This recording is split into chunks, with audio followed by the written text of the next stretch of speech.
Yo, yo, what's going on, everybody? Apologize for the late start this morning. As you can see right now, I'm rocking solo. I'm not sure what these other guys are doing.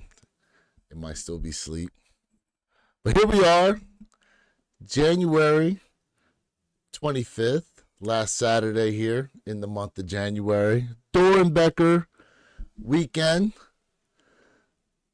We also had the Travis Scott, what does they call them? The T-Rexes drop yesterday. Did any of you guys hit on the Travis Scotts? What's up, Jeffrey Flight? What's up, Tyler? What's up, DJ Tyler Radio? Good morning, everybody. Appreciate y'all being tapped in right now. Did anybody hit on the Nike Zoomfield Jacks Travis Scott white chocolates yesterday from Travis Scott's website? I took a nice old L, as per usual when it comes to Travis Scott's site. DJ Ruboy hit. Nice. Field, let's see here. What do we have on Sneakers app besides those Dorenbechers? Yeah, man, we got the merch as well. What is it? My second, DJ Ruboy, my second time. Appreciate it. Appreciate that, DJ Tyler. Glad you like the hat. Yeah, guys, it's we've got 1, 2, 3, 4, 5, 6 different Dorenbecher shoes dropping today. He said the Field Jacks drop. Where'd they drop at, Tyler? Did they drop on Sneakers app? I do have stock numbers here for Sneakers app, coincidentally, for the Field Jacks. But they didn't drop yet. I don't think they drop until next week, actually. Or they might have moved them. I'm not 100% sure. There are a bunch of raffles open. Shout out to everybody who was able to actually get a W yesterday. Hopefully no one got a false W. I don't want to open, I don't want to open wounds for anybody here, but y'all know who you are who seemingly hit and then unfortunately had your order canceled. Don't want to hear about that type of thing happen to anyone anymore. But how's everybody Saturday morning going so far? Of the Dorenbecher shoes dropping today, what are you guys going for? There is a Dorenbecher 6. There's an Air Jordan 6. There is a Nike Air 180. There's a Nike Air Max DN. There is a Nike Sabrina dropping. We also have an Air Max Sunder and a Nike Zoom Pegasus 41 dropping as well. Let me go ahead and get the Sneakers app and bring that up. Drops all happening at 10 o'clock. I don't believe any of them are via the draw. I believe it's all first come, first serve, but let's get to it just to double check here.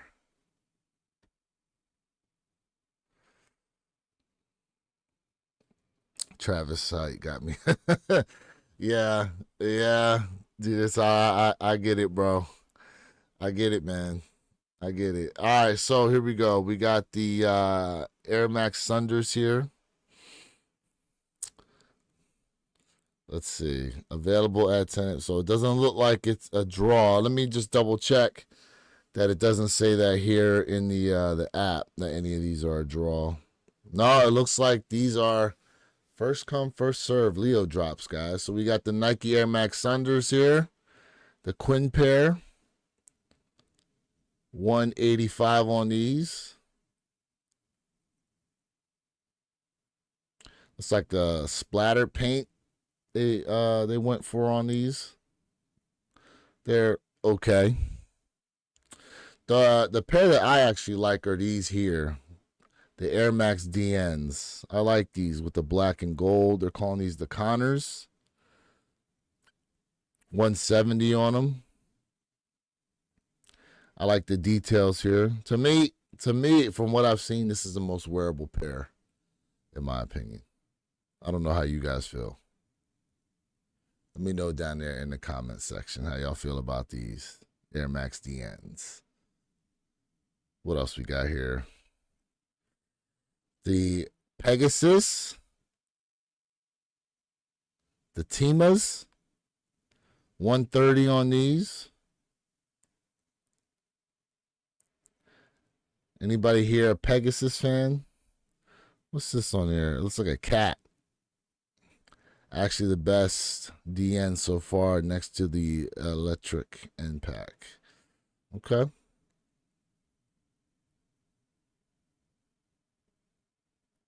Huh. All right, let's see what else we got. We also have, there we go. I think a lot of people are obviously going to go after these because, a Jordan. These are the Air Jordan 6 Retro Dorenbechers, the Jillians. Seems to be this, let's see here. What is it? Sports are my joy. It's a nice little detail on there. How y'all feel about these, the 6s? How we feel about them? There's a lot going on, I'll give you that. What's it say? Give life. Give life on both of them. 2 different sets of laces on here.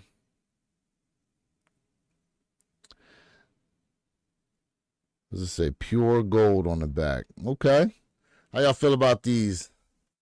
I'm a cat fan. Gonna get from the collection. I got you.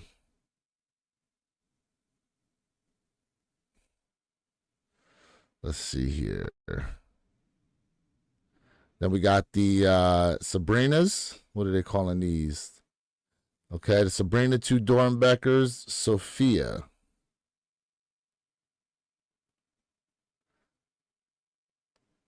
I will say this. The Sabrinas, a lot of people in the NBA are wearing the shoe, not necessarily this color.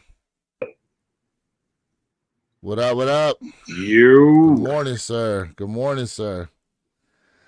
Just going over some of the Dorenbechers that are dropping today. You got, what was it, 5 pairs or 6 pairs in total. Looking at the Sabrina 2s right now, also known as this is a Sophia pair.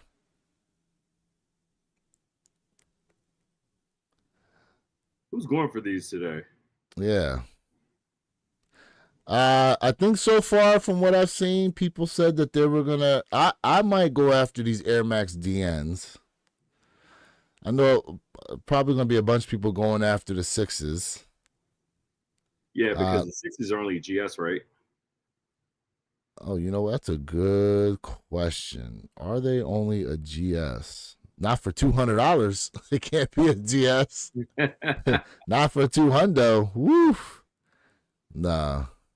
Welcome to the Dorenbecher crew. Man, that'd be. Oh, look at this. I didn't see this little detail. Got a little heart on there. Yeah. It's got, all of them have some really good details. Yeah. But let me to the gentleman in the chat right now, would y'all actually rock this shoe with everything they got going on in these 6s? Oh, look what they're using. They're using the Ama style pop-up box. Well, no. You know what? Let me back up. This is more of the Tekken style pop-up box where they got them strapped in like that. Interesting. It's a different approach. Interesting. All these little things you can stick on the shoe. Now they're trying to tap into the Crocs here with these little guys you can put on the shoe. They got 1, 2, 3, 4, 5, 6. What is that? 6 different sets of laces. Sheesh. Which I would expect nothing short of when you're doing a collab. Give us some damn laces. Yeah. Damn.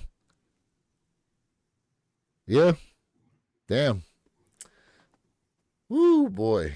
What size run though? From what I'm seeing, it looks like it's gonna be. Let me see if I got any stock numbers on here. Let's see.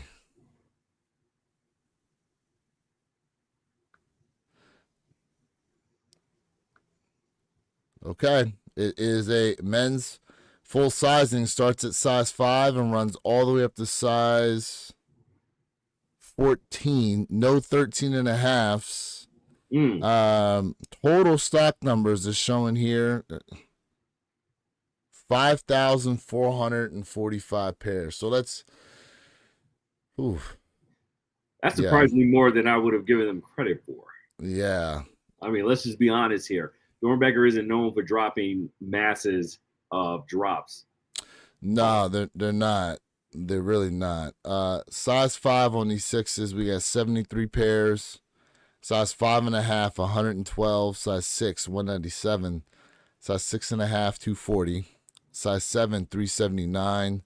Size 7.5, 346. Size 8, 466. Size 8.5, 424.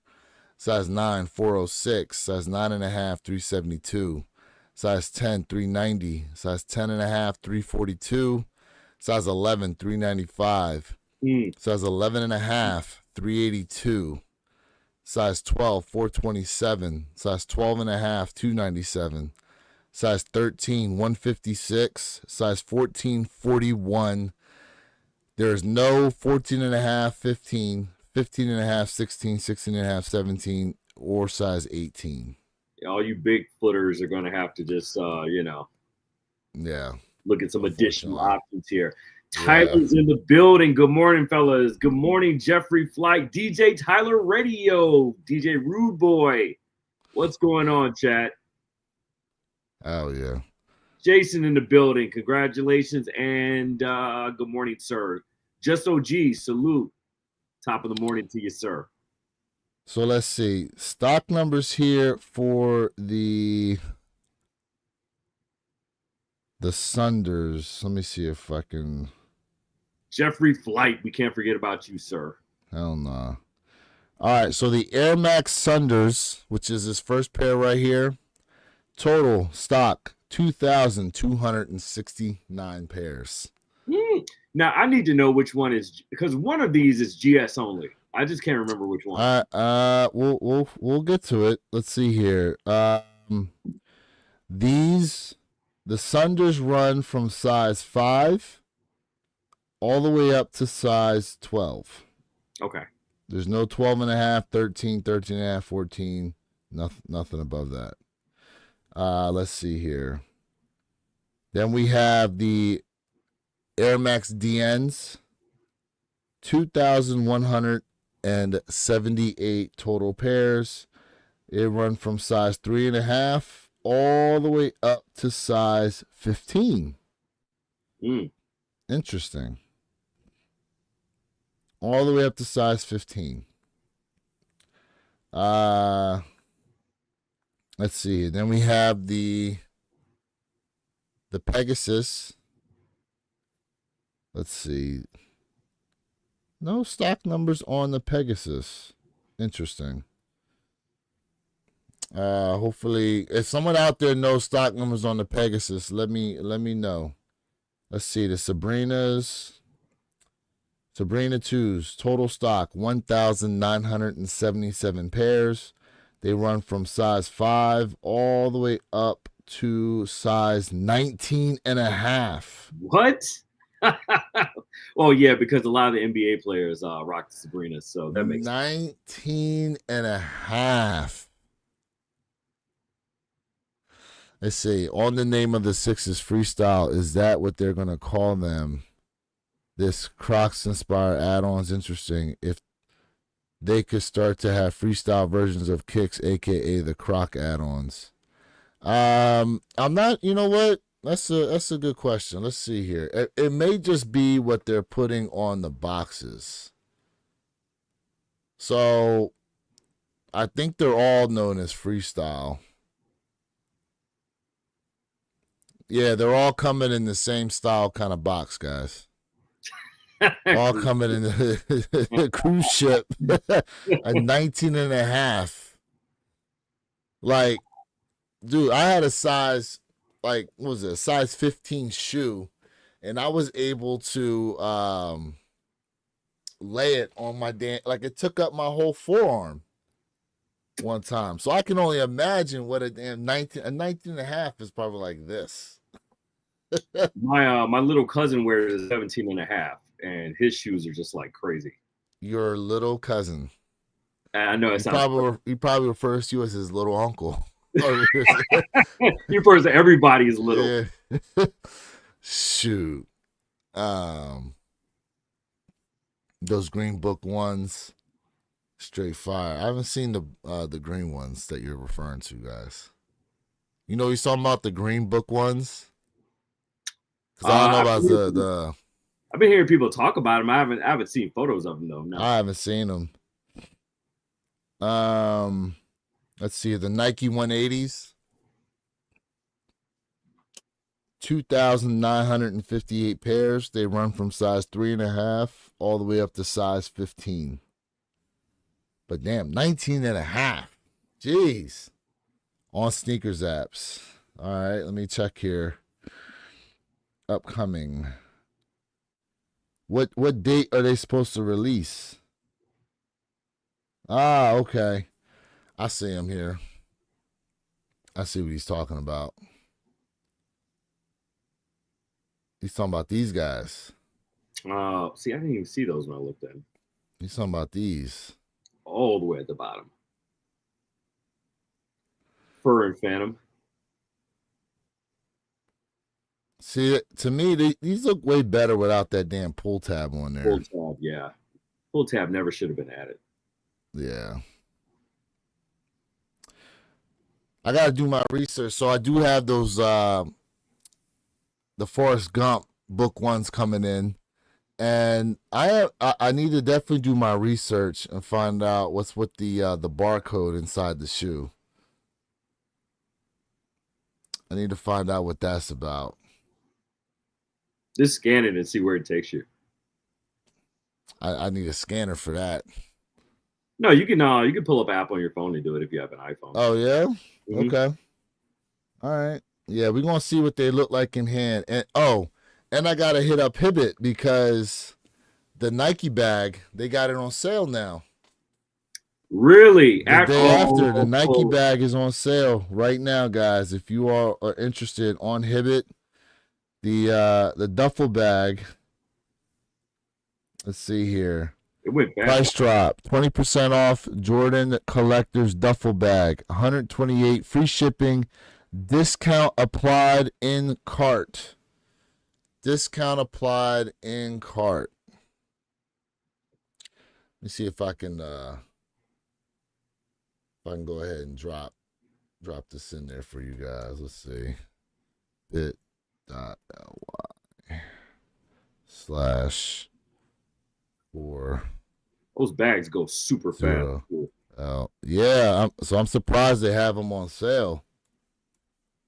Hopefully this link works. Let me see here. bit.ly/40L3S7H. Oh wait.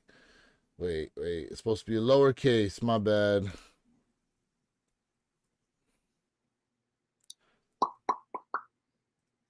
Chad, how y'all feeling about this colorway right here for these book ones? Do we feel green exhaustion at this point going into 2025? I know some of y'all do. I know some do, man. Some don't care, but man, I feel like we would have left green back in 2024, but Nike's continuing to take the baton and run with it in 2025 with this green colorway for a lot of these different silhouettes still. Just like the RM4s that dropped with that pine green colorway. Oh, speaking of RMs. Oh, no, here we go. Speaking of RMs, I know you've seen the post of the RM3s that they're coming out with. Mm-hmm. Yeah, guys, Nike is doubling down on the RM, and they're coming out with a RM. They're coming out with an RM Jordan 3. Here it goes right here, guys. They say once you put it in cart, forget about it. It will allow you to go ahead and check out if you guys want the bag. I do have a bag on the way, but I definitely got to hit these guys up and go, hey, I need my money back. I just paid for these yesterday. They're full price, and you guys discount them the next day. Yeah, y'all going to hit me back with some money. I know that. What size sneaker run does this go up to for these bags? A lot of them go up to a typical That's average. a good question. That is a good question. Um, I want to say it's size 13. Okay. I want to say that. I'm not 100% sure. What the heck just happened here? Are y'all copping the Dorenbecher sixes? That's a pass for me for the Dorenbecher sixes, but you know, we definitely have a lot of people that are going to be in there eating with them. That's for sure. I think So a lot of people are personally, taking money. I think I might go after those Air Max DNs. Yeah, you've been I talking might. about those for a few months. I mean, I like I the chrome might. blocking. I mean, it's dope. I It's probably might. one of the better. It's probably one of the easier wears out of the entire group. For those y'all that missed out on the Dion's, make sure you are keeping your eyes glued, man, because there might be some more restocks that pop up today. Y'all got to be ready. I Ah, have. that's a very good point. And also to add to your point, there are a lot of people that are getting late shipments as well. So start doubling back next week to your local mom and pop shops and boutiques if you are still interested in going for these Deion Sanders Diamond Turfs. I know your boy did, and I know your boy capped. So be on the lookout for them. We're gonna see what's up with this bag, man. We're gonna see. It looks. Oh, It does, and it's the Jordan bag. Now these were selling. Now the crazy thing is, these were selling out on Nike. Do y'all resell or just collect? those flew off of Nike. Yeah, they did. At 160 at that. Yeah. At 160 at that. I do y'all resell? Mostly collect. Mostly collect. I'm a reseller when it suits me. I'm a Hey, reseller when the time comes to resell. I'm not mad at that. Shoot. Yeah, I always tell the time I'm a reseller. Then I look into some of these. Nah, some of them. It just depends. It depends. Now, here's the thing. I've really considered moving off of some of these shoes, man, because it looks like resale is the way when it comes to these Bread 85 highs that are going to be dropping here in about 2 weeks. You know, Valentine's weekend, Bread 85 highs. We already heard so many things about these shoes. 10,000 pairs being released allegedly between 23 stores. Woo, They have come out and said that we will be seeing releases happen in the UK. So it looks like really? worldwide, there's a total of 23,000 pairs allegedly. I'm gonna keep hitting y'all with the allegedlys until the day of. You know, I'm just dropping the news that we have out there. But for a time, you were able to get them on StockX at 900. But that was before stock numbers came out as far as what the allocation is going to be. Mm-hmm. Now you can't find a pair for under a stack. You want a pair now? $1,000. Forget about it. Any size you could think of, $1,000. It's pissing a lot of people off And too. if you go to, I mean, people look, they taxing for these 85s, bro. They are taxing for these 85s. And you know what? I get it. I get it. You know? Here it is. This is what everyone's looking for. This is what everyone's looking for. When is that Travis Scott Jax release? They released yesterday on Travis Scott's site. As far as the sneakers that released, I don't from my understanding, maybe they got pushed back a week or so. Mm. They were supposed to come out because right now on the Soul Retriever app, it just says to be determined. It's not taxing supply and demand, sir. Listen, taxing is a term within resale, okay? To when they are charging an exuberant amount for the shoe. That's what taxing is. It's a reseller's term. Come on now. All right, look at this. Size 7. Bro, they wilding right now. Look at that.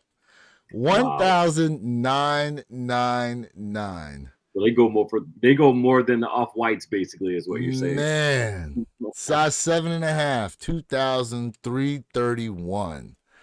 Size 8, 1,866. Size 8.5, 1,049. Here's the thing, too, right? Let me just click on this 8.5 real quick. Okay. Only 6 left at that price. Where can we see? Let me go to product details. And it's not helping either that, more like Okay, so none have sold at that price. Is dropping these reviews on them. That's just adding to the hype. So no one has actually bought these at that price. So if you see here last sale, there are none. So no one has bought an 8.5 yet. So they're throwing it out there and hoping somebody bites. Let's just do this. Let's go to all. Okay. And let's check the product details. And then I want to be able to check the market data. Oh, come on, man. Hold on a second, guys. Let me log in here real quick. You know it's gonna keep you out every time. Yeah, I mean, sense. I'm so used to it on my phone that it just kicks in. Tony, what up? That shoe will be trash. Listen, I love how that shoe will be trash. It would not be trash if you could get your hands on it. Let's keep it a bean. It would not be trash if you could get your hands on it. So we know for a fact of exclusivity around this shoe is driving the market value for this shoe, obviously, right? Yeah. What it looks like and feels like on foot and looks like in hand will be a huge deciding factor for a lot of people, whether or not they actually get this sneaker for resale and not retail. Because retail, you can already forget about it. 10,000, that's crazy, and that's not even factoring in the backdooring and everything else for all the ones that you see right now, StockX and potentially GOAT as well. Let's see if they're on GOAT yet. Well, oh yeah, they're on GOAT. Trust me, they're on GOAT. But let's take a look at some of these sales that have happened already for these. We've got a size 14 that's sold for $11.95. 214 sold. Looks like back to back around $11.95 each. A size 9 sold for $1,089. A size 9.5. You know who that was for the size 9, right? Who was that? Seth Fowler. Oh, that's right, because he does have a pair. He got him pretty quick, though. Yeah. He got him awfully fast. Well, if you pay for expedited, then yeah. Oh, the instant ship. Yeah. It doesn't have the little rocket ship here, so I don't think he instant shipped them. Well, he got them fast, unless they just been out there for a couple of weeks, which I doubt. Let's see here. A 9.5 sold at $800. Another 9 sold for $1,089. Look at it. The small sizes are selling for over a stack. Small sizes sold. Size 10.5, $1,198. 10.5 went for $1,091. 11.5 went for $1,197. A 10.5 for $1,198. Another size 9 went for $750. That was just 2 days ago. Oh, okay. The dates. I couldn't see the dates. Yeah, the dates are here. That's the one that happened. So let's see. They started moving. It looks like the first one sold on StockX on the 17th. So that was 8 days ago. Look at all these for $900. Oof. 900, 900, 900, 900. On the 20th, look at that size 13 that sold for $900. That's somebody in the chat. I know that for a fact. The official Wild Boy, what's up with you, man? He goes, I'm definitely not camping for him. Last time 50 people bum rushed the line as soon as they opened for the bread fours in front of the cops at that. Yeah, man. Listen. We already know what's coming for these shoes, y'all. We already know what's going to happen for these shoes, especially if they do first come, first serve. These stores should not be allowed to do first come, first serve on this shoe. They should not be. For the safety of the people, they should not be doing it. Right? It's either you going to get a special invite release due to the amount of money you've spent in the store. They do a raffle via in-store, online, or if they do happen to do first come, first serve, I would almost venture to say you do it online, but then, queue up the March of the Bots because, that's what we're looking at right now. That's what we're looking at right now. It's just, I mean, look, listen. For your safety, for y'all safeties, I would advise y'all, if you can, not unless you know your local store that is going to have them is going to do this safely. You know what I'm saying? Like, it's going to do it safely. And we do actually have the full list of stores that are going to be dropping these. I know I put it in our group chat. I'm just double checking as to who exactly I got that damn list from. I swear Soul Retriever dropped it as well. It might be, yeah. It might be Soul Retriever. Y'all keep me honest on this. Let's see here. Soul Retriever. That's an interesting. There's one place in Kentucky that's a very interesting pick. Is that Oneness? Oneness Boutique. Yeah, that's where I was able to finally get my damn Blueberry 12s from. Yes, sir. So I was able to get them Blueberry 12s. Let's see here. Who went after them Hardens that were dropping? Yo, what's up with these, bro? We talked for about y'all Asics fans out here. This is a fail. Look, for y'all Asics fans, them Jones is a fail. Them. However, the marketing on it though is quite genius because they just had someone over, that took pictures in them on the red carpet, and so that just spiked the sales on it alone. They're going to be the new female Birkenstocks. So we don't have images yet, but I was talking about the Jordan 3 RMs. It's right here, guys. Air Jordan 3 RM will be releasing in holiday 2025. Retail price for them $150.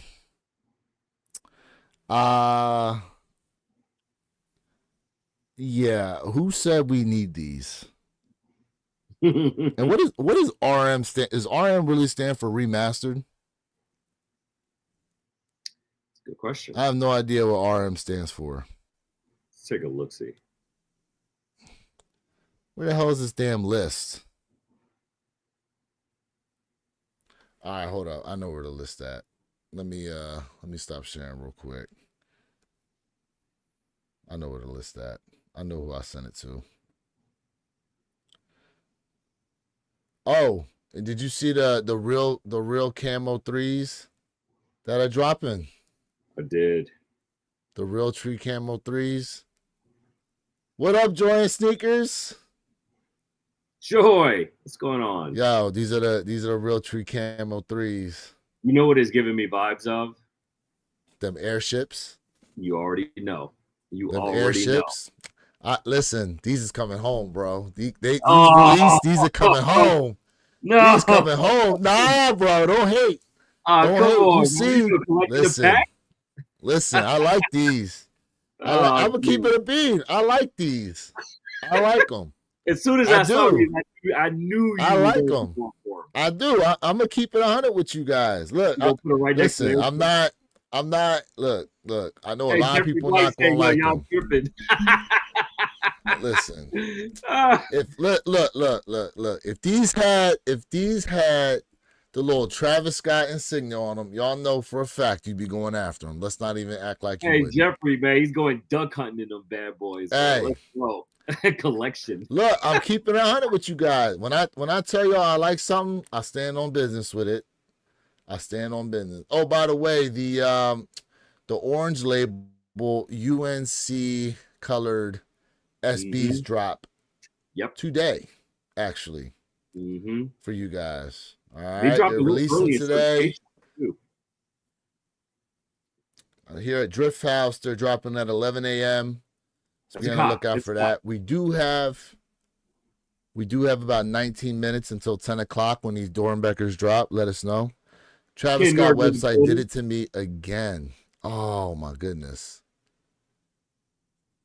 Travis Scott website did it to me again yesterday. I hit and they canceled my order again. And even this time I used a different credit card than before.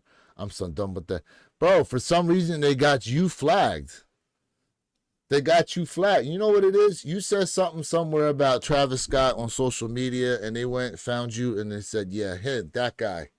Damn. That guy does not get a pair. I don't care what he hit on. He ain't Not the getting them. blacklist. Oh, Man, they had to have blacklisted you, bro. oh. They had to have blacklisted you. I don't see any other. That's like the third time that's happened to him. Time to create a totally new profile, sir. Yeah, it's time, bro. It's time. It's definitely time. All right, where's this damn list at? Because I ain't holding my phone up to this damn thing either. Nah. Oh man, you know what though? It took them a long time to get those last two shops out for whatever reason. I wonder why. Hey, did you hear they canceled them PlayStation Air Forces? I did. Well, I heard they pushed PlayStation. them to next year. I don't know how true that is, or is it just a full flat out cancellation? We don't know yet. I don't know, sir. I don't know. Where the hell did I find that damn list at? Hold on, let me go in and send it to you. Yeah, no, I have it here on my phone, but it's like I'd hate to have to, hold my phone up. Ah! They got the list. They got the list here. I know it's all kind of blurry. I'm gonna read this out to you guys. If y'all want, you can check my IG. I'm gonna post it on there. All right, so all 23 stores are listed. All right, all 23 stores are listed. So we have Alma Meniere. We have All the Right. We have Bait, Better Gift Shop, Concepts. That's the first 5 on the list. All right, next we have Grinmore, Kicks Crew, Lapstone and Hammer, Oneness, Premium Goods. That's the second set of 5. Next we have Sneaker Politics, Social Status, Shoe Palace. Now, let's put an asterisk to that because it ain't going to be Shoe Palace all over the U.S. It's more likely just going to be out there by All-Star game. Soul Play, Soul Fly, which is down here in the South Florida, Miami area. All right, that's the third set of 5. Next, we have Success. Then we have Trophy Room, Up NYC, Undefeated, Wish ATL. That's the fourth set of 5. Last 3, Woodstack, Exhibition, and 218. Those are the full list of 23 stores that are getting these Bread 85 highs. Now, I believe the store near you is Success. Is that correct? Yes, sir. Shout out to Success, man, in Chicago, man, South Side. Yeah, and I think you already showed us some pictures that they're setting up they're starting to set up already there in the store, which man, that's gonna be an event. That's gonna be an event. Hopefully you can get us a little bit of content out of there. Oh yeah, we Hopefully. definitely gonna have some footage coming soon, man. I think it's gonna be a really nicely executed event for sure. We have some more info. I don't want to switch gears here completely because I do have some more to say about these 85 highs. But before we get into any more rants, so let's take a look here at the supposed Black History Month SBs. And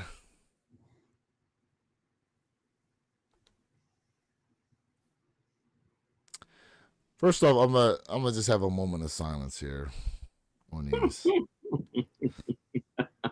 Um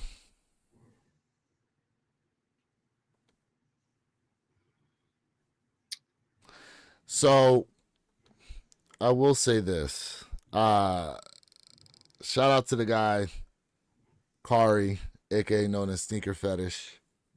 He actually had a write up that showed a poster of a black cowboy, like one of the last black rodeo riders. It was a picture of him, and when you look at the picture, and I'll have to find it on here, but when you look at it, he actually has, like, his setup is matches the poster. Now I don't know how far down I'm gonna have to go to try to find this, so y'all bear with me trying to find this damn thing. It's an interesting But sneak. what is the SB? Mm-hmm. I mean, The color. I would. how you I feel would. about it overall? I would need to hear the story behind the design, the colors. I mean, there's so many questions I have here. So it's supposed to represent black rodeo riders. The thing is they also posted, if you look up the term cowboy, it was actually supposed to be a derogatory term towards the black cattle handlers of their time. Mm. So the white cattle handlers, they would be known as just that. But they called the black guys, they called them cowboys, and boy was supposed to be, a derogatory term of the time as well. Mm-hmm. Here we go. Found it. So, taking a look here at the picture, and then you take a look here at the shoe, you can see the contrast in color. So it kind of matches. And real quick, stay on that photo right there. It says Bill Yeah. Pickett, the Bulldogger. For those of you all not familiar with rodeo, bulldogging is a term where they release the bull or the steer, and then you come out the chute on a horse with a rope, and you are timed on how fast you can exit your horse onto the steer, flip the steer over, and tie the steer's legs. It's called bulldogging. FY. Just a little bit of FY. Mm. Now, here's what it says down at the bottom. It says, featuring the colored hero of the Mexican bull ring in death-defying feats of courage and skill. Jacksonville, Florida. And it's giving me De La Muerta vibes when you think about it. Is it not? Yeah. I will say this: if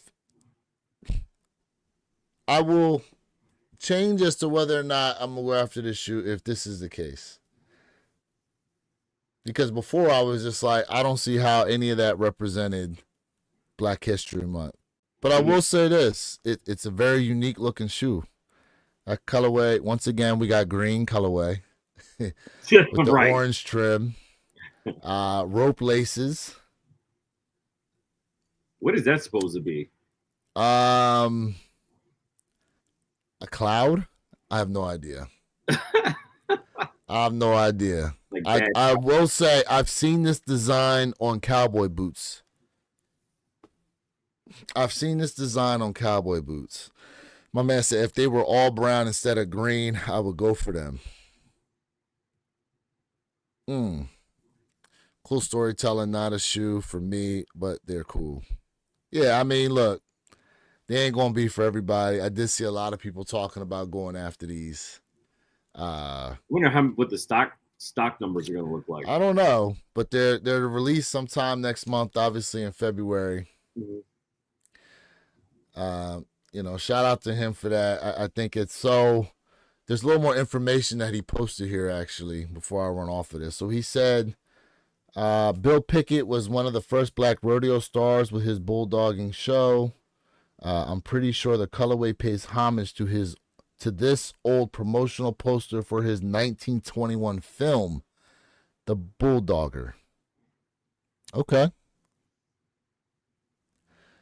Now notice he said, I'm pretty sure the colorways pay homage. Reason being is because we do not have an official story from Nike yet concerning the shoe. No official story yet. But shout out to Sneaker Fetish, man. He's real good on doing the research of a lot. You know, I always pay homage to people that try to do their research on some of these things out here. Because Nike, I will say this. Nike drops shoes. And a lot of times they leave the story up for you to go ahead and figure out. Oh, Jordan Sneakers. I appreciate that. New member. I 1000% appreciate you becoming a member. Come on, appreciate it for real. Damn, appreciate it. Hey, shout out to everybody who is a member. And look, we got some membership perks coming. Pause. But we got some perks on the way. I got some ideas here, some perks we're gonna be dropping, and as a group, we're gonna be dropping them as well. Appreciate that for real. Appreciate that. Some of the merch I talked about. How do you guys feel about some of the merch? Y'all really want to see some of these, like that EQ Take This L? You want to see some more Wear Your Kick shirts? The lives are lucky. Let me know. The lives are lucky. Yes, sir. The lives are lucky. What color should I get for those? Well, green, obviously. Green. We want to do green for them. Yeah. The thing is, we say green, we want green, but then we say we see so much green, seen too much green. All right, but you can't put any other color to Lucky. Let's just be honest. You right. That'll be a one-off, you know, in decorum of our RM Pine Greens floors. Man. You have to match your RM. Look, if you need a donor pair to soul swap, though. Yeah. If you need a donor pair to soul swap because somehow you thrashed your damn Pine Green SB4s, you can get yourself a pair of Jordan 4 RM Pine Greens. We got 6 minutes until 10 o'clock. 6 minutes. RM Pine Greens. Yeah, I mean, look. Don't shoot the messenger. They got Black Cats. They got Bruce Lee's. Right. They got breads. They got a bread colorway. They got the pine green colorway. I'm sure they're going to drop the new SB4 colorway. Listen, I don't think... Look, here's the thing. The RMs ain't going nowhere. The RM is not going anywhere. They doubling down on the RM and giving us a whole other silhouette. So, love them or hate them, the RMs ain't going anywhere. But what I am upset about is they took away my damn airships. Our airships. Let me say our. Let me not be selfish, because I know you love the airships too. No more airships for a long time, guys. On ice. It looks like. On ice. On ice, you know. They'll be popping. Nice. They'll be popping back out. But here's a question though for you, and I would love to get the chat's thoughts on this as well. And we talked about this a little last night. So with Nike opening up the vault, quote unquote, this year, and giving us heat that we have been waiting on for years, right? To complete our sneaker collection in certain instances. What does 2026 hold for Nike? Do we hold more collabs with unfamiliar collaborators like we're starting to see here with this particular cowboy collaboration? Or is Nike going in a more commercialized direction with their collaborations and stepping them up even more? What are your thoughts around that, chat?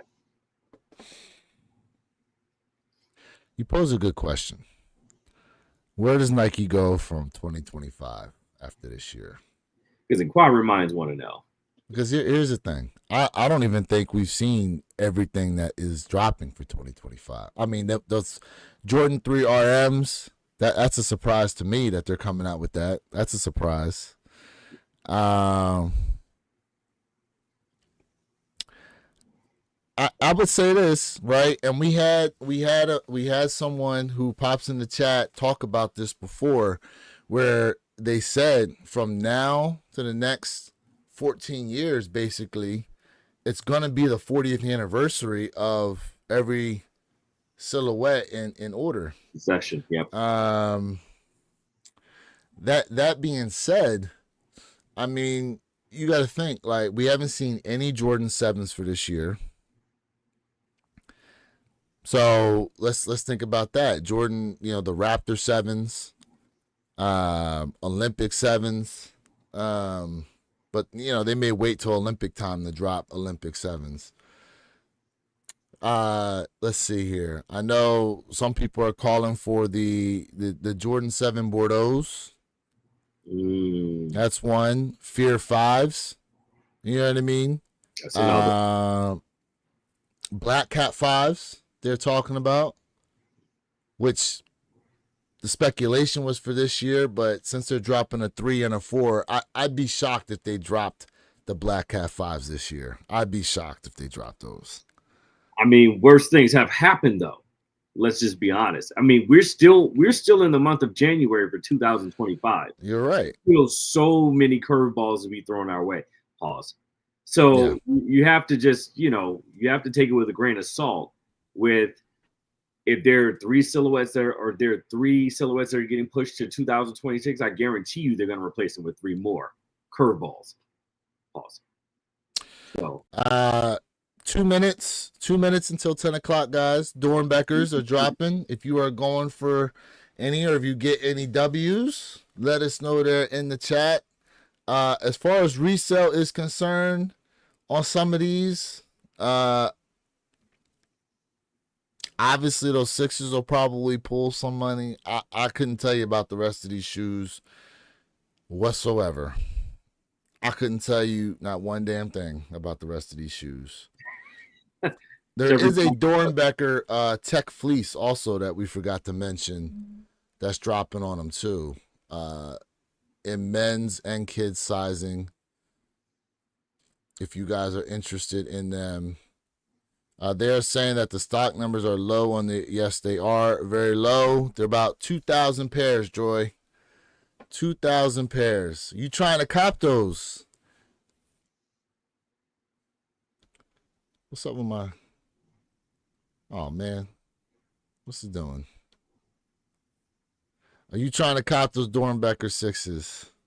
Nike will become more lifestyle than athletics heading into 2026. I think I don't know. You may have a point. Maybe they do. That would be a hell of a paradigm shift, though. That would be. Like I think. Okay, so unfortunately, this is the only image I got of the jacket. 9:59, guys. We got 1 minute. We got 1 minute here. Hold on a second. You can hear me, right? Something happened to my camera. Hold up. Hold Yeah, on. I froze. Oh, Nah, no. oh, You thought you were gonna have me. You thought you were gonna have me. Notice how they drop more clothes on sneakers. Yeah, they've been dropping a lot of merch. They have been, but here's the thing. Like, so we have this discussion. 10 o'clock. It's 10 o'clock, y'all. None of this is a draw. It's all Leo drop. Mm-hmm. They're all Leo drops, guys. They are all Leo drops. And real quick, just so y'all know, I am putting the list right now on my IG. You can follow me at Wear Your Kicks 26. I'll put it here. I'll put the put it in the chat. Okay, that's my IG for you guys. I'm putting the list in IG for the Bread 85 highs. I said I would do that. List of all 23 stores. I'll put it out there for you guys.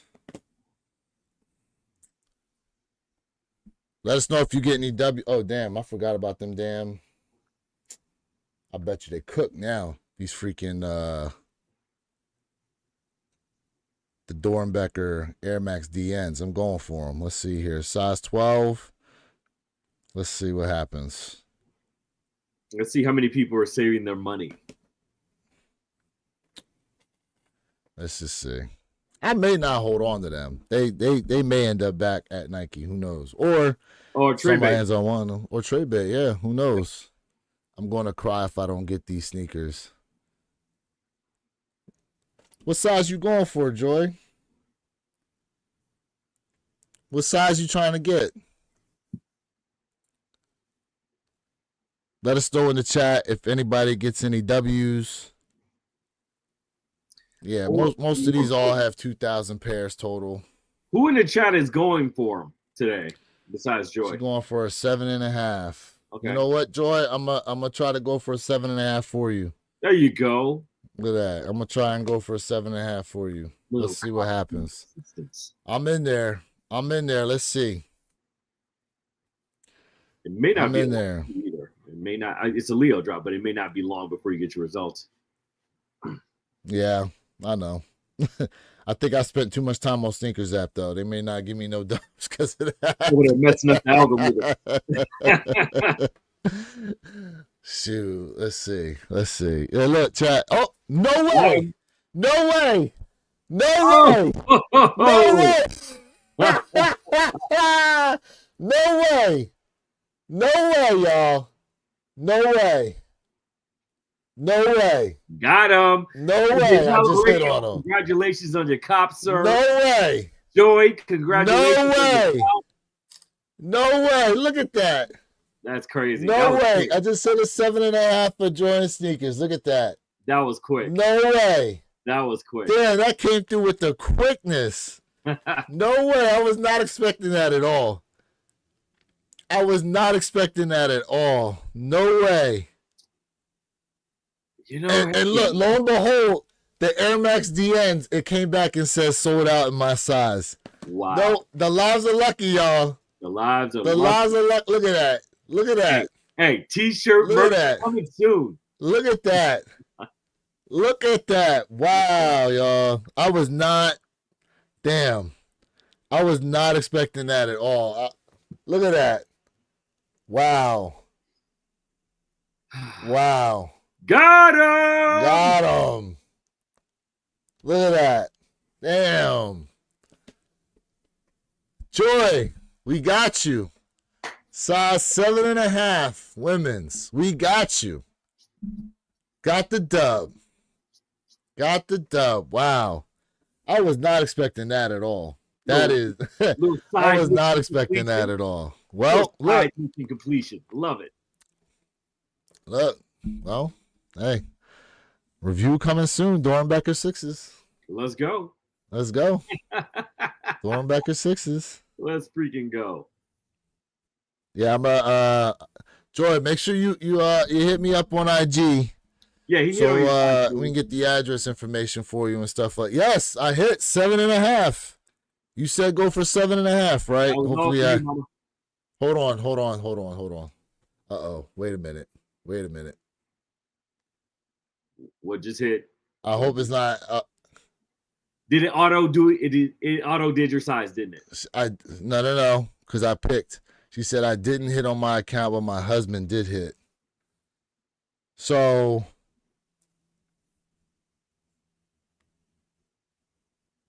she says 7.5. Oh, okay. It does come up women's. Woo! I had to go back and look. It says 7.5 women's. Oh, the conversion. Yeah. I did, Joy. 7.5. Oh, damn. Nothing but glare. 7.5 women's. I did hit. No. I thought it said the men's sizes first, then women's. So I just saw 7.5 and I clicked on it. But thank goodness it said women's 7.5. So, Joy, you got to double up if you want them. So, Joy, congrats on number one. She said I will still get them. All right, double up. There we go. Congrats on the There we go. 7.5 women's, I promise you. Then congrats on the sneakers at that. So, you know, 7.5 women's. And content. 2-in-1, baby. Let's go. Woo! And the stock was low. Jay, you just wake up, bro? Jay Elevate in the chat, man. Make sure y'all subscribe to our guy, Jay Elevate. What you doing, bro? Get your coffee and come on. What you doing? He's over there curling his hair. Let me see.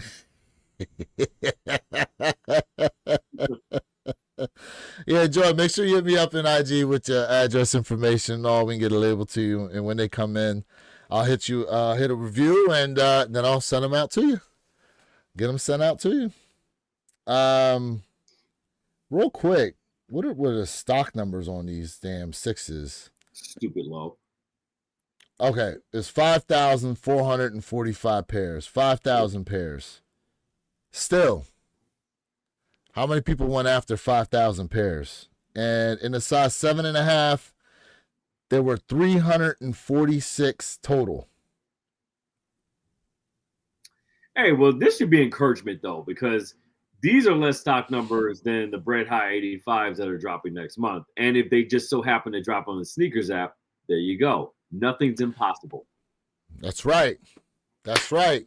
Who else hit? Who else hit? Who else hit? So the one thing so here's the thing, guys. The one thing Soul Retriever didn't necessarily say was when I was reading off these sizes that they were the women's sizes. But I guess I should have known they were, seeing as how they showed size 13. So when I read size 13, that was a 13 women's, which is 11.5 men's, which means there were no size 12 men's in the Dorenbecher sixes. Damn. Wow.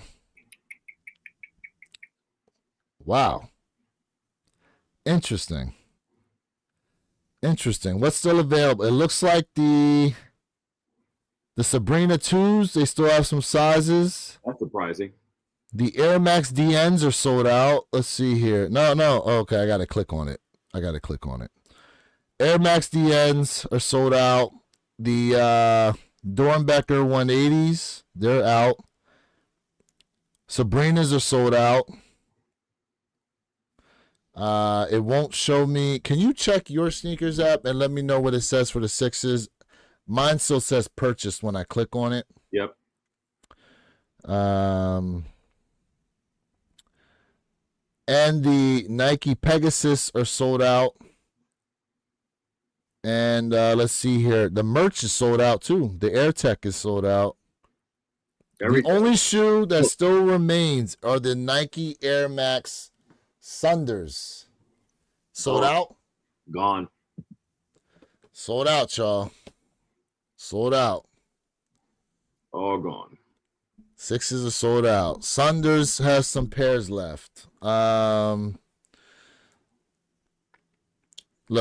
I'm not gonna look. If you don't like this, what's left is a women's 5.5 through women's 9 is what's left in the Air Max Sunders.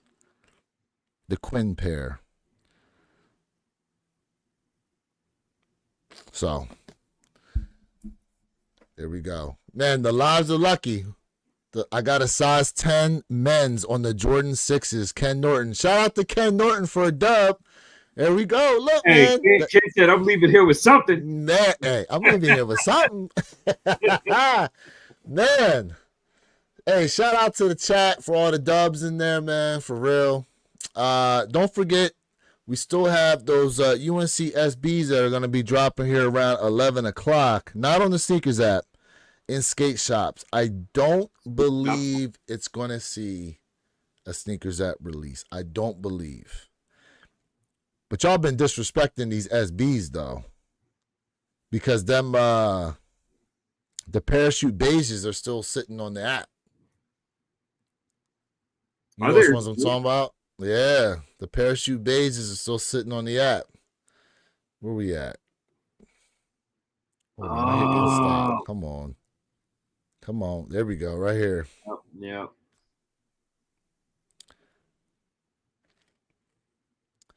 Damn near full size run. Size 13 going, though. That never would have happened this time last year. Orange label SBs are skate shops only. Well, there you go. There you go, guys. Man. You know, the only pair of orange labels I have, I copped at a skate shop. So, from my understanding, there's like a backstory. These were like a prototype or something like that. Let's see here. Just before the turn of the millennium, Nike released the Dunk Pro B model featuring the more skate-specific upgrades. It came with inner elastic straps, wide laces, and extra padding around the tongue and collar, giving riders some added comfort and control on and off their boards. Shortly after the Pro B model's release came the renowned Dunk Low Pro model that we've known and loved for decades, making the Pro B one of Nike's SB's original shoes. Okay, so this was like the one before the one almost. What's interesting is these flat laces that they gave him. Interesting. Where'd Perp go? He just disappeared on me. Chat, who's going for those UNC SBs that are dropping today? What do they call them? The University Blue SBs. I showed them earlier. They will be dropping. They will be dropping here at skate shops, guys. Let's see here. See if I can bring them back up.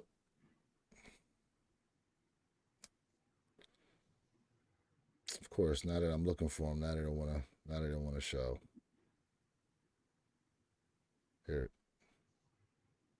That's the old model. I'll find them again. Chat. So we got some dubs today. Shout out to the chat for being here.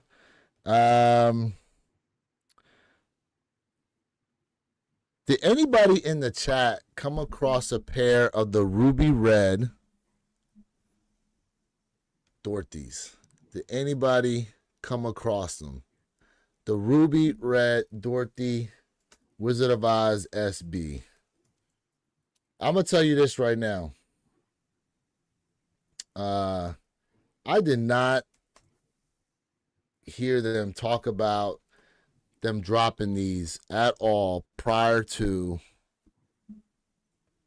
what we started seeing now a couple of days ago, because when they showed us the prototype, this is what they originally showed, minus this flash stuff here on the front. This orange yellowish stuff is supposed to be I'd have to pull my SBs out, but on the inside tissue paper, there's a graphic that shows like this yellow flash coming off of Dorothy's ruby red slippers, which is what this little orange bit is supposed to represent here in this area.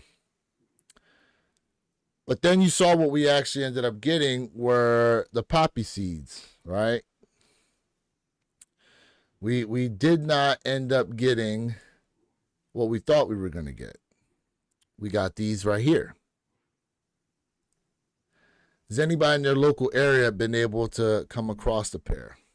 Looks like possibly only Drift House today. Haven't seen any other skate shops post that they're dropping them. Okay, so only Drift House seems to be dropping those University Blue SBs.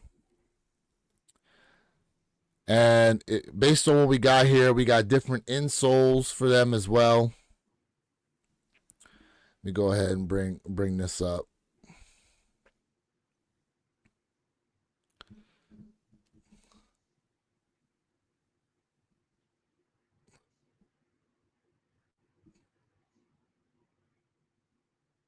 Got different insoles for them.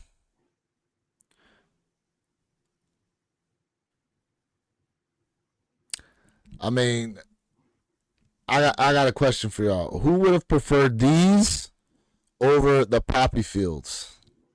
Now, I liked the Poppy Fields. I did a review on those, and Jay, if you're still in the chat, he did a review on them as well. Tyler says, my question about the Wizard of Oz SBs is, why didn't they see these ruby red slippers until now? That's a good question. That's a damn good question. I have no idea. I feel like that they just recently put these out there. I feel like they just recently put these out there. There's no way. With all the people that hit on Sneakers app and all these skate shops and stuff like that, these are just now hitting the market. And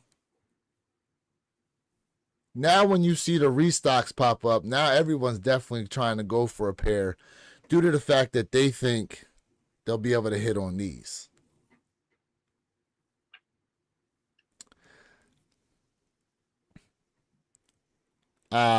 Myself included, I ain't gonna lie to you. If I could catch a restock on these, I may end up with another, just a regular Poppy Field pair, but if I could hit on them, why not?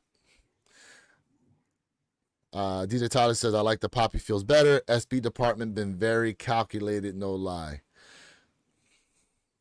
Yeah, I would say so.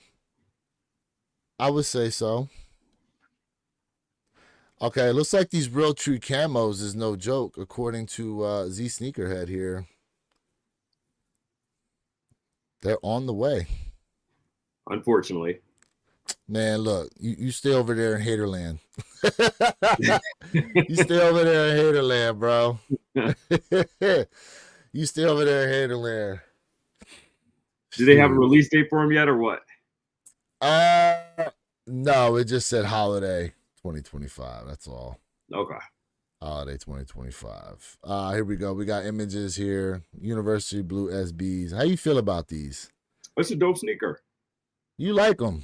Yeah, I do, actually. See, I don't know. They're kind of boring to me. I ain't going to lie to you. I mean, that's most SBs in 2025, though. These, I like the beige, the Pro B beige pair that they just recently dropped. Man, look, that gum bottom with that colorway, man, that smacks. Stop it. I'm not saying it doesn't look good. It's just, when I think about it, it's just kind of boring to me. Man, you slap some white SB laces in there. Oh, stop it. Stop it. Yeah. Look, that's what I did with these.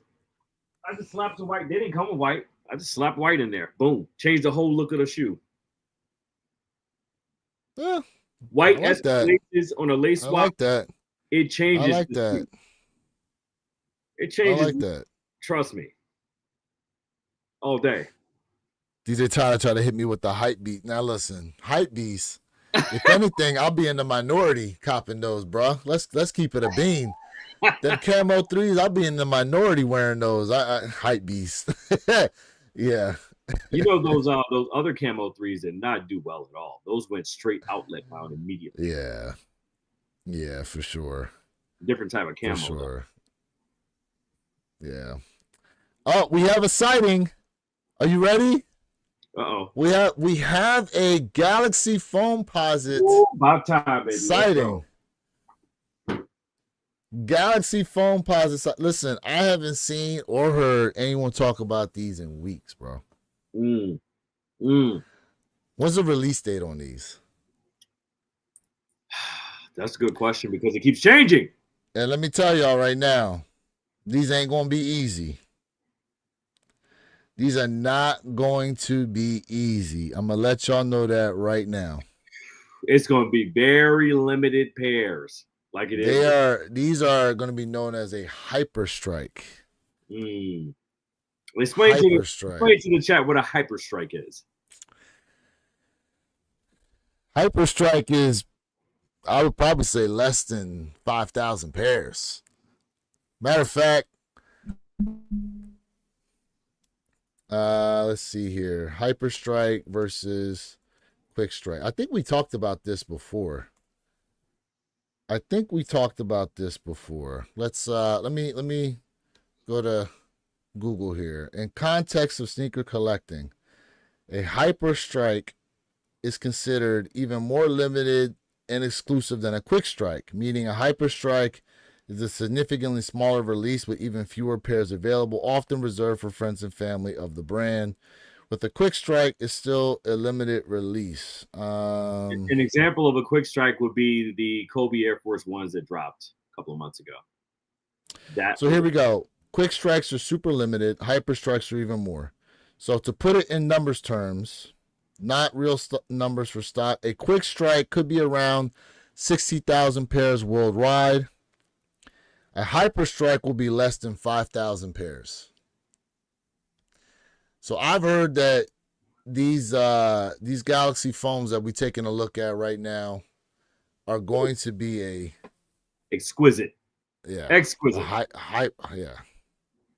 Hyper strike. It's a must cop for me. I don't give a damn. Now, again, here's the thing. They're supposed to release, well, they were supposed to release around All-Star Weekend, weren't they? Yeah, originally, yeah. It was supposed to be a whole slew of releases. They still might do it. They still might do like a sneakers pass. What's it called when you got to be on location? What do they call that one? It's just a pop-up. No, but Sneakers app has a specific name they call it. Oh, okay. Well, yeah. When when you got to use your location and be in the location to be able to cop the show. I forget what it's called. Chat, help me out with what they call that. DJ Tyler, appreciate that, man. Hell yeah. Sub up to the podcast channel. At some point in time, we got to make the full transition over to the podcast channel. Hey, Nez B24, this year went from looking great to pissing me off. The Dion they missed on every single DB today. The situation with the bread ones, they're really trying to reverse course from last year. Very true. Hold on a second. Tyler said that's still a sneakers pass. That's still a sneakers pass. I thought they called it something else though, where you had to be on location because there's the sneakers cam, like what they did. You got to do the picture, right? Where you had to be in Houston. Yeah. Then there's the scratch, the sneaker scratch, where you got to swipe your finger back and forth because they had to do that for the Power Puffs. Yes. Then there's sneakers pass. I could have sworn it was called something else. Oh well. Yeah, I mean, look, the Dion's sneaker reserve. That might be. Oh, speaking of which, weren't we supposed to get a restock on the Orchid 4s, the Black Toe 14s? What happened with that? So what happened with the reserve that went down yesterday? I missed it. It didn't happen. That's the thing. It never came about for anybody. Oh, stop it. Seriously? It never came about. Sneakers, so Ken Norton, thanks for bringing that up. The sneakers reserve never happened yesterday. Whoa. Never happens. And I was watching the live what's his name's channel, and yeah, he went like 2 hours over, and they never popped up. Wow. Yeah, I had no idea. I thought it Never actually. popped up. How many of y'all going after these phone posits though? These Galaxy phone. Look, I'm gonna try. Oh yeah, Why not? your boy's definitely. It's a must cop for me. You know. Yeah, okay. Is it a cop no matter what? Must cop? Is it a cop no matter what? Resell? Or is it a retail or bust? Pause. Um, I don't know, but I'll definitely be calling in some favors. I will absolutely be calling in some Yeah, favors. they not gonna be Talking about favors that you can only get once a year.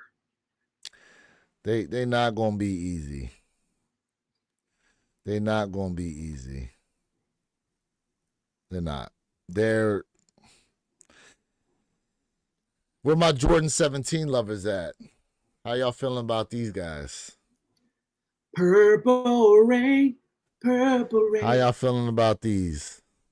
Infinite Archives. So we got another collab here on the 17s. He said, dang, these Dorenbechers went up quick. 279 size 9 for the Pegasus. Yeah, people gonna start taxing on them Dorenbechers. Mm-hmm. They gonna start taxing. I'm gonna keep it a bean on these 17s. I know let's see, Mike Bibby had them on.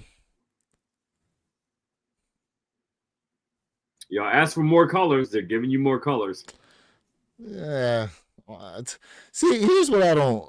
All they did was swap the color on them though, from like the Lightnings. Didn't really. Still a different color. Yeah, I guess. I guess. I They mean, asked for different colors. They gave them different colors. They didn't say how they were woo! going Rising from the dead like the Undertaker. Look who we got. He said Jay not the Elevate Undertaker. popping in. Not the Undertaker. Jay Elevate popping in. He saw we was talking about them phone pauses. He said, I want to get in on that. Ah, foamy omies. Jay, we can hear you. We just can't see you. I can't hear him either. Now I hear him clicking around on his Can laptop. y'all hear me now? Yeah, I was always able to hear you. Okay. Just can't see you. I don't know why y'all. I don't know. Okay, there we go. Whatever's going on with You that. blacked out right now, bro. The blackest he'll ever be. Look, he said I'm finally dark skinned the way I want to I've been dark.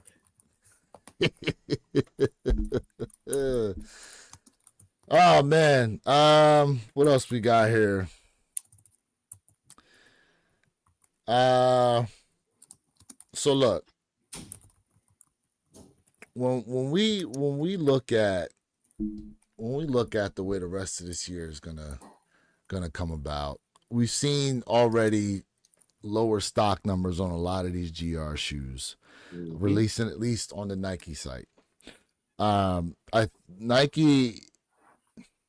Let's back up. If you recall, during COVID times, they tried to do more direct to consumer, so there was less allocated stock to places like Foot Locker, JD Sport Finish Line. But even on top of that, even with like 100,000 pairs releasing, because you couldn't put any footwork in, obviously a lot of stuff was selling out, and pretty much everything was going at least $40, $50 over on the resale market. And we're talking about, if the Jordan 1, the Mauve 1s, had they dropped like 2020, 2021, I'm sure that shoe would have been like at least a $250 shoe, just because of the times and the way stuff was going. Fast forward now to 2025, and like those Jordan 5s that they dropped, the women's pair, stock numbers were low on those. I think it was only about 20,000 pairs that dropped on there. And if you look at, I'm not talking about like the Dorenbechers and stuff like that, but just look at some of the quote unquote GR type releases, like even the Deons. Now the Deons are considered what, a quick strike? Are they considered a quick strike? Quick strike, yep. Okay. But even then, like they've released that, a lot of different places. So it's still a GR release, just with much lower stock numbers. Moving forward, when we think about some of the bigger GR releases that are to come, like the White Cement 4s, the Shattered Backboard 1s, the Taxi 12s, Flu Game 12s. What else? I know there's probably a slew of other, big releases people are anticipating that are going to be GRs. What do you think stock numbers overall are going to look like? Is it going to lean a little more towards looking like quick strike type of GR, or do you think a little more allocated stock for those type of shoes?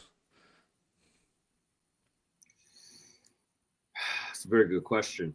I don't think the White Cement 4s, just for example, will be within that quick strike realm. I think we'll have maybe upwards over 200,000 pairs for those. So you think worldwide or U.S.? No, worldwide. And we're talking about Asia Pac. No, I'm sorry. We're excluding Asia Pac, but we're just including the EU and the US. Yeah, so I wouldn't put it in that. Well, it won't go in that quick strike category. However, it will be a lot more limited than what we've been accustomed to seeing 2023 and even the 2024, where those stock numbers were through the roof for a lot of release. I mean, look at how many pairs did they have of the Gratitude, the Jordan 11 Gratitude, for God's sake. Was those 500,000?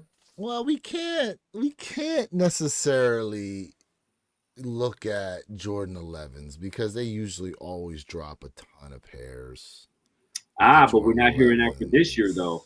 Well, here's the thing, though. Look how many different Jordan 11s we're getting. We're getting like 3. Allegedly, which I still think one. We got the Gammas, Rare Airs, and then there's the that women's sale pair that's going to be dropping. But if we just focus on the Gamma 11s and the Rare Airs that are coming around holiday time, there's usually a decent amount of Jordan 11s that drop around that time, And Jay, you might be right. 500,000 pairs. They did 1 million on the what's the pair that came out before the Cherry 11s? I think it was like 1 million pairs on the Cherry 11s. Yeah, I think those Gratitudes, like US was 500,000 stocks, something like that. I could be wrong, probably am, but I think it's somewhere around that number. And to your question, like, man, listen, I feel like GRs, not all GRs, but I feel like stock numbers this year for even like a nice amount of GRs, they're not going to be nearly as high as we've seen in the past 2-3 years. You know what I mean? So I feel like those numbers are going to go down a little bit. But when we talk about those flu games, we're talking about the White Cements, right? The 4s. I do see those silhouettes selling out. Like I don't see them sitting. I see those flying off the shelf, in my opinion, because those are highly sought out sneakers that people want. Hey, Riv Bank, what up, fam? So and been waiting on. Yeah, you know what I mean? Like a lot of us been doing that. And Riv Bank, we're gonna get to your question. Shout out to the chat, everybody. It's gonna be tough. It's going to be tough for these GRs. I still feel like it's going to be tough, even with a nice amount of stock numbers. It's going to be tough that's my opinion. Specifically for those 2 sneakers is what I'm referring to. Those flu games, because everybody loves flu games. Let's just be honest, right? A lot of the community want the flu games. And my favorite shoe of all time, Riv. There you go, brother. The Air Jordan 4 White Cements. Riv Bank, what's your favorite shoe of all time? Chicago 1 highs. No brainer. Same. Chicago 1s. Welcome to the chat. Shout out to everybody in the chat right now. ATT Chris, I was waiting for you to be in the chat before we talked about the BS that happened with this guy, man. Real quick, just to pivot. Here's what happened, right? He says, let's talk about how New Balance took back my Jown 993s, even though I paid and they were about to be out for delivery. So here's what happened. My man hit on the shoe, right? They were on the way. They was in Florida. They got to Florida. In flight. Oh, yeah. They got to Florida. Dang. He gets a notification that they requested the shoe to be sent back to them. What? Yes. Wait, you can do that? Well, apparently so. Apparently so. Apparently so. I will put it in. I'll put it in our chat, guys. No way. Yeah. Yes, they requested the shoe to get sent back to them. Did they send him the wrong size? I mean, I need the backstory behind this. Well, he doesn't know what the issue was. He's still trying to get an answer as to what happened. You know what I'm saying? Wow. Gail Peterson Jones, appreciate it. Shout out to you for being tapped in right now. What does it say? Check Goat app on these Dorenbecher 6s. 225 is gonna hit different, y'all. Here we go. What are these Dorenbecher? Here we go already. I'm gonna just go to appreciate that. Goat We popped up appreciate you, first. Damn, 7.5, 452 on Goat right now. On that 7.5. That's dope. Damn. So can I ask a question? Let me ask a question. Go ahead. With those Triple J Jown New Balance, like did ATT Chris win it off of the New Balance site, or was it like another site that was selling? I'm trying to understand because that's crazy. Right. Let me because he said Yeah, it. like so, what? I have to feel like they sent him the wrong size and they caught it in a logistics audit, and then they tried to snatch it back. That's what Listen, I for me, if you send it to me in the wrong size, you should at least emailed me to say, hey, we noticed this happen. He didn't even get notification from them that occurred. But that would admit He just got a message. He just got a message from UPS saying, yeah, your package is being diverted. Okay. So hold on. I got some. Yeah, please. So here's his cop. Okay. Thanks for your order. Here's his cop. I believe this is the New Balance site. Okay. Hold on. Oh wow. All right. And in here, I know it's all blurred up, but it does say, I know it's all blurry and crap, but here's the listing of it. And at the top says return to sender requested. This happened 2 days ago, wow. 9:17 p.m. Return to sender requested. I didn't know you could do that in mid-ship. That's crazy. You can. It costs money. Because when I was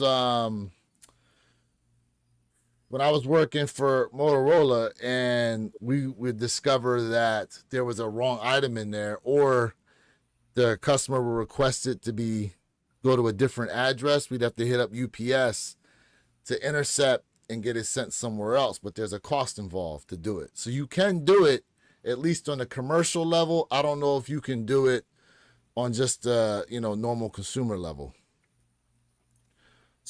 So did they refund ATT Chris? Was he refunded his money? This is weird. Yeah, I believe he's getting a refund, or he got a refund. Oh my God. And he says here they never sent an email canceling it either. Wow. So he has no explanation right now as to what happened. Dog law. That's crazy. I'm sorry to hear that. That's wild. I've never heard of. I mean, we've all been in this game for quite a while, and it's definitely a first for me hearing something like that. Manual _ you guys try to hit on Travis Scott's site. Oh yeah. Take this L. I hit the W yesterday. Wait, you hit on the Travis? I hit on the Travis Why are yesterday. you so quiet about it? Man, I got a lot going on. Man. Here. Here you guys go. So It ain't like y'all can see it. Jay Elevate. Now, y'all, I've already done a review on these Travis Scotts. Y'all can see that. Shout out to my guy. No, we can't, bro. Your camera is black. You can't see me? No, I told you that earlier. That's crazy because I literally can see myself like my camera. That's weird. Yeah. I can see me too. Wow. Yeah. We can't see you, bro. That's crazy. Hold on, let me see. Yeah, I don't know why it's not coming through. T-Wag. Cop any Dorenbechers? Yes, sir. It's a great question. Hit a pair of Dorenbecher 6s.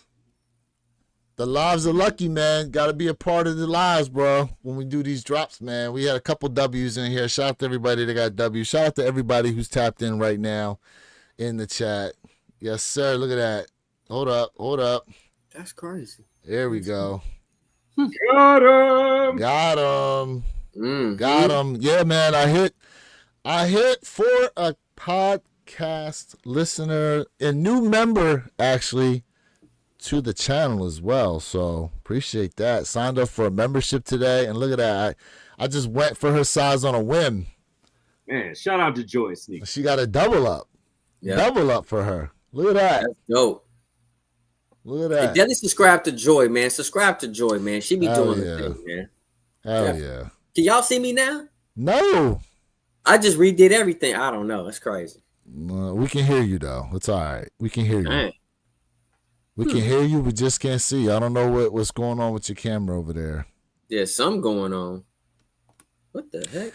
All right, let's talk about something that we all for sure gonna hit on. Okay, let's talk about these metallic fives, reimagined fives. Let's talk about something happy.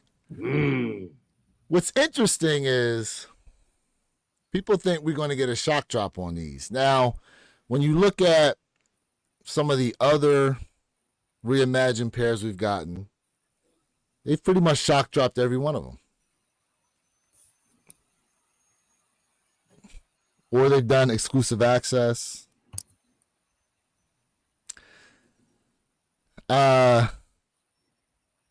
What do you think actually happens for these? Do you think we see a shock drop for them? I only do my predictions when I'm 100% positive. That's why I'm have not been wrong to date on any of my predictions. However, this 50-50 for me. I don't know. It could go either way. No Hype says, nope, no shock drop. They just loaded on sneakers. Oh, are they on the sneakers app? If they are, that right there tells us all we need to know. Let's take a little gander. Are they on sneakers app? I'm looking now. They are absolutely on sneakers. Loaded. Where? At the very bottom. I'm in the upcoming. No, all I have is Wednesday, February 19th, the SB bottom. Dunk Aluminums. They're loaded, sir. Right there. Refresh. Yep. What? I'm going back in. Pause. No. Man.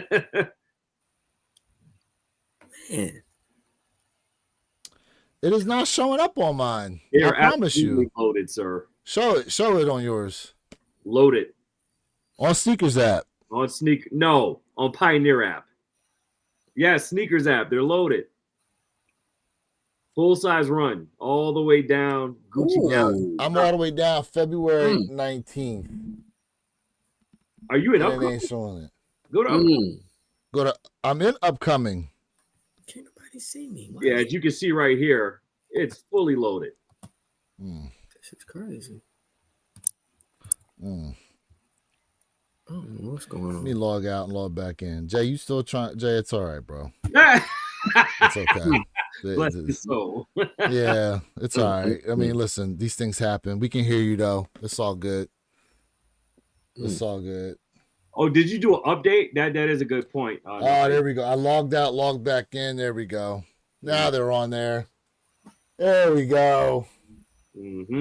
Well, there we go. No shock drop, no EA, none of that. And real quick, I need to make a correction. You asked me something on the last live, what material. I said suede. They're actually nubuck, but it's that nubuck that feels like suede, not your standard nubuck. Got you. Yep. Got you. Okay. I need to add that correction to myself. Got you. And the Travis Scotts are loaded for the 31st. Yes, they are. Travis Scotts are on there along with the AirTech Challenge 2 Racer Pinks and these moccasin looking ACG Izzy joints, whatever those are. Right. Those like Uggs. Remember, not Uggs, Lugs. Remember Lugs from back in the day? Oh, yeah, I remember Lugs. Give me Lug vibe. I remember Lugs. Waiting to see the Grape Fives. They Z Sneaker had put it out there if we would like to see the return of the black Grape Fives.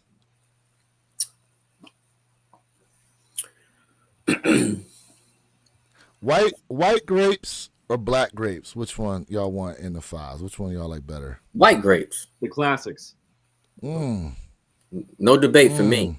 Classics. No debate. I'm gonna keep it a bean. I like the look of the black grapes better.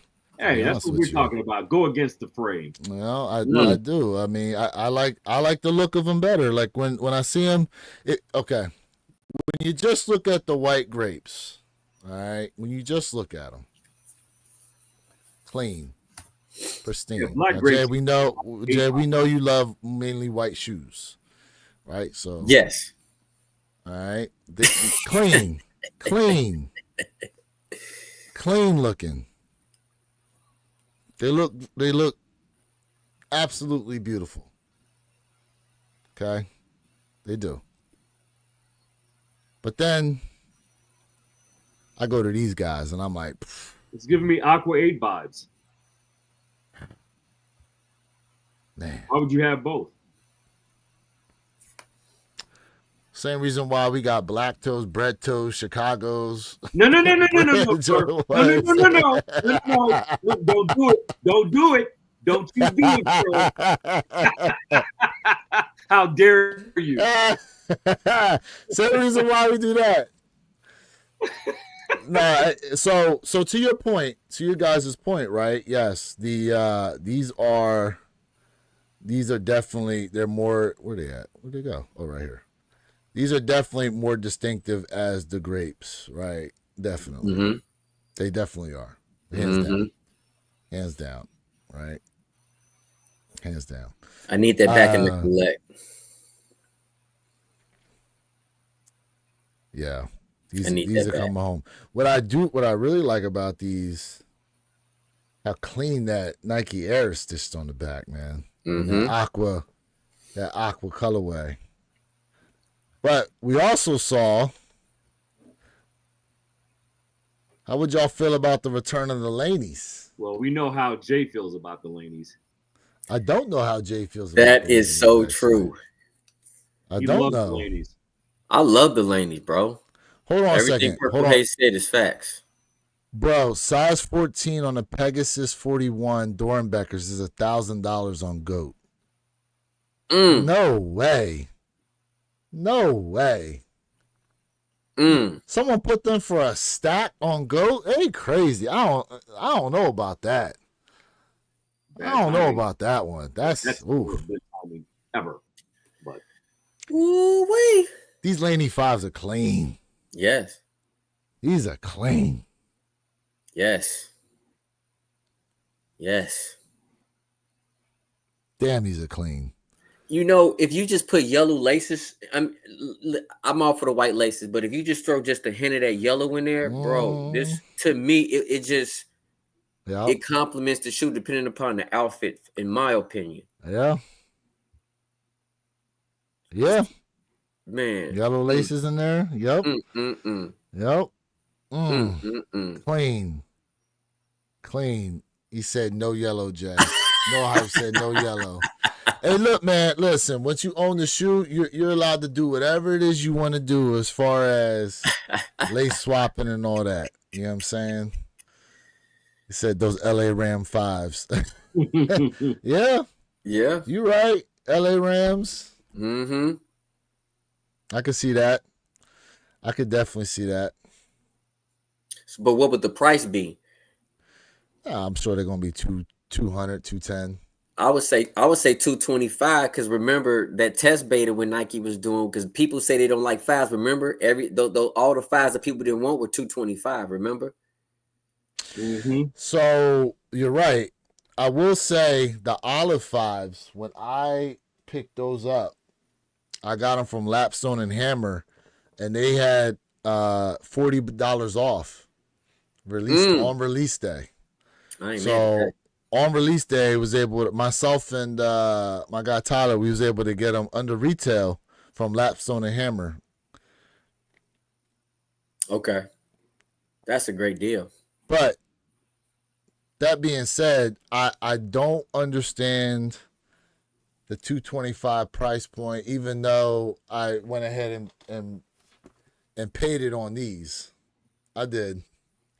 I did too. I paid it on these. These are so Mm-hmm. clean. These are so clean though. Damn, these are Yes, so they clean. are. Damn. Such a clean shoe. Mm-hmm. Such a clean Facts. shoe. Facts. Damn. Let's see here. Nah, it was the day before release day that we got them. Oh, I mean, either way, we still got them under retail.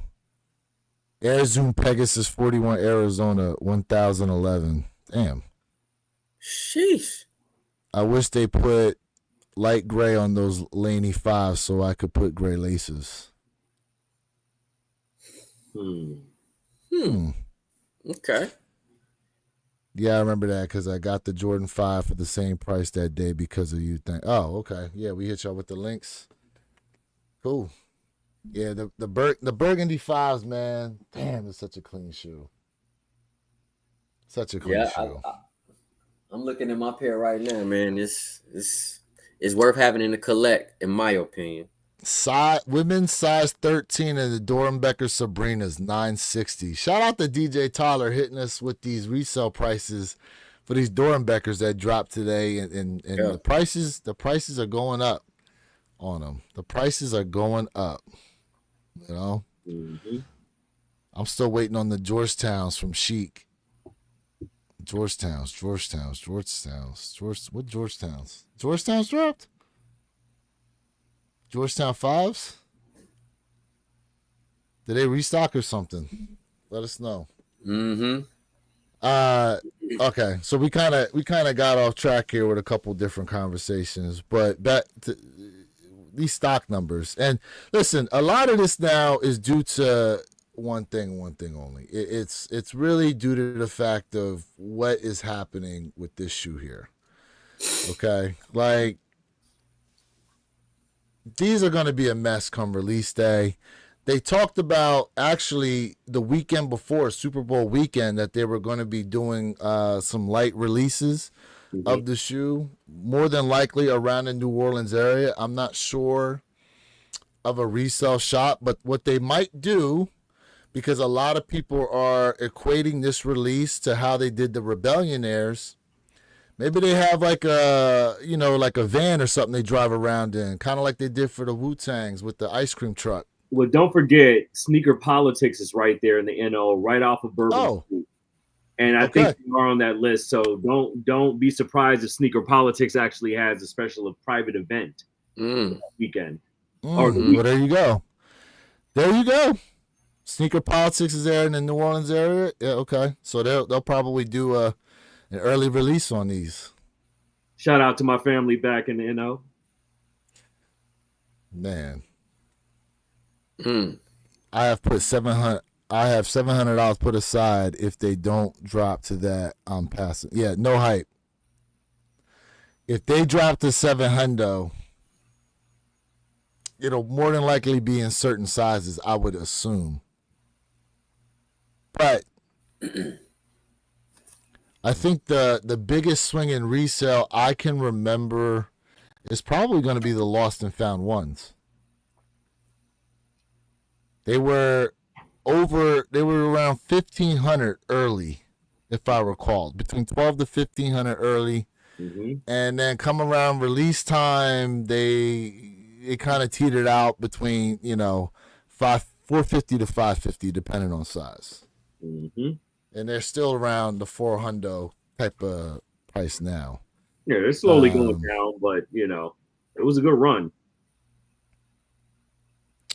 1,500. Yeah, Joy. Yes, I remember that a lot of people were hype on those lost and founds, and they were buying them early. And look what happened come release day. The app shut down. The app just froze. The app froze. People were waiting 45 minutes to an hour just to get notification as to whether or not they hit. Yep. Arguably one of the worst releases of our modern day sneakers app history. Yep. And then Nike said, oh, wait, we not done yet. Because when they did a re-release a year later, the same thing happened again.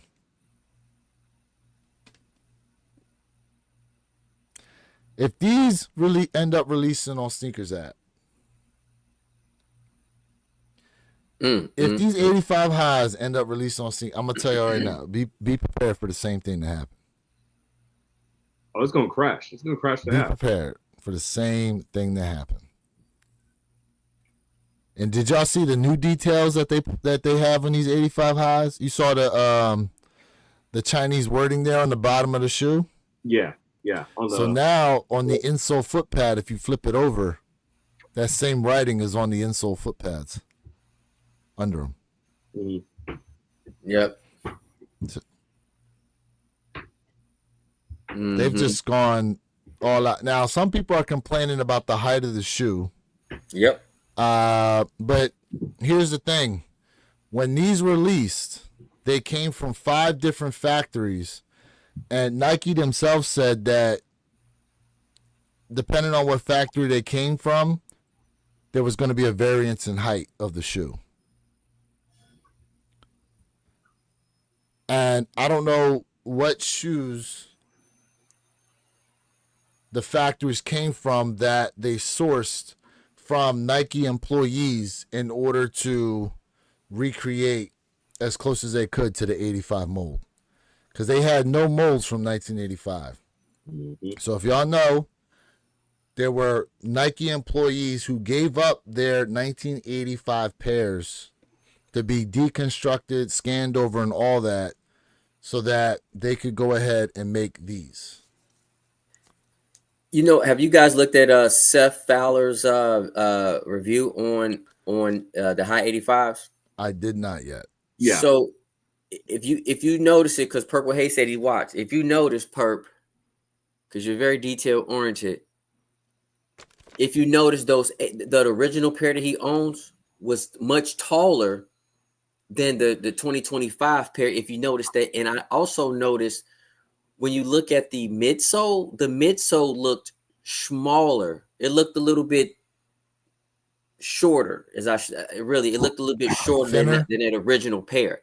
So the height, the height of the heel, along with the height of the midsole, was a little bit smaller. Very true. Shorter. Very true. And then also the back of the shape of the shoe, it goes like this. It's crazy.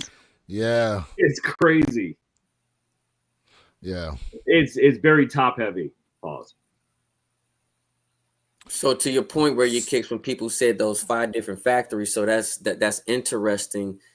So technically we can say there's no true standard with that original high 85 original. There's no true standard because the height differences because of the different factories. So that's quite interesting.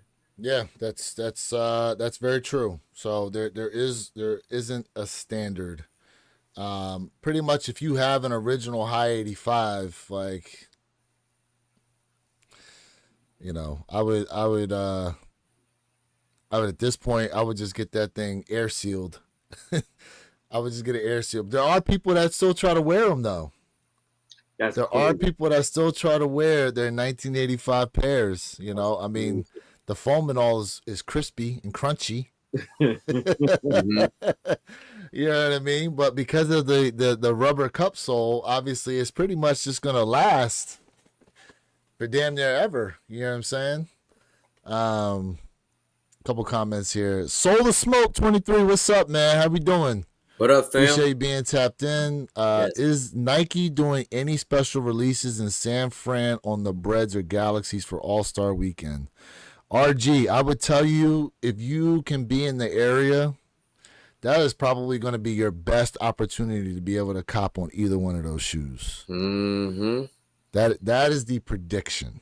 Now, I put it out on my IG, Wear Your Kicks 26, the list of all 23 stores that will be releasing these 85 highs. We have no info yet, except for a few places, as to how they're doing the release. But the talk is white glove treatment. White glove treatment for the release. They're going to be doing a lot of special things, allegedly.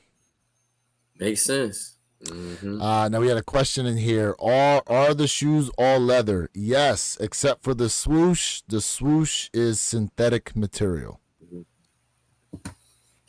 The whole shoe's leather. The swoosh itself is synthetic material, just like the original pair. And the reason behind that is they're using leather, and they're using a thick leather because they're saying the more you wear the shoe, the better it's going to look as it breaks in. Encouraging you to wear your kicks. Yes, sir. Hint, hint. Perp, those Air Force One Kobe's, though. What you got behind you? Oh, yeah, they can see it. They can see the Kobe's there. They can see the UNC Off-Whites. Mm-hmm. Oh, look at that. You got the cool grays there. You got those are DMP 11s, right?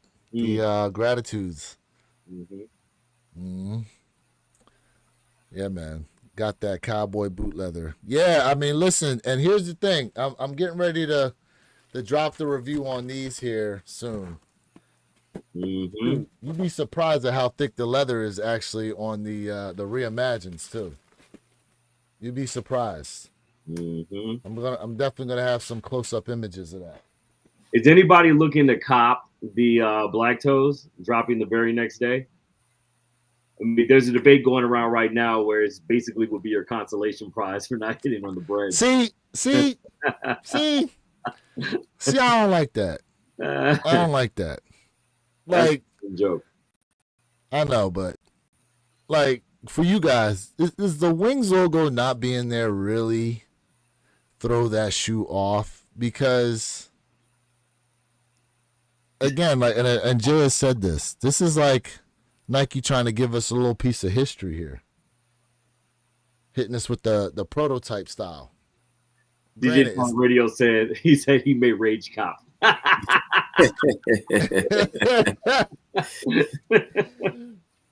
think a lot of people may be rage copping that day. Man, look.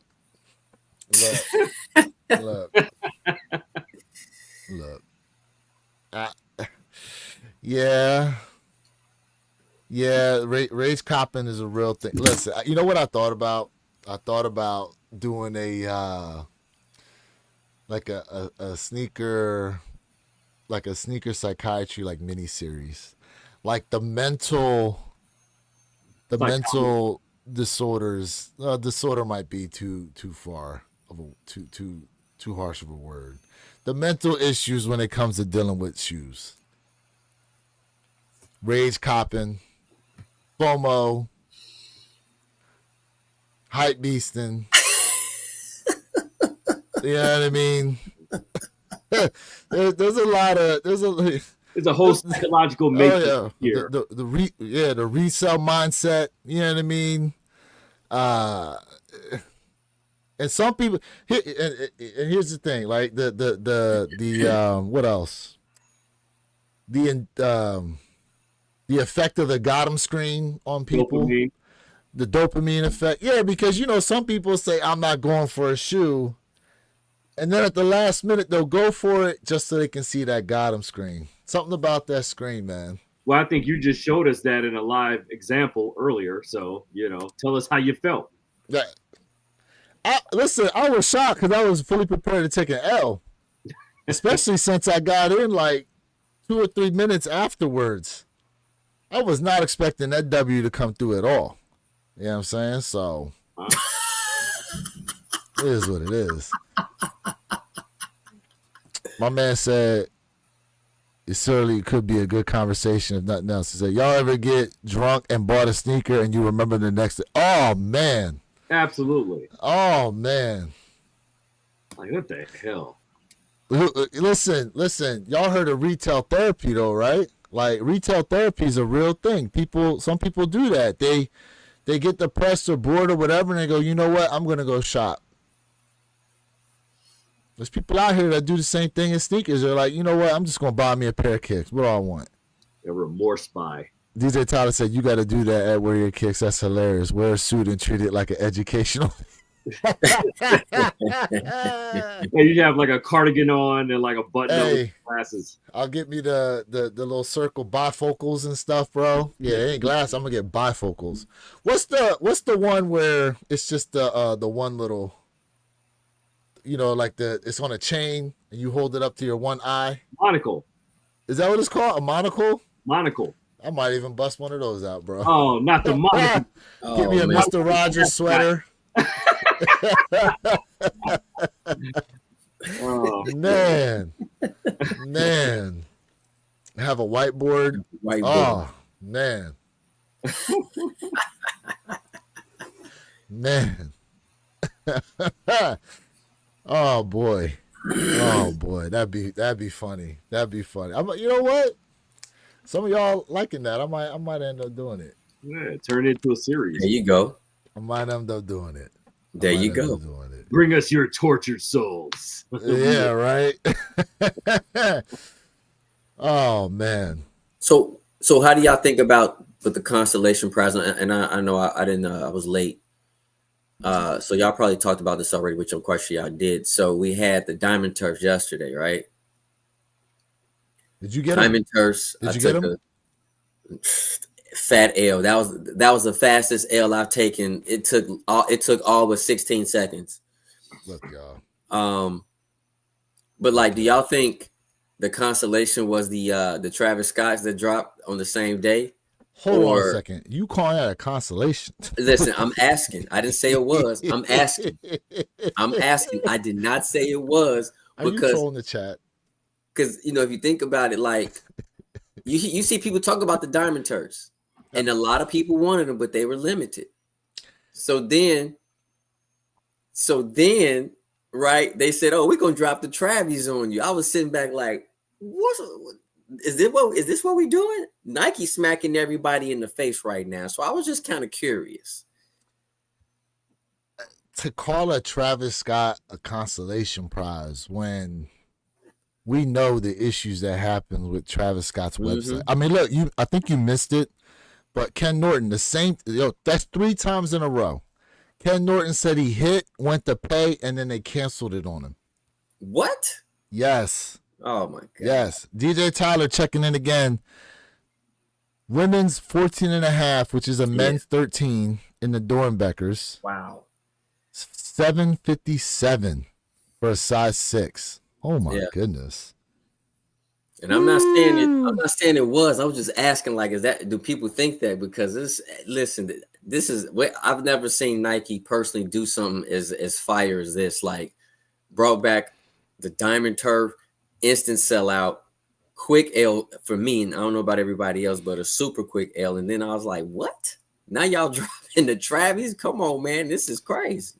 So for me, I copped those Book One Forrest Gumps yesterday. Okay. I'm excited to get those in and do a review on those. I want to see what they look like in here. I was looking at them long enough, and I said it on here a few times that I actually like the way they look. They look clean to me. We're gonna see. They took the spine off of it, the book spine. Did they take the book spine off that pair? Yeah, there's no pull tab. And there's a green pair currently on Sneakers app that's going to be dropping here in a couple weeks as well, that a couple people said they liked. Okay.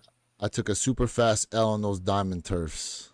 Bro, so I will say this. I put it in the chat in our chat, Jay, and before the release happened on Sneakers app, Shoe Palace actually released the Diamond Turfs. Now, there were a lot of people who passed on it because of the shipping, but then it turned out to be the smart thing to do because they definitely went poof on Sneakers app and everywhere else. And so now, I believe Diamond. Really quick, Lewis, before you lose your point here. Late shipments are coming out next week. So if you did not hit on the Diamond Turfs, check out your local stores next week. DTLR for one. I did see on Twitter there were a few people that went into like their local shoe palaces and stuff like that, and they were actually able to cop pairs. Okay. So definitely, yeah. I mean, check your local stores, guys, if you're really, really looking for a pair. I wish I would have caught the dub, but whew. You know what we need to do, and we talked about this before. And shout out to the new people that are in here, but to some of our day one, week ones, month ones, and all, we kind of threw it out there about having possibly putting together a Discord channel. Not sure what all is involved in having one of those. I know you're heavy into the Discord, so you would have a lot more information on that. But how would y'all feel about us trying to get a Discord started to where we can easily try to drop this information to you guys? Let us know. Let us know in the chat how y'all feel about that. I'm sure some of y'all probably involved in a few different Discords. So you're like, damn, another one to hit me with some more notifications. But let us know. Let us know how y'all feel about that. Because these guys will tell you I'm always dropping stuff in our group chat. 24/7. I'm always dropping stuff in the group chat. Never no vacation. You know, so that would definitely be cool.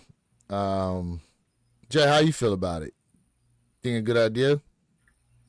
I mean, for everybody out there who, definitely subscribe to the channel, I think that would be great because, that builds our community cohesion together to try to cop. And, everybody wants to win. We want to see everybody win, chat. So I think this is something that we can do to build on our community and just keep growing. Why not? Yeah, we all want to cop. We listen. We always said our lives are lucky, right? That'll even make our lives even better. You know what I mean? So yeah, for sure. Yeah. I mean, one pair at a time, family. Yeah, man, we could definitely listen. We definitely would love better ways to be able to connect with you guys for real. You know what I'm saying? On a daily basis. Keep them vibes coming for real. All right. Now, as we get closer to these releases for the month of February, Metallic 5s, Bread 85 highs, Black Toes, Lucky Short 3s, which coincidentally I actually have a picture of here. I believe Wear Testers actually just did a review on these. And he said the leather is actually really nice on the shoe. Via sneakers and select retailers. Interesting. So maybe not all retailers are getting these. Yeah, that's what I heard back in November of last year, that it could potentially be a very selective drop.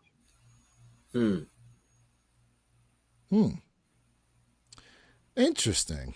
But does that change whether or not you go for the sneaker or not in that case? Well, here's the thing. If you pass, okay. If you go into the month of February with the mindset that come hella high water, Bread 85s are coming home. Let's just think about this here. These lucky short threes, what are they going to run you? 200? So there's 200 right there. 200. The Black Toe Reimagines, the 180. So here we are at 380. I'm not including tax right now because, that's whatever. And then you pass on the Reimagine 5s, which I believe, how much are Reimagine 5s? 225? No. Right, 210. No, they're 210, 215. Yeah. Okay, so let's say 210. So now you're at 590. So you're about 600. That 600 could go into trying to cop these Bread 85s if you pass on everything.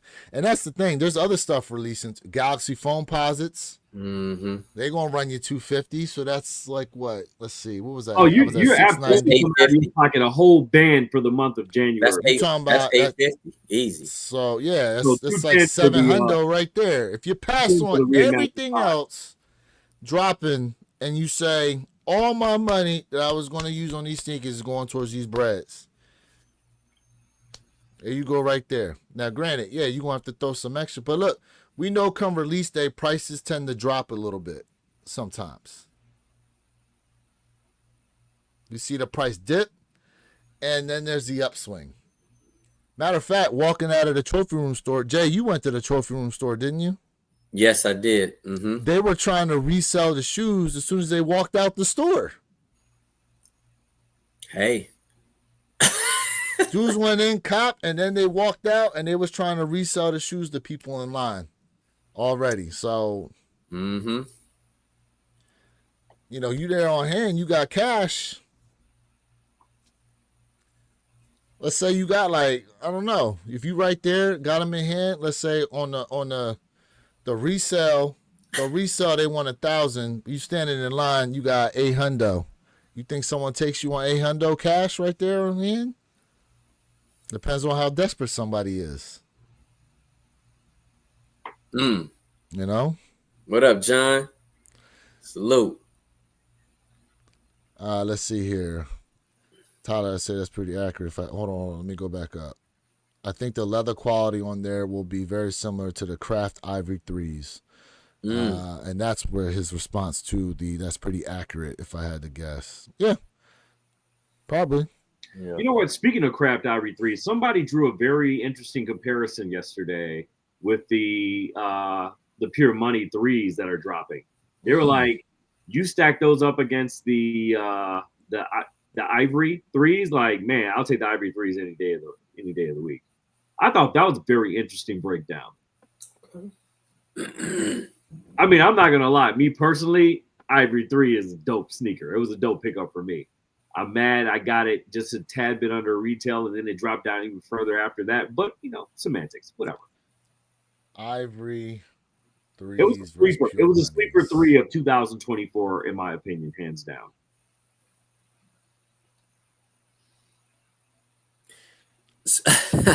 Man, y'all just brought up. Y'all both just had me thinking about something. Another. I'm not trying to get off topic, but man, y'all just said something that just connected the dots like crazy. What? Go ahead. So that's Purple Haze is like Purple Haze. I agree. The Craft Leaves was fire, right? Mm-hmm. But with the Bread High 85s, I have to say this. Do y'all think this was too early to release the sneaker? And I'm not saying it's not, because I feel like this sneaker will be sought out throughout the whole 2025 year. But when we kind of think about when a sneaker releases too early, it somewhat has been forgotten about. I don't think that's going to happen with the Bread High 85. So do y'all think this was the right time to drop this sneaker in February? But for me, I think you could drop this sneaker in January and nobody forget it. But it's like, man, timing is everything. That's just like what both of y'all did. It just connected. That's I'm like, hold up, man. Now let's pull back for a second. You know what I mean? Pause. Well, I'm glad you brought that up, because for those y'all that don't know, the Bread High 85s, Mike only wore those one time. and that was All-Star Weekend. Of that year. It's the only time he wore the Bread 85s on feet was during All-Star time. So you're talking about basically they're bringing him back for when he from when he first wore them. Where it all started. Yeah. At All-Star. Yep. See. Yeah. Look, I say these threes could not have been coming out at the worst time. You have everything that's dropping, and you got the Black Toes, you got the 85 highs, you have the reimagined fives. You have one other drop in there I'm missing right now. I don't know why it's escaping me. And then you got to turn right back around the first week of March and freaking have the flu games, right? You got you have the Nigels, you have potentially the foam posits. I mean, you got a lot. I mean, it's going lost in the fray. And I actually said this a month ago with this particular sneaker. I said it's the worst time. Like, you dropped this, you should have dropped this somewhere in the beginning of like January, because January has been relatively dry compared to the hype building up to February and March and April and May releases. That whole 4 months right there, you might as well go get you a second job or something. Because, I mean, you know, it's just going to be February, banned. March, damn near banned. April, a fraction of a band. May, a whole band. I mean, that's like 5 bands right there, damn near. That's insane. All right. Says here, 1985. Meanwhile, the Bread, short for Black Red Colorway, taking after the banned Airship, which was the actual shoe he was getting fined for wearing, was only worn by Jordan on an NBA court during his appearance in the 1985 Slam Dunk Contest at All-Star Weekend. So that's why we get in the February release. It'll be exactly 40 years since that shoe debuted. The one time on court. One time changed the whole history and the trajectory of a brand. That's power. That's power. The commercial that they did for these where they can't stop you from wearing them. Man.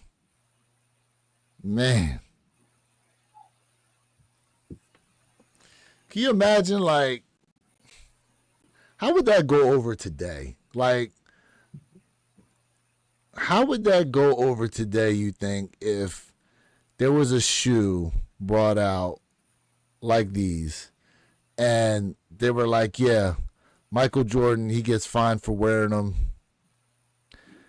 NBA, and they put out that band kind of commercial stuff. How do you think it would actually go over today, that campaign? Do you think it would have the same type of effect?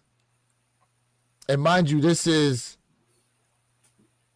never hearing or seeing Michael Jordan before. Fact, we celebrate the Airship over here. 1,000%. 1,000%, bro. Airship Nation over here. Airship Nation. I really contemplated buying a pair of those band Airships. You know what? You know what? It doesn't make sense. How are you only going to release them Johns overseas? They never released them here in the U.S. They only released them overseas. Where it all started. What are they going for now? Listen, there was an 11.5. I was really looking at hardcore.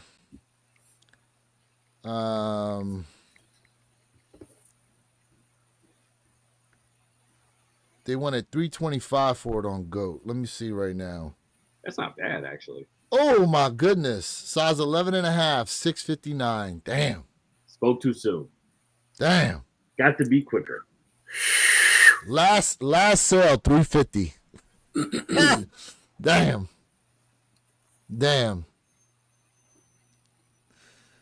Damn.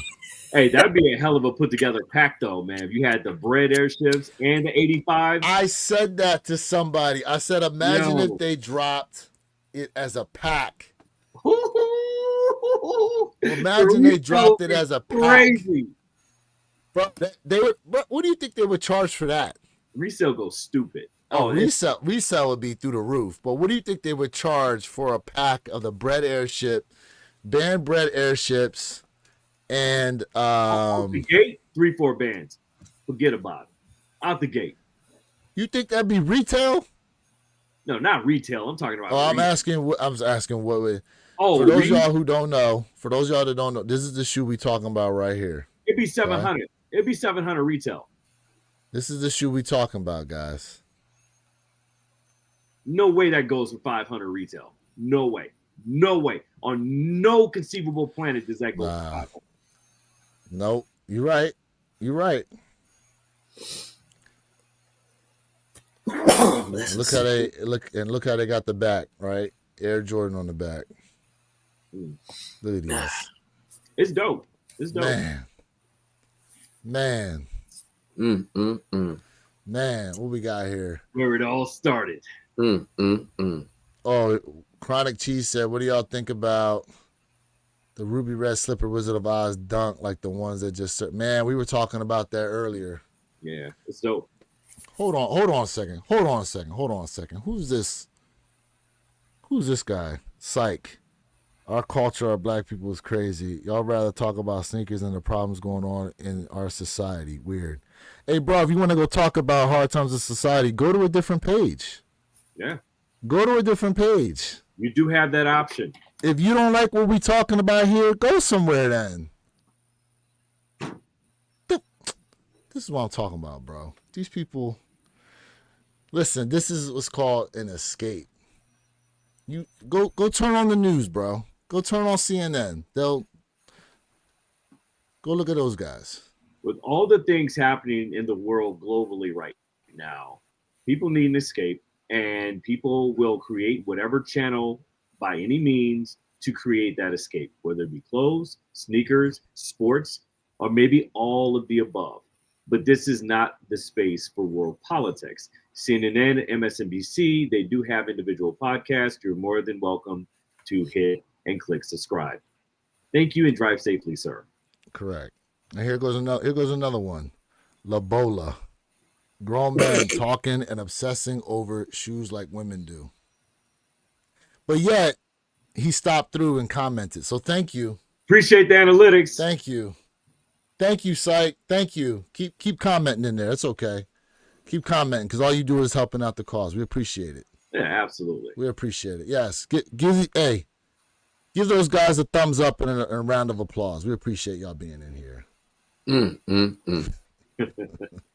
But yeah, those breads are clean though, man. I mean, you just like, I'm waiting to see if they go up even more after the official release of the 85 highs. You see this guy, Labola said, either one of these guys has a father. You must be talking about you and your boy Psych. My dad alive and well.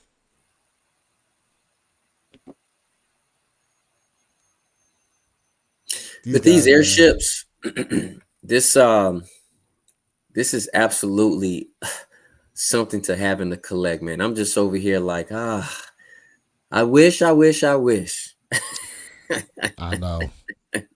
Listen, just like them band. I wish I paid the $900 on these freaking breads, them Jordan 1 breads, because now you're looking at prices like, damn, could have copped them, sold them, and made my money back. Yeah, this is, man. You talk about history, a talking piece. This is where it's at. This is where it's at right here.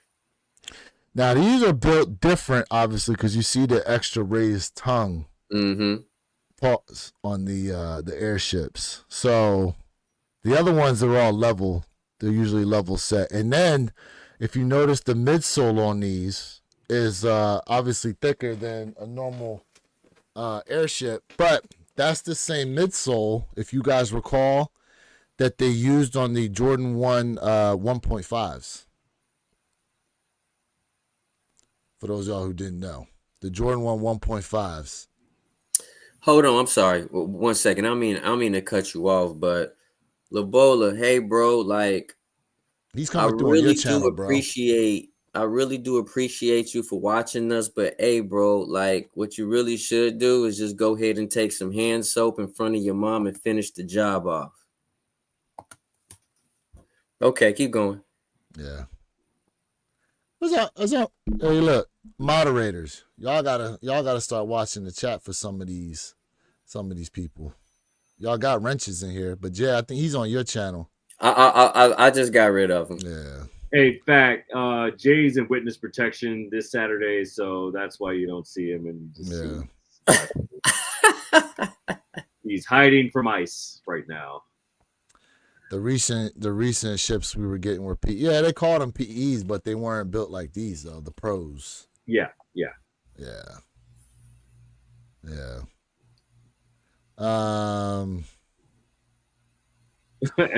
Tyler, they were coming through on Jay's channel, but Jay got them up out of there. Jay, you gotta hand out some more wrenches through your channel and people watching, bro.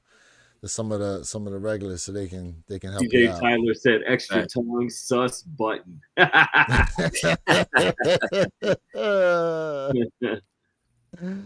don't know why my camera not working. That's weird. I can see myself. Y'all can't see me. It's weird. Nah, that's weird, bro. You blacked out. I'm looking at myself. I'm like, I don't know. It's weird. If you have a camera cover, then that would explain a lot. So we was talking about consolation prizes. So the Lucky Shorts are consolation prize to the UNC threes. 100%. Now that you get them side by side, you can really see the differences in them. And plus, when the UNC threes dropped, they had a whole marketing campaign. This was around COVID as well. They had a whole marketing campaign around these where they put them on all the celebrities. They had them on all the athletes' feed. They were being seen in interviews. They were being seen on podcasts with them. They were everywhere. Yeah. TikTok said definitely a different midsole on the 1.5s. It's not a Jordan 2 midsole. Facts. Joy Sneakers. Thank you, Joy. We appreciate She's a member of the Jay's channel. Thank you, Joy. Definitely appreciate you so much. Yeah. We all appreciate you, Joy. Thank you so much. Facts. We really do. Facts. Thank you so much. Shout out to Joy. Make sure you give her a wrench, bro, so she can help you out. Absolutely. Get some of these fools out of there. I definitely need to pull out some more wrenches. You're right. Pause. Pause. No Jordan 1 mid or outsole. It's a completely different mid or outsole. Yeah, on the airships, guys. This is a. Let's go back to it. Yeah, this is not a Jordan 2 midsole. All right, and then this is the same midsole, like I said, that they used on the Jordan 1 1.5. Let me see if I can bring them up. Jordan 1.5. You can always tell that airship midsole because it curves up in the front. Pause. All right, so that's the Jordan 1. That's the Jordan 1.5. Hey, bro. I'm out here slipping right now. So this is the Jordan. This is the 1.5. So you can see see there it is. There's the same outsole pattern as the. Hold on, I'll get to it. Same outsole pattern here as the airships. You know what? I got a question like for the chat, like this for everybody. You know, like over time how materials sometimes change. I just wonder with the 2015 pair we just looked at, is that still a polyurethane like midsole? I don't know. I'm not here to say what's and what's not because we know sometimes things change, and it's just interesting. Like sometimes how they'll switch the materials for those midsoles. It's just interesting. So most of the midsoles past the Jordan 1 are all polyurethane. The 2s are polyurethane, the 3s, the 4s, the 5s, the 6s, the 7s, the 8s, 9s, 10s, 11s, 12. Yeah, they're all They're all polyurethanes with rubber outsoles. Yeah, I don't know that pair. I was just like curious. You know what I mean? So like the midsole's polyurethane, and then they put a rubber outsole on the bottom. Mm-hmm. Yeah, just curious. Yeah, obviously it's a comfort thing. Yep. But all right. So as we were first discussing before, I don't know who the hell this is.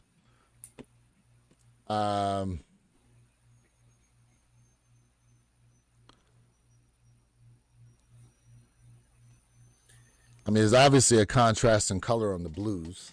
Mm-hmm. How do we feel about the? So here's the crazy part, because if you have the UNC 3s, the front area that's rubber, like on some of them, it's yellowing. Like this area here on the toe area, I looked them up. It's yellowing, actually, on some of them.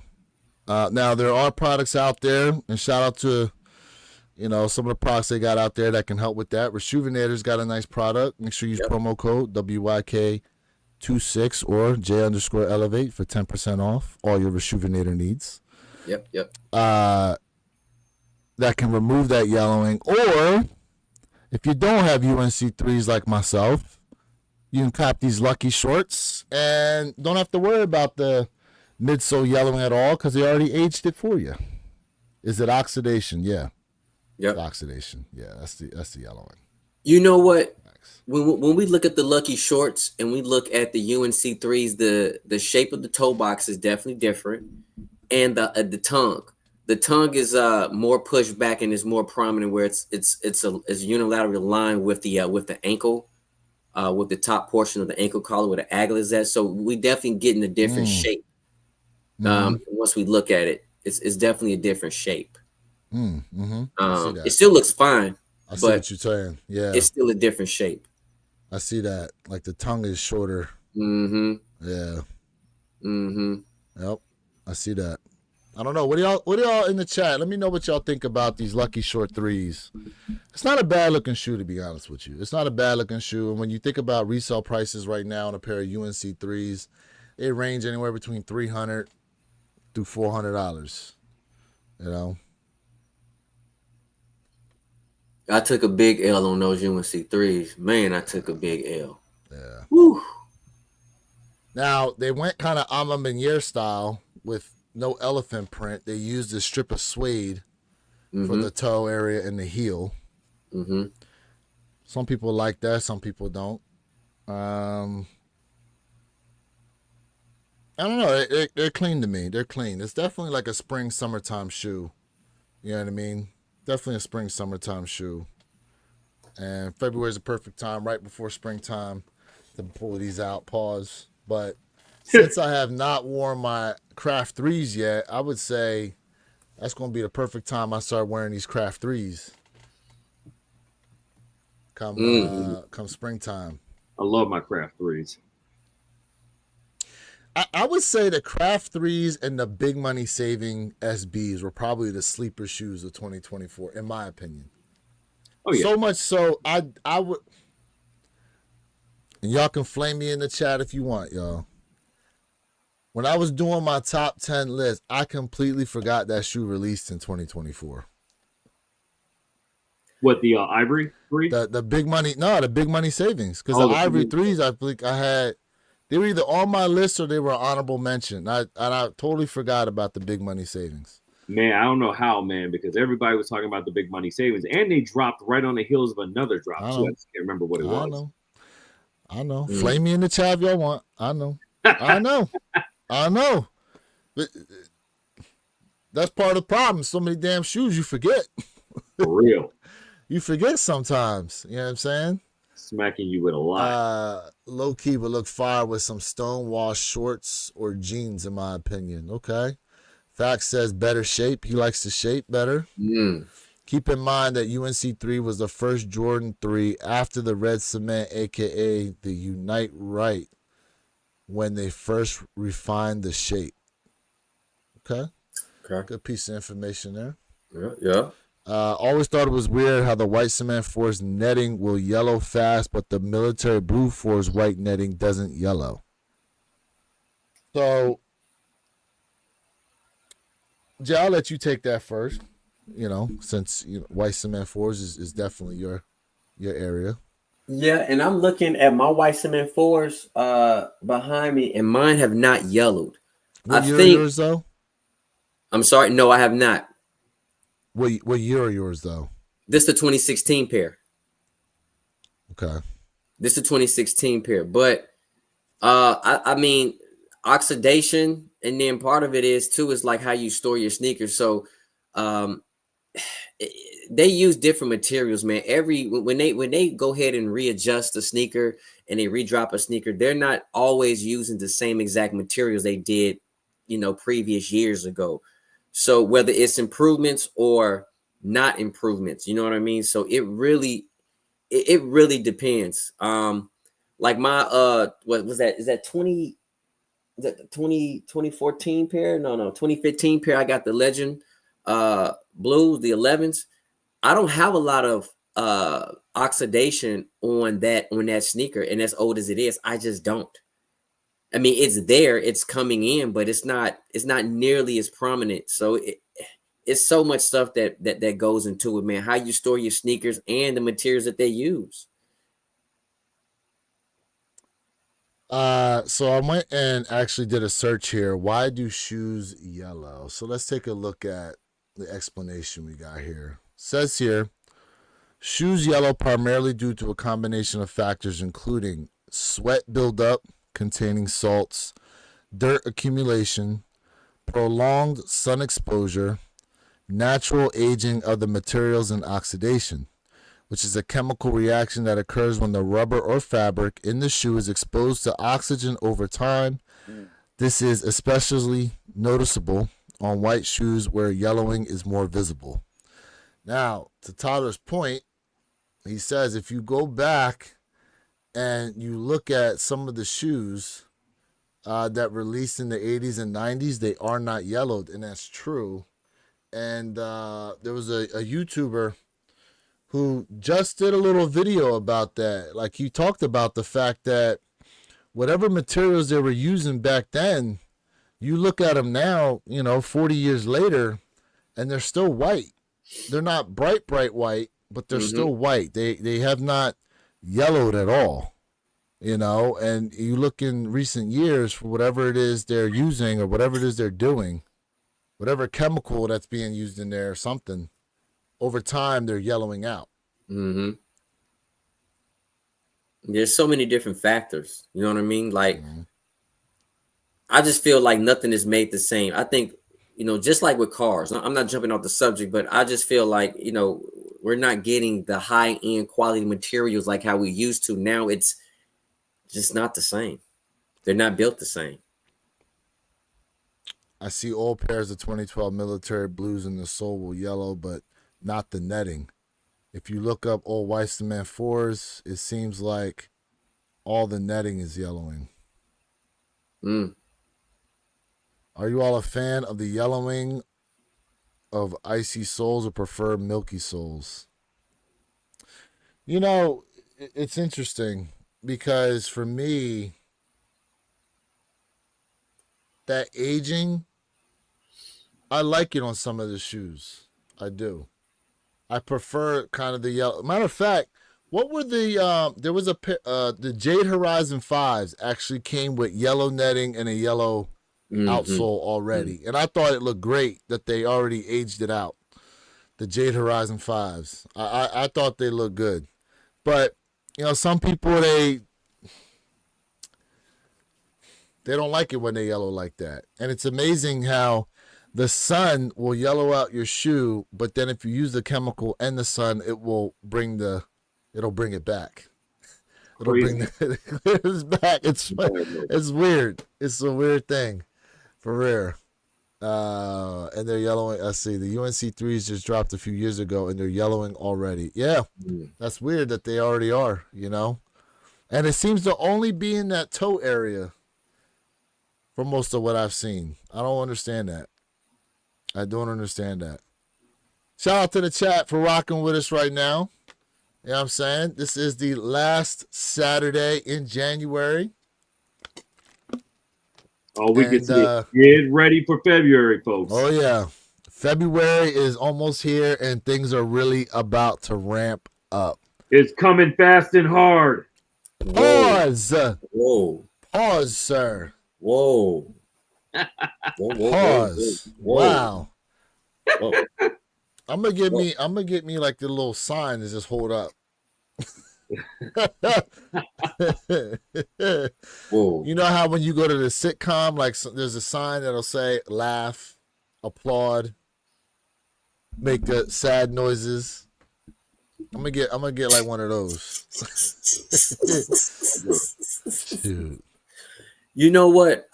I don't mind the aging of sneakers. I just think, depending upon not necessarily the style, I just think the colorway of the sneakers, sometimes that the natural aging process looks better. Sometimes to me, it just depends, but I'm all for it, man. I'm all for it. Trust me. I think one of the best shoes that ages well over time, so long as you don't necessarily beat it into the ground, is a Jordan 1. Oh yeah, especially if it's a good quality leather. Absolutely. Yeah. Mm-hmm. A Jordan 1, to me, I feel like a lot of times they look better with age. Okay. My Midnight Navy 6s started to yellow after like 6 months of sitting in a box, but my military blacks are still white. Interesting. So, yeah, my Midnight Navy 6s has been sitting on the shelf. I don't have them in the box, but a lot of it too has to do with, like, there's devices out there where you can actually check the humidity of the different rooms. Some of you guys may have your shoes in a room where you think there's no humidity in there, but there might be. There might be a level of humidity that you're not accounting for that may be getting to some of these shoes. So, I'm not saying you necessarily need to go out and buy it, but like my air handler is like right above here in my office. But I still have a fan actually that I have circulating air in the room around, so I don't know if it necessarily helps, but I think it does. You know what I mean? Listen, the best way to preserve a shoe is to wear it every so often. That's the best way to preserve it. You know what I'm saying? Like, especially the polyurethanes, because from my understanding, wearing it actually helps to push out some of the moisture that builds up in there. And believe it or not, they do build moisture. And over time, that's what causes them to, look like cake and crumble. You can install a dehumidifying fan with the. There you go. Facts. That's a good one. That's a good suggestion too. The only other thing I can say is if you put them in airtight bags. Airtight. You can't just throw them in a Ziploc bag. There's still oxygen in there. You gotta pause, suck the air, keep them sealed. Oh man. But I agree with Fact. He said 2007 they were using completely different materials, and I agree 100%. Well, it's either different materials or they were treating it with different chemicals, or both. It could be. It could be. One day we should definitely do a small deep dive into how the different materials are actually made, like how leather's made, suede, the different grades of leather, different grades of suede. You know what I mean? Because I feel like our perception of what's good and what's not on sneakers is skewed versus, like, if you look at, like, fashion and retail and stuff like that, what they deem to be high-end quality leather. Mhm. You know, because a lot of you guys are under the misconception of this thing with the shattered backboard ones, how the leather was all tumbled and stuff like that. Like, understand that's artificially done. The leather does not come naturally tumbled like that. It's artificial. Mm-hmm. You know what I mean? And the only way you can really do that is if the leather is thin. And the thinner the leather, right, the less durable it actually is. So when you get those 85 highs a lot of times and you're like, damn, the leather's all thick and pause and these are stiff, pause. At least I can say it with a straight face. You got to understand that the leather's like that because that's actually what you want to play ball in. You know, something that's sturdy and durable, not something that's soft like that and very malleable. Mm-hmm. And I'll give you a good example to your point where your kicks. The Jordan 1 High Brotherhoods, they made leather too thin. And so it's probably the most supple leather you'll see on a Jordan 1 within the last 3 or 4 years, easily, hands down. Mm-hmm. However, because it was made so thin and it is so supple, it's not built to have a lot of wears on it, because then it starts to crumble in, it starts to curl up, and it does not look or wear well. So, you know what I hate on my Jordan 1, and I don't know what people are doing, but review coming soon, y'all. On the heel area, where you see like these creases that start to show up in the back of the heel, on especially on Jordan 1s, because people just, you know, they don't want to open the shoe up and actually put their foot in there. I can't stand the way that looks. I can't stand that. Mm. Now, maybe, I'm trying to look. Does that happen with my other ones? Nope. It almost looks like it bulges under where the swoosh is. Like it starts to bulge out under there. But that comes from people trying to stick their foot in the shoe instead of using like a shoehorn or you know, using their finger to pull the back. I'm trying to say this and that sounds suspect. put your finger in. Because y'all gonna hit me. Full grain performance leather like on 85 highs versus what's on the Air Jordan 1 OG. Completely different animal. Yep. Yep. I'm sick of hearing people say that the new breads look like bad quality leather. They look great, like a good pair of boots or design. Yeah, man. Listen, let me tell y'all something. Let me tell you something that we've said on here, and this is your first time in the podcast. I really feel like there's people out here who will dog a shoe to prevent less people from going after it, so they got a better chance. What is that term called? They do it a lot in the stock market. Mm-hmm. Educate the people, Perp. What do they call it? It's called shorting the stock. There you go. There you go. There you go. Yep, that's what we do. They'll tell you all day long it's trash. Nah, those ain't it. And the next thing you know, they hit you with, oh yeah, I picked these up. Yeah, I wasn't gonna get them, but then I saw them, and you know I couldn't really pass. Like, yeah, man. And here you are, you was passing on them because you let your boy convince you that they was trash. Okay, which is another there goes another topic there for Sneaker Psychiatry miniseries. The influence of others. Yep. Yeah. And they have on your purchasing habits. Mm-hmm. Yeah. Yep. Yeah, they do that, man. People do that all the time. Now look, I said when I first saw images, I was not happy with the way those initial pictures looked. I remember we showed it on here. A lot of us on the podcast, we were talking about it. And we were like, these pictures, there's something up with these pictures. They don't look right. Like there's no like richness to what we seeing. Then we got better pictures that come out, and I was like, oh yeah, these a go. I mean, it was always gonna be a go for me. Period.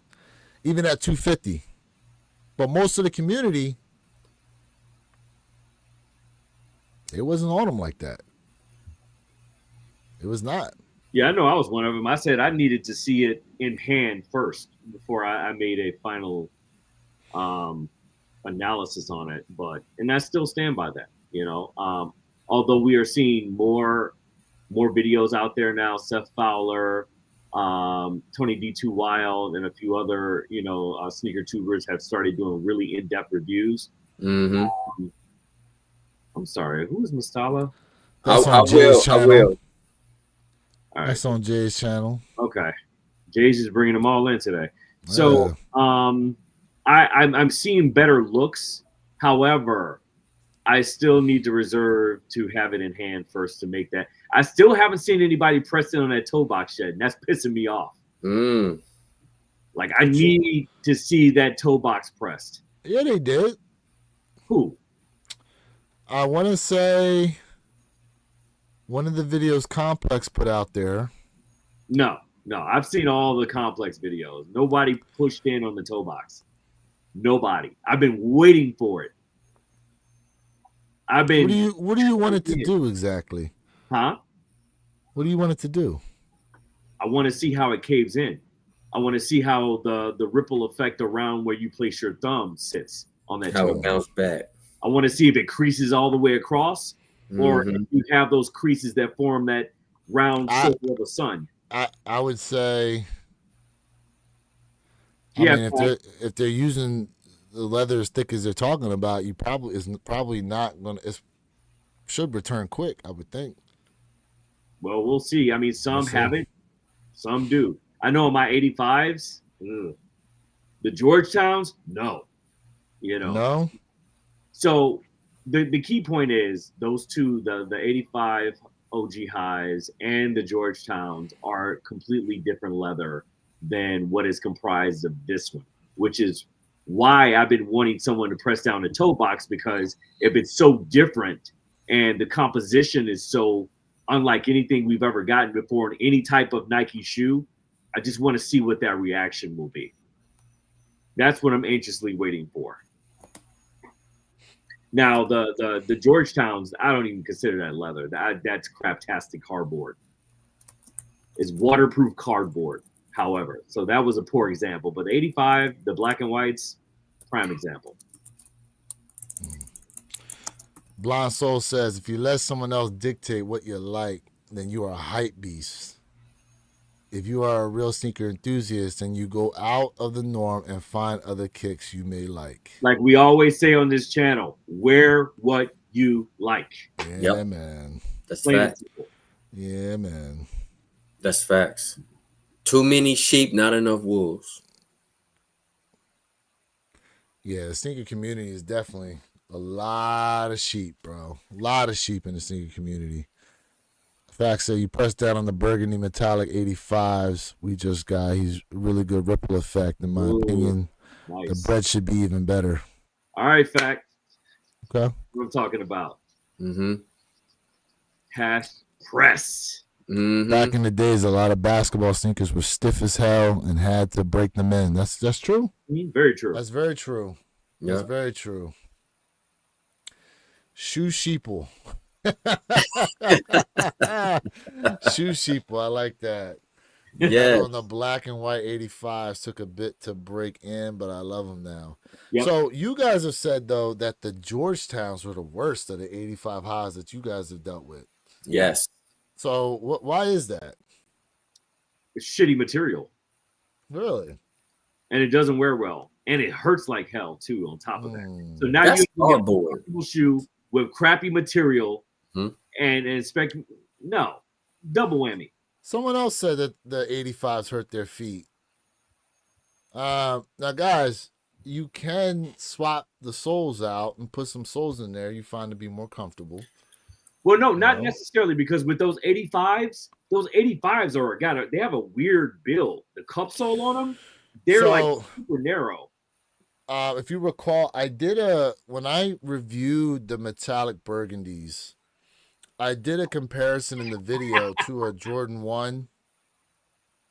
Sissy feet. Hello, Tyler. I did Right, a Tyler. comparison Let to him know. the 85 high, and I did to the regular Jordan 1. And so the midsole was obviously a lot thinner. The midsole actually reminds me of what we get on the airship PEs, to be honest with you. Do they fit different? Yes, in a way, because it's stiffer leather. But yeah, I would just assume after wearing like the break in, once they're broken in, like they'll be comfortable as hell. The only shoe I can say I had an issue with in comfortability were the original Jordan 4 Alma Meniers with that quilted insole. Something about that quilted insole killed my arches. I don't know why. I've never had that happen with any Jordan silhouette. You name it, 1 through 14. Never had it happen. Well, I mean, that Jay quilted insole, literally the most uncomfortable for our own. And then they're coming out with that quilted insole again on those diffuse blue Alma Menier 3s. Different material. You think the insole's different material? No. It is different material than the insole that the 4 had? Yeah. You know what? Where you Purple Haze, you also said too, like with those high 85s, a lot of people may have to go a half size up. I know you said you recommend people going a half size up on those high 85s because of the way the shaping. I remember that. Yep, absolutely.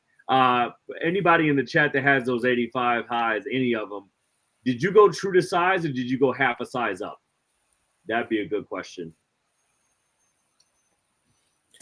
Very curious. For me, all my 85 highs, half size up, hands down.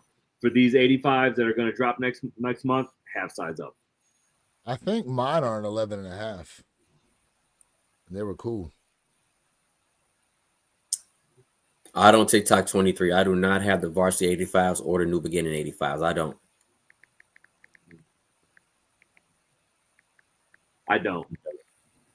You guys didn't get the burgundies?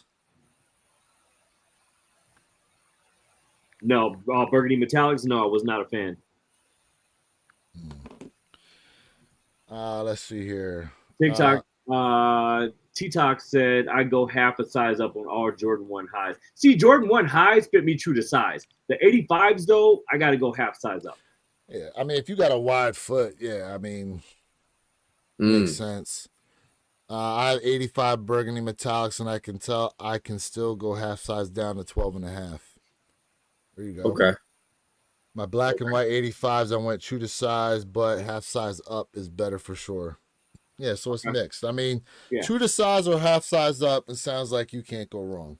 You know, true to size or half size up, you can't go wrong. For sure. Interesting. I mean, that's good info from the chat. It's good info from everybody all around. I mean, and you know what? With most of these shoes, I can only say, like, a Jordan 6 is somewhat wide to begin with. Would you all agree on that? Jordan 6s, Jordan 6s, Jordan 11s aren't as narrow as some of the others. Now, if you look at like a Jordan 7, I feel like those things are narrow. They're narrow.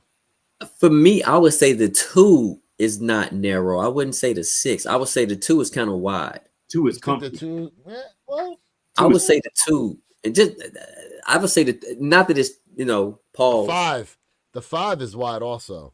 So the 5 is wide. The 2, the 2's got some decent width to it. Pause. Listen, I'm trying to cover my bases here. The 9 is a little narrow. The 8's narrow also. The 8 is narrow. See, I don't have any 8s. You don't have any 8s? I have no 8s. Really? Mm-hmm. I did not know that about you. Yep, no 8s. Yeah, no 8s. G-Face, welcome, G-Face. What up? 6 and 12s, you might be able to go down half a size. Oracle in the building. I have them all. Tyler goes, hell's wrong with you, perp? How you ain't got no 8s? Ah! Yeah. I don't have any 8s.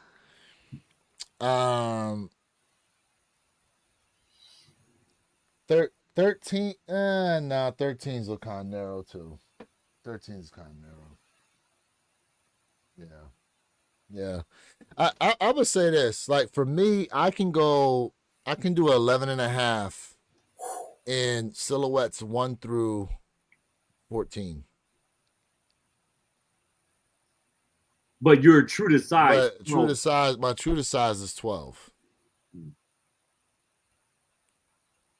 And I can comfortably go 11 at, but I have a narrow foot, so I don't have a wide foot. Mm-hmm. And see, it's weird because I don't have a wide foot, but I go half size up in Jordan 11s, for example. So we got playoff football. Also, real quick, want to have y'all predictions. Y'all should already know my prediction for tomorrow. Was that a W on your hat? That's a W. Right? You should already know my prediction. Okay. Mm-hmm. Okay. With G face. Right. There he is. I'll wait for him to tap in on this. Ooh. Nah, that's G Fish. Oh, that's G Fish is the Eagles player. G Face is new. Yeah, that's G Face is new. Shout out to G Face being in here. Shout out to G Face. Let me see. First, getting the aqua. Enzo and Jesse. I am getting the aquas. I am getting the aqua 8s, Tyler, for sure. Oh, see, there you go. Yeah. Depending on the shoe, I wear a 10 to 11. Okay.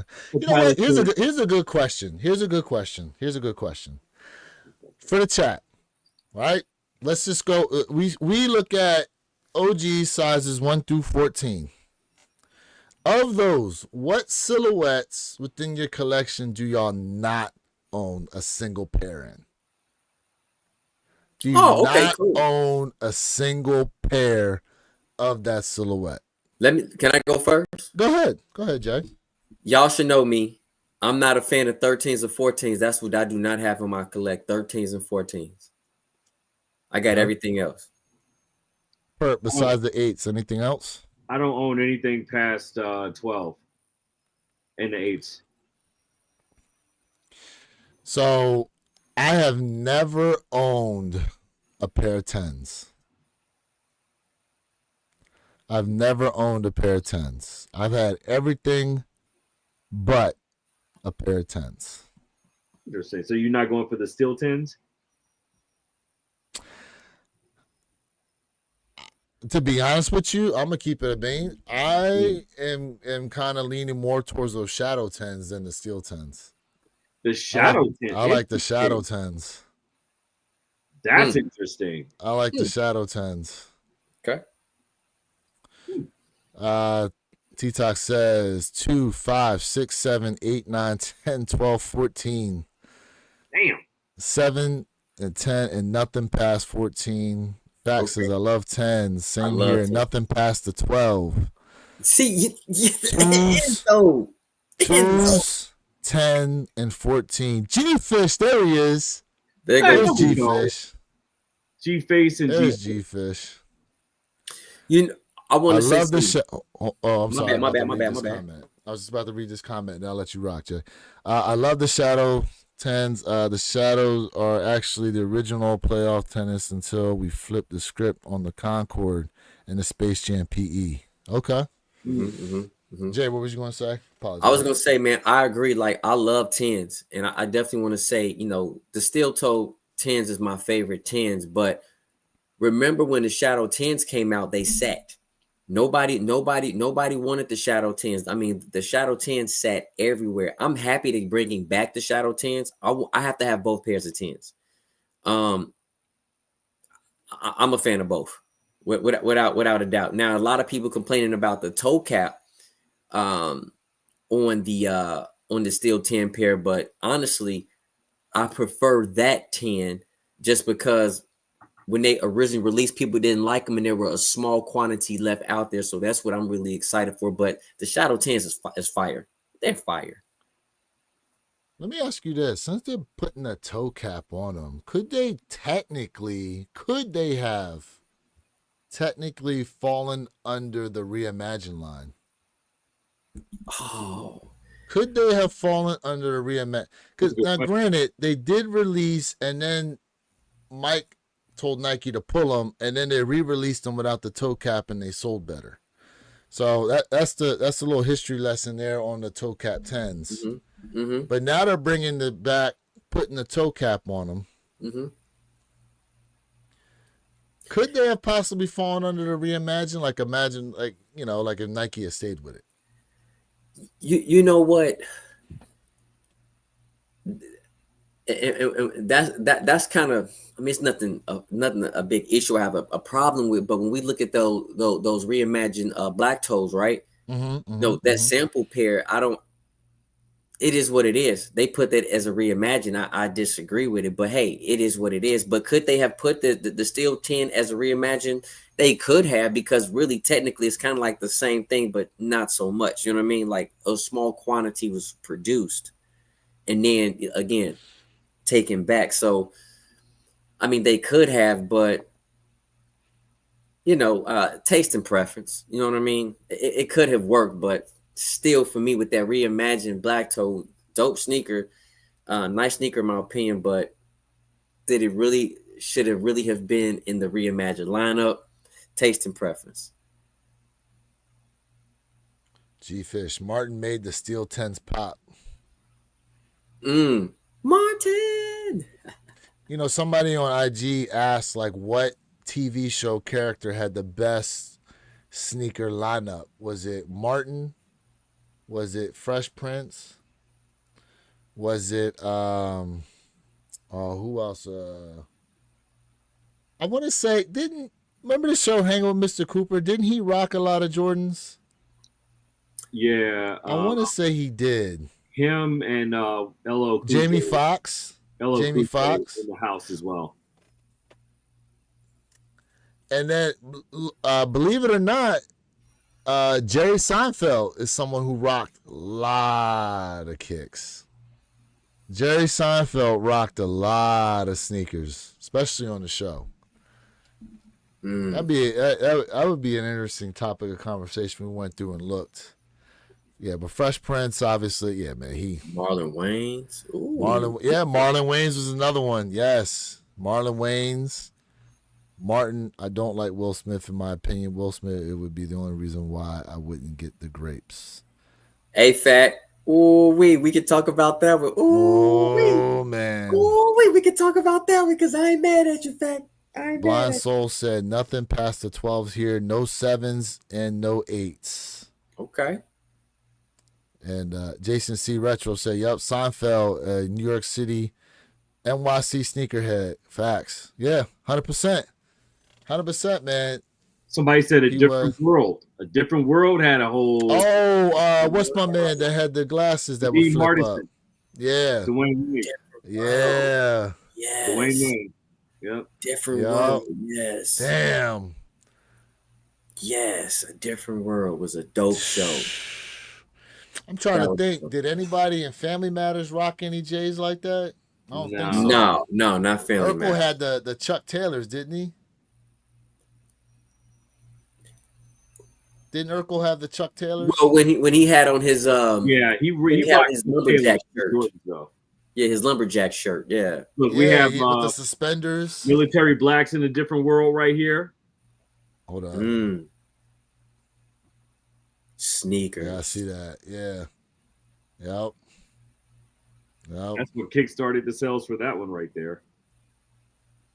And then are these the fire red 5s? Let me see. I can't tell. Yes, with the silver tongue. Mm-hmm. With the silver tongue. Yep. Mm-hmm. So yeah, I mean they had a whole bunch of heat. Damn. I mean, look at wrestling. If you guys watch wrestling, I mean, look at all the heat the wrestlers be rocking. That's true. The wrestlers are rocking a lot of Jordans now too.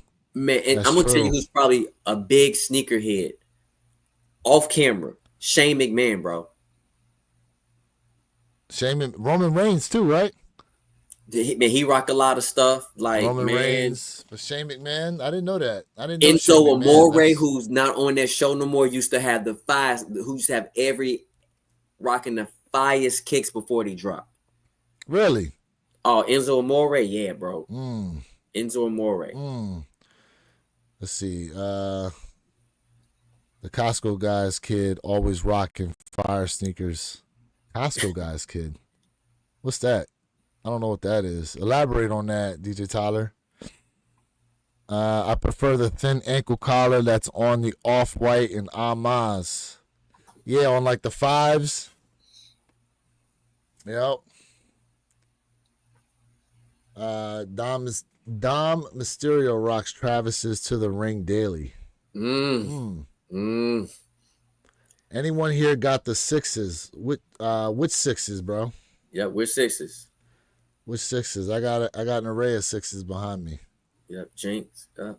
I've been rocking my Black Cat 3s like crazy. Super glad I grabbed 2 pairs. Yep. Mm-hmm. Nice little every day on the go. Yeah. Yep. I might. You know what's crazy, bro? How people hating on them Black Cat 3s when the original had the patent leather also? Like, I don't understand that.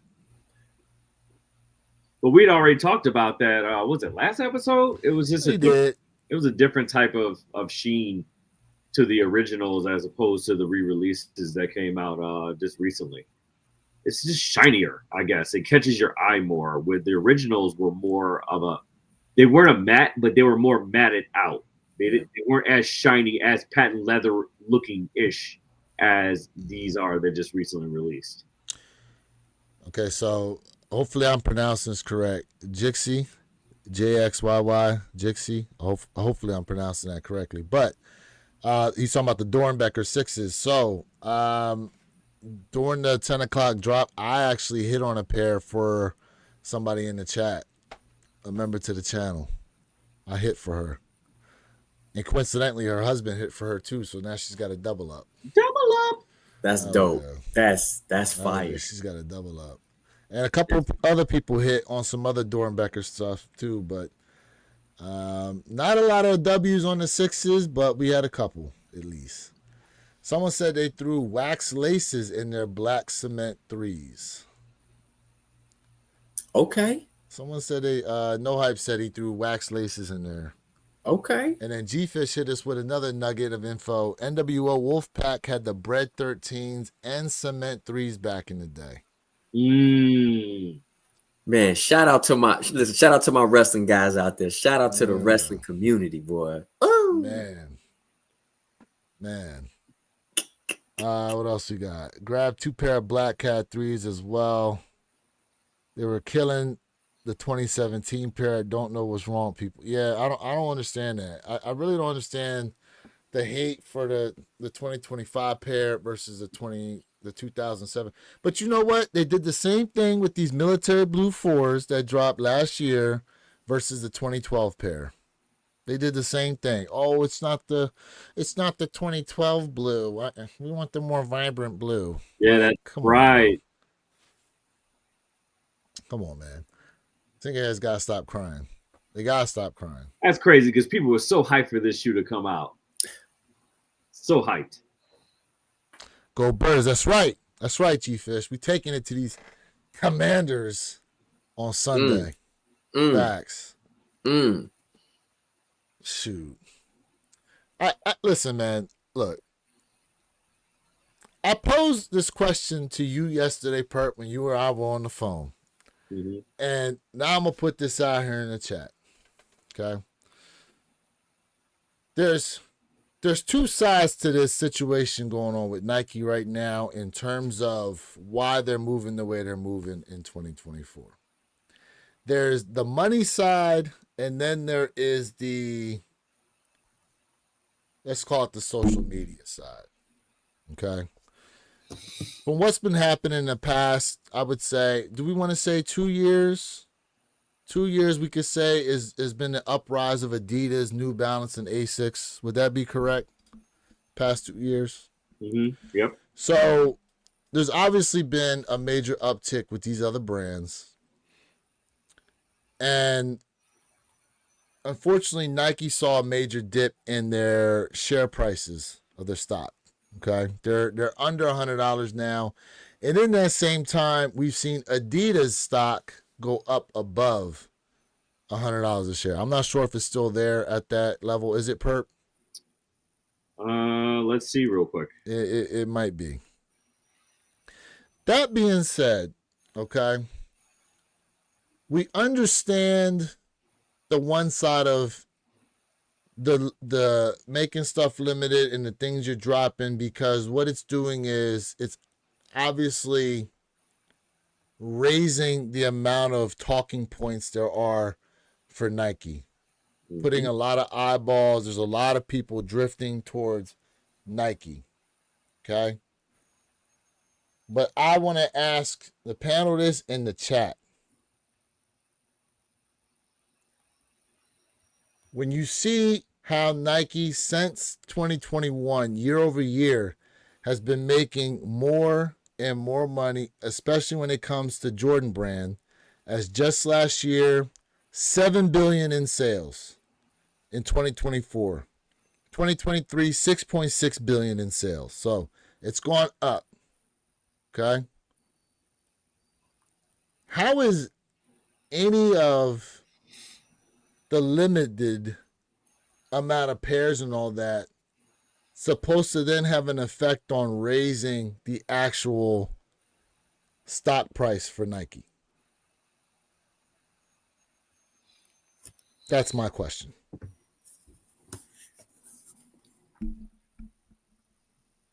Jay? What was the last part? How is making shoes limited and how is making the shoes limited and stuff supposed to have an effect on raising the value of the shares for Nike? So you got to look at it in this term. When you have less of anything sitting on sale, right? What you're doing is you're creating a demand, which means there is a high demand for that product. I'll equate it to this situation. Either it's is it Louis Vuitton or Gucci, whatever they don't sell at the end of the year, they burn it, they get rid of it. Louis Vuitton. Louis Vuitton, thank you. So what you're doing is you're creating to say, listen, man, I'm only going to give you this certain amount of time to grab this. And we're not just going to sit there and just leave it. Now, the part that people have to understand is like Nike has an account department to say, listen, if this sneaker goes on sale, we can still make a profit. But it's more of a profitability if you say, hey, I'm going to make a shoe $10. It's going to cost us $10 per pair, but we're going to sell it for $200, right? And then that's when that cost analysis comes into play with econ, like supply and demand. How do you get that even balance? Because now people are like, hey, everybody's buying Nike, everything is selling out. Now everybody is going towards that market to buy a product like Procter and Gamble, right? Everybody's going towards that product. They're constantly buying that stuff off the shelves.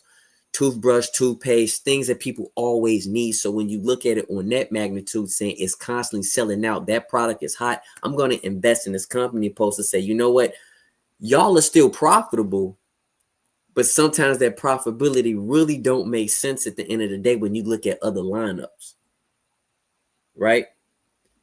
So I'll give you another example, right? So like if I buy a product for $10, right, but it costs me $1 to make it, okay, cool. But if it costs me 50 cents to make a product and it's $10, but it's sitting on the shelf, well, I mean, who's really profitable? You understand what I'm saying now? Like that cost analysis is a monster. So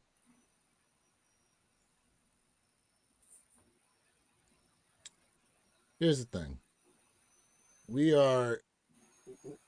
What we have to understand is Nike is not a Louis Vuitton in the sense that Louis Vuitton is like a niche market in a sense. Nike is a general retailer. And here's something else people need to understand. Nike brought in last year, and I have the numbers here, okay? Because I was talking about this with Perp, okay? Where do I have it at? Okay. Nike in 2024, okay, brought in a total of $51.362 billion. Okay? $51.362 billion. Jordan Brand itself, if you look at it separate, brought in $7 billion. Okay? So they could essentially cancel Jordan Brand tomorrow and they would still be racking in $40+ billion worth of sales.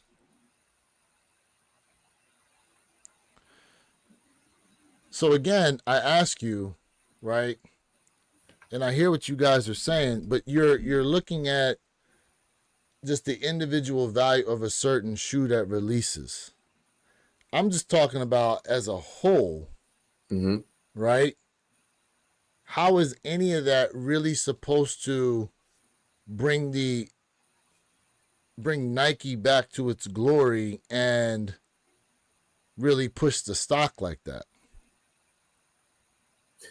No, I understood your question. I was just giving a generalization of things. You know what I mean? Whether it's clothing, shoes, whatever the case may be, you know, and to your point, yes, that Louis Vuitton, that is a specific niche. But that's what I was saying.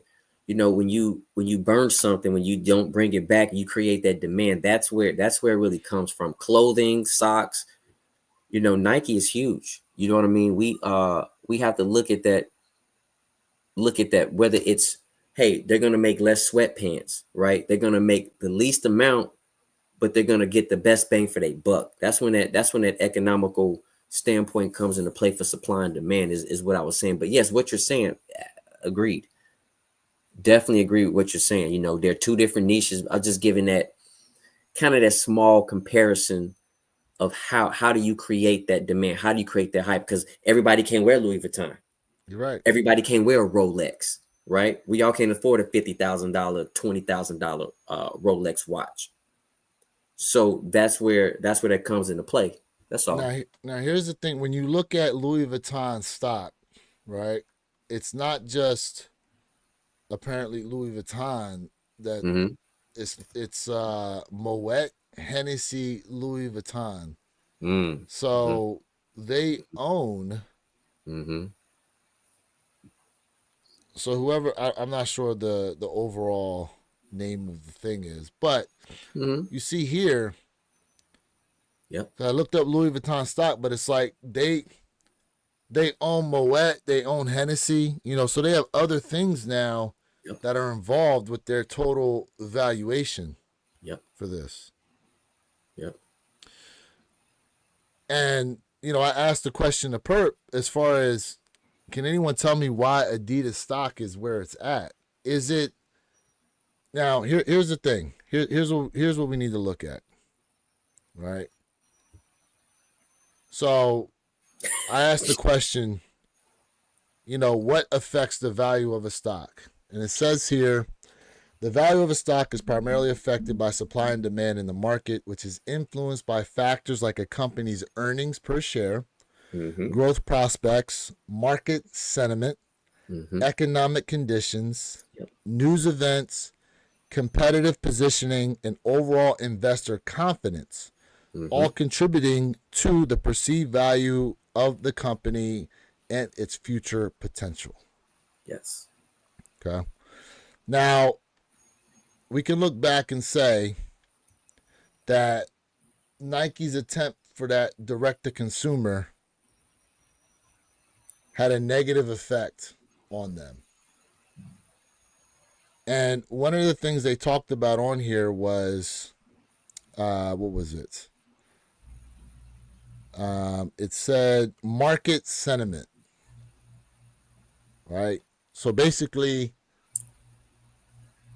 what is the overall feel for the company? Well, when they went and did that direct to consumer, what they did was they pulled a lot of the general Nike products out of stores like Foot Locker and all these places, which then allowed some of these other brands like a Hoka to take up more space now in these stores.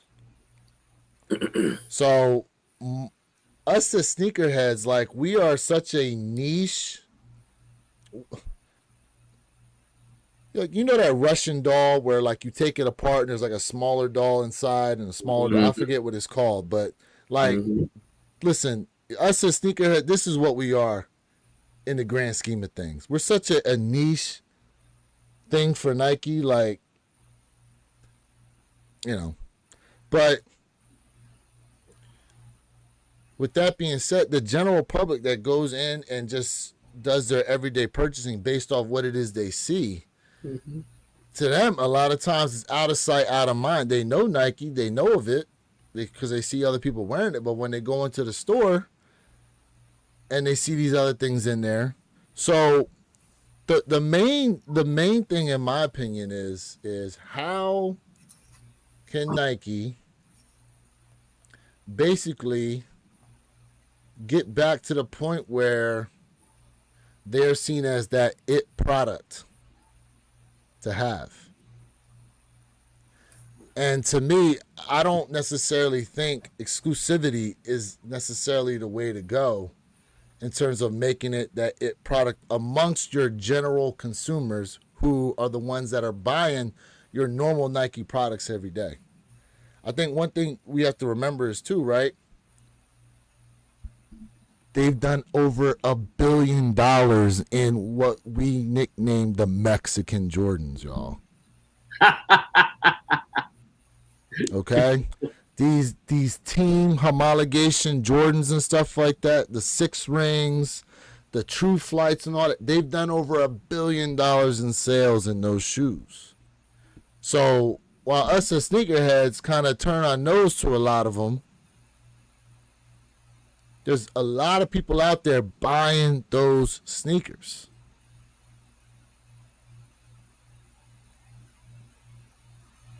So, again,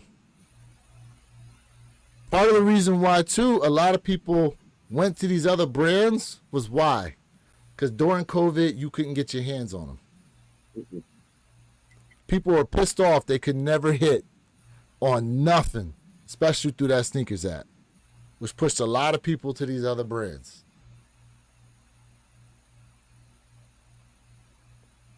So then I ask, is this direction really going to raise the valuation of Nike, or is it really going to have no effect and just pretty much have us as sneakerheads just scrambling now just because of the lower stock numbers? Look, I think Tyler said it in the very beginning of the stream, supply and demand, right? They're creating demand with lowering the stock numbers for a lot of these shoes. So a large part of that is a circulation effect. Does Nike need it in order to create sustainability? Absolutely not. We've seen what they did with the German football team for the first time, right? Nike's dethroned Adidas, right? So they're consistently knocking down a lot of these massive contract deals in the EU right now. And they're taking a page from Adidas's playbook as far as long game, right? You know, when you're dealing with stocks, you have your long game, you have your short game, pause. You know, same thing with a lot of these sneaker companies. They have a long game, right? And they have a short game. These sneaker releases are their short game. The bigger picture is what people don't see every day. Them knocking down contracts with the German team, them knocking down contracts with the Australian teams, them continuing to widen their footprint in the EU to create a sense of sustainability moving into the next 10 years, the next 15 years. And off of that, which ties into your point you made earlier, where your kicks, when you stated, if you take Jordan Brand away, Nike machine doesn't stop. They're still going to be cranking out profit. They're still going to continue to be profitable. They're still going to continue to have profitability moving into the future, no matter however they create that future state now with the new leadership and the changing of the guards. That remains to be seen right now, but we're starting to see a glimpse of it in 2025 with their short game, and that's with these sneaker releases and limited stock sizes. So what that really bakes out to at the end of this year will predicate how Nike moves forward with their short game in 2026, 2027, and 2028. Nike's even making sunglasses now. Yeah, Nike's just spreading all over the place. Yeah, they had sunglasses back in the day, though. Yeah, they had a lot of stuff. I'm gonna tell you. Here's my thing. I'm gonna tell you what the biggest issue for Nike is. To be honest with you,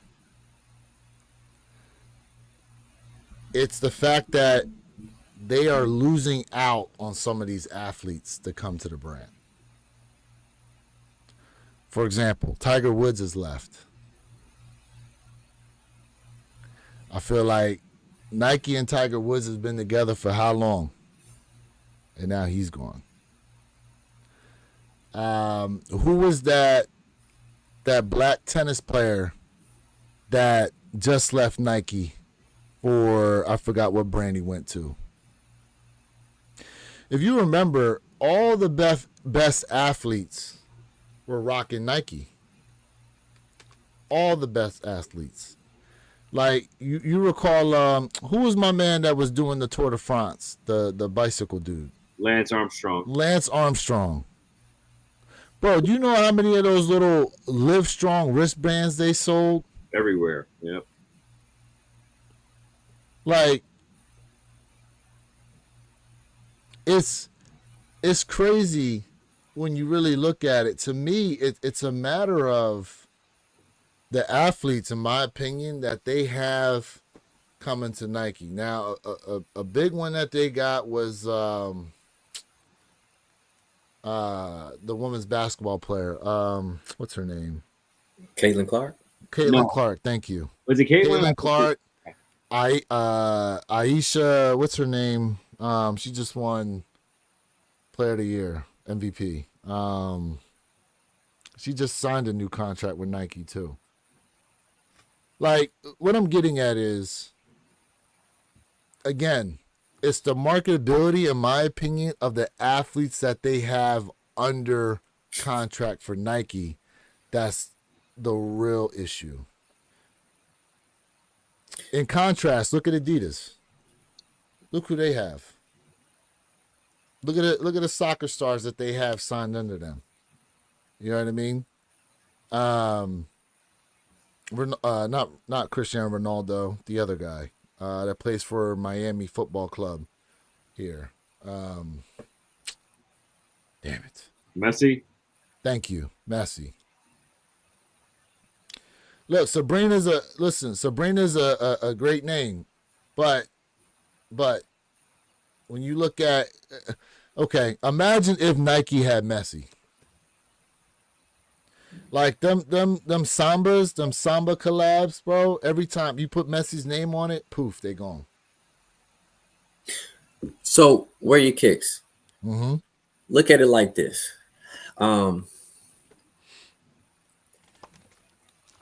When I look at people like LaMelo Ball, right? Mm-hmm. And just hear me out for a second. When I look at Steph Curry, mm-hmm. When I look at, well, I mean, he hurt now, but he just returned on Kawhi Leonard, mm-hmm. Damian Lillard. Mm-hmm. When you look at Nike has a lot of huge names. You cannot give everybody the same amount of attention because you have such an all-star cast. Let's talk about that aspect of it. You know what I mean? So some players might get a little bit lost somewhere because they cannot get that main focus. So when we talk about LaMelo Ball, who I think followed the footsteps of Steph Curry, because Steph Curry turned down Nike and said, you know what? I'm gonna go this way because I want to be the face of a company. I don't want to be, I don't want to be Delta, Echo, whatever the case may be. I don't want to be number 10 on y'all list. So when you look at players going to other brands because they want to become the face of that brand, and it is very hard to become the face of a Nike brand because of how many stars they have. So when you're looking at that aspect of it from the Adidas side, let's not forget about Puma. Let's not forget about New Balance because New Balance has some players assigned. Adidas, like you said, we just named a couple of these guys. I mean, heck, look at AE1. Yeah. So Adidas has a cast where they can have a better focus on these superstars. Where Nike has such a huge all-star cast, it's kind of tough.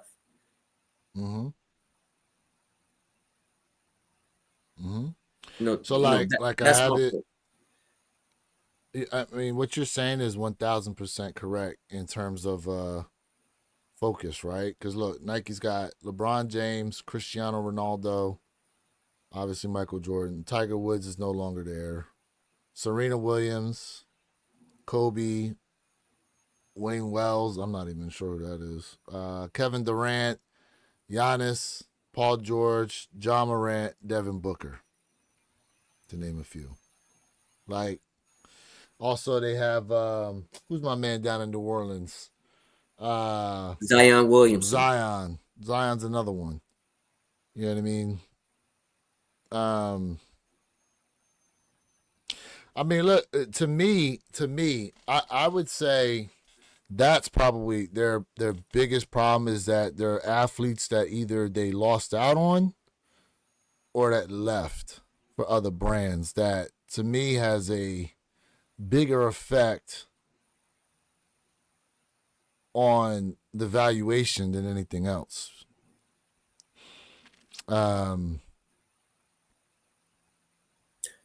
So I think with Nike now, look, since Nike has debuted that commercial for the Bread Ones, like the stock price hasn't necessarily changed at all.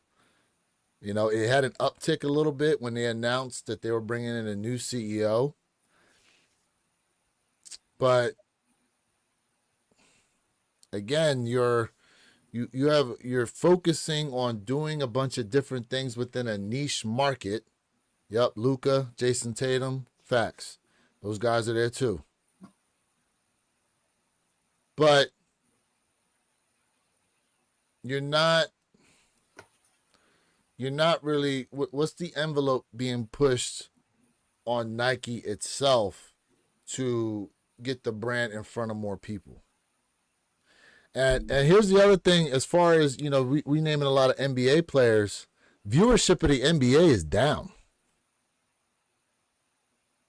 That's a whole nother topic. Yeah, that's a whole other topic. But viewership of the NBA is down. You know what I mean? So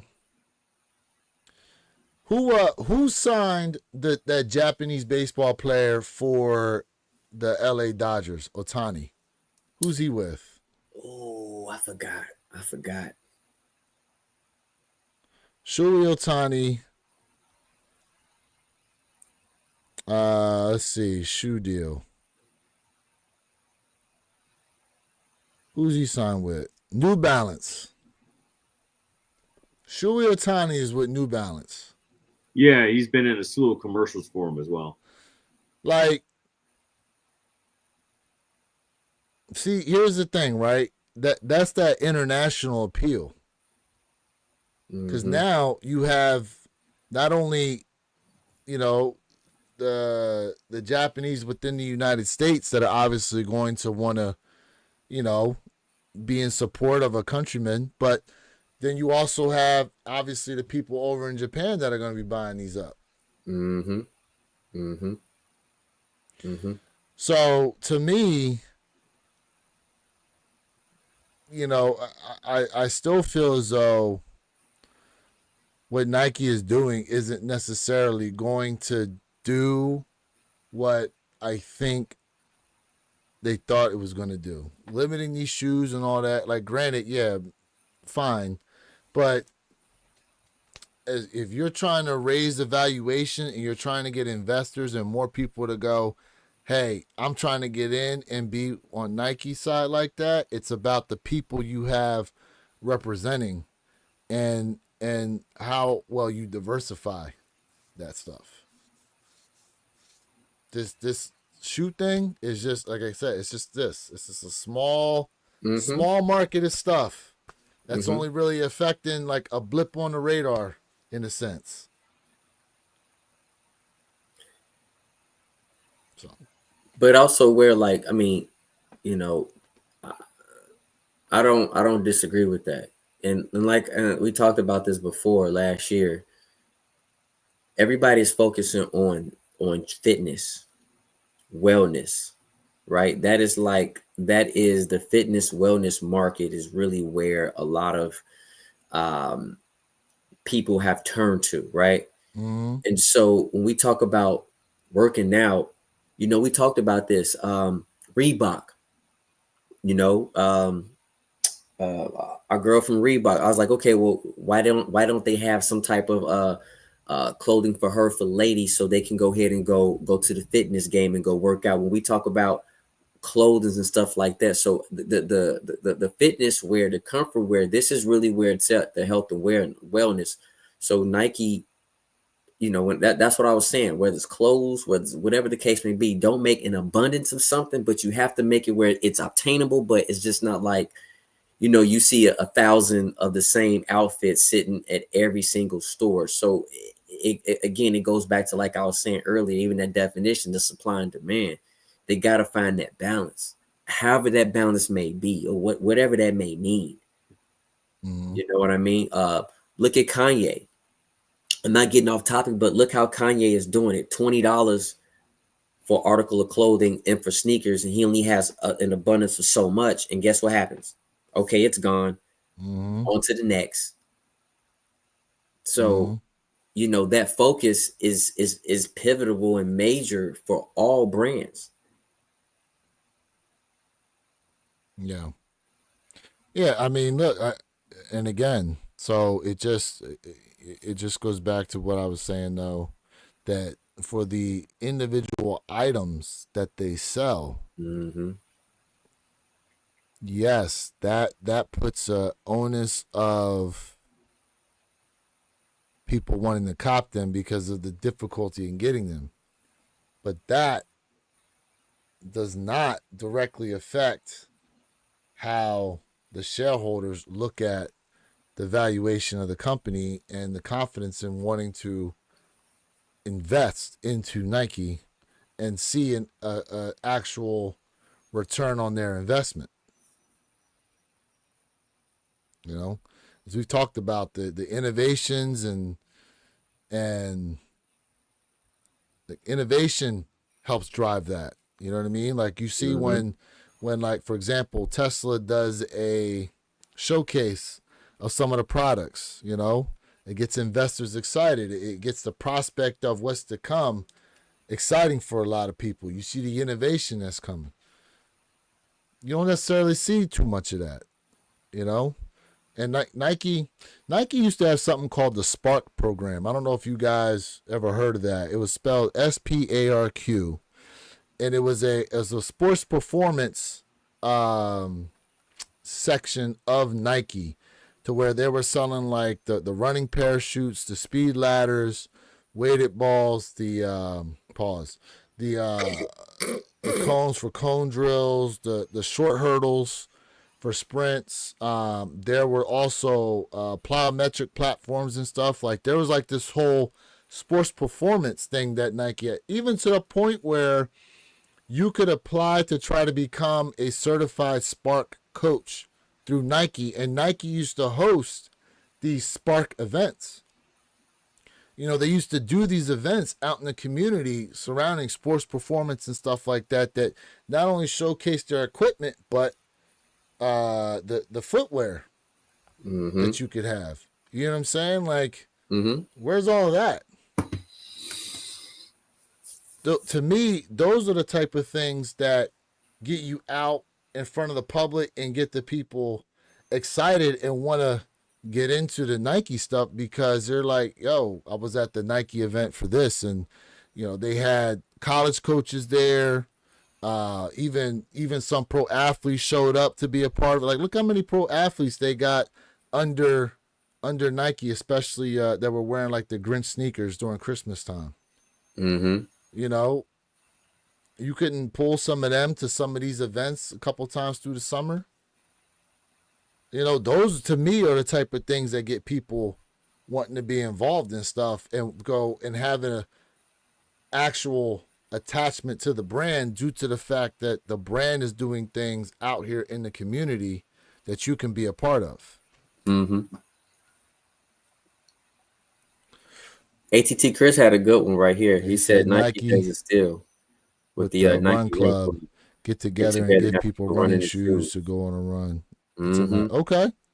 That's and they dope. Also had particular silhouettes geared around the Run Club as well, like the Air Max 90, if I remember correctly. So, but if we pulled the chat, right, how many people actually knew about Nike's Run Clubs like that? Mm-hmm. How many people knew about Nike's Run Clubs? Well, if it's in Miami, it's in a very specific location, then, I'm sure the people in that area may, but not at a national level, no. But you see what I'm saying? Like, it's like this little niche thing all the time. There's these little niche events going on, right?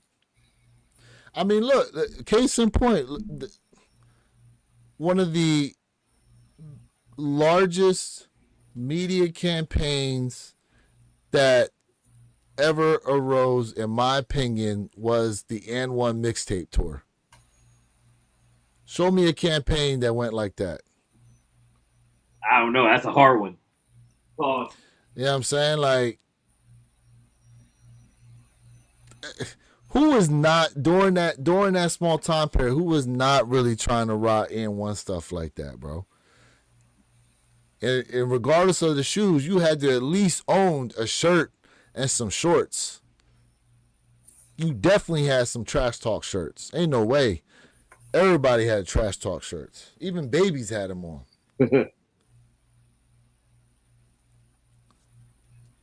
And they paired it up with a whole store. Like, that's what I'm saying. Like, when you go in and you look at what events are Nike really doing? Dropping limited shoes. You drop limited shoes every year. Here's one right here as an example. They had a huge campaign around this. It wasn't as successful as it should have been, but, it was still tied into what ATT Chris was talking about earlier. Now, here's something that'll be great. And, shout out to you guys for rocking with it. Damn, we had 3 hours and 47 minutes, another marathon. So they're talking about releasing the shoe around Super Bowl time, and we assume down in New Orleans around, what's the store again? You said? Politics. Sneaker Politics. What if? Uh-oh. What if? And we know the Super Bowl is synonymous with crazy commercials. What if they drop a bread commercial? They drop that commercial and they throw a QR code up on the screen. Oh. Yeah, with a cop. Oh. Mm-hmm. Bro.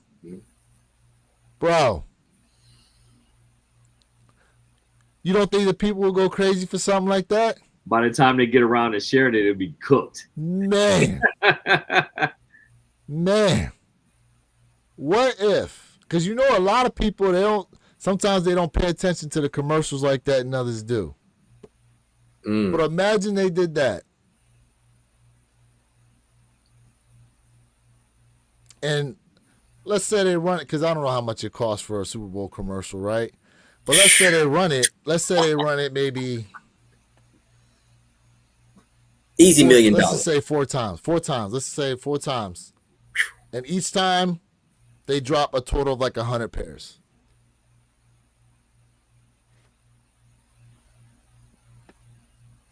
He said not better than Kanye's commercial. But look, I'm just saying, like, that'd be something completely different, and it would catch a lot of people off guard if they did something like that. And we've seen stuff in the past where it's like, oh, scan the QR code that you see up on the screen now to go ahead and purchase something. We've seen those commercials.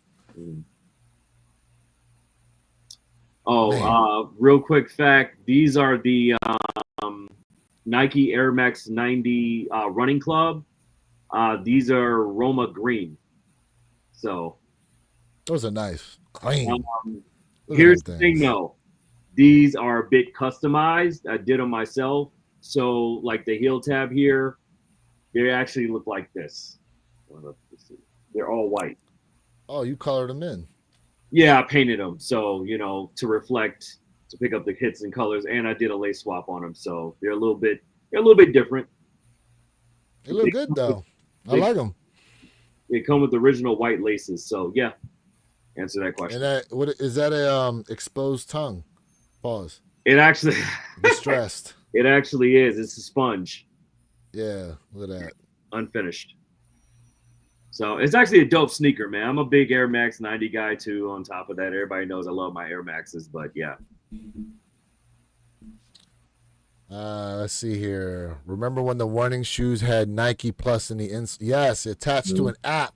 Mm-hmm. That's right, attached to an app in the phone. Yep. Let's see here. They started doing it a bit with Anthony Edwards commercial. Let's see here. Hold on. Let me back up. Nike has all the resources to do whatever they want. I mean, they had Nigel Sylvester riding around New York City in a big, that brick. He had a brick on the flatbed. Yeah, that's true. Nigel Sylvester definitely out there pushing his shoes like that, bro. That's going to be a big release. ATT Chris, they started doing it a bit with Anthony Edwards commercials. Nike just did that jump off, but does nothing for us. Let's see here. Nike is being dictated by the shareholders on a limited 10,000 pairs. Where's the return for a $2 million commercial? It should have been more pairs made. Listen, they could have dropped 50,000 pairs and them things would have sold out, in my opinion. Mm-hmm. Now, at that $250 price tag, I don't know. Do you think they would have done that at $250 or maybe $225? You know what? If Jordan 11s could sell for $230, they could probably do $230. Let me back up. What phone posits go for? $240? $240, $250. Yeah. Shoot. No, never mind. $250. Yep. They could have left it there. They could have left it there. They putting out all the. Listen. Okay. Jay, seriously, with everything you've seen put into that shoe, how they deconstructed other 85 highs, put that extra thick leather on there, everything. Mm-hmm. $250. You still think they moving? I said it before. I feel like the shoe was going to move. Remember, I told you I liked it. I need that sneaker. I'm not saying the 250 is truly justifiable. I'm not saying that, bro. I'm not saying it's truly justifiable. But at the end of the day, whether it's 10K, 30K, 50K, it's going to sell out. Even though I feel like there's almost an even split of consumers being upset about the 250 price point. Because, it seems like you still have people out there like, man, 250, y'all crazy. But then those who didn't want the shoe, they switched on over, said, oh, it's 10K, but we still have almost that even split of the community. But even with 50K, I still feel like it would have been an instant sellout. It will be an instant sellout. Herp. I mean, what he said is not wrong. I'm definitely not mad at it. I mean, they've created a hell of a desire for this particular sneaker out of nowhere. And I'm not gonna lie, man. I haven't seen a flip flop like this, man, since like LeBron last season, man. It's just been crazy how Nike has strategically put together this marketing campaign and this schema to take what would have been a okay release and turned it into one of the most sought after releases of 2025. Sneaker YouTubers included in helping to perpetuate this motion of marketing that Nike has put into place.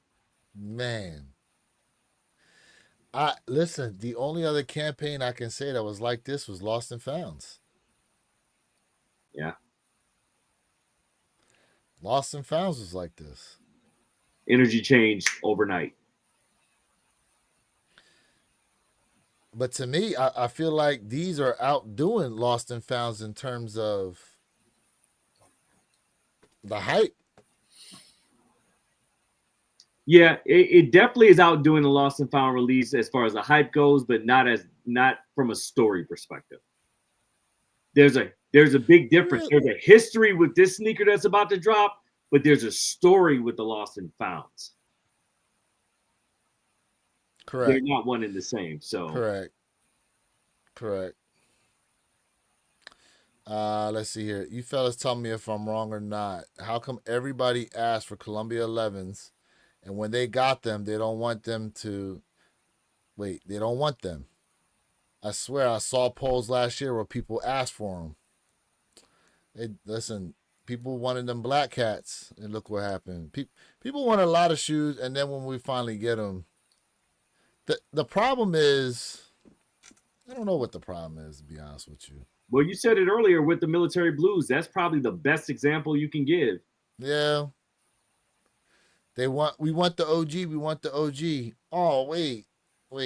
No, that's okay. Well, yeah, I want the shape, but give me the 2012 color. Put that color on there. Stupid. If Travis Scott and Nina Chanel's can sell for $250 and have a larger stock than 10,000 pairs, why not? It doesn't have to be 150,000 pairs, but at least 50,000. Were Nina Chanel's that expensive?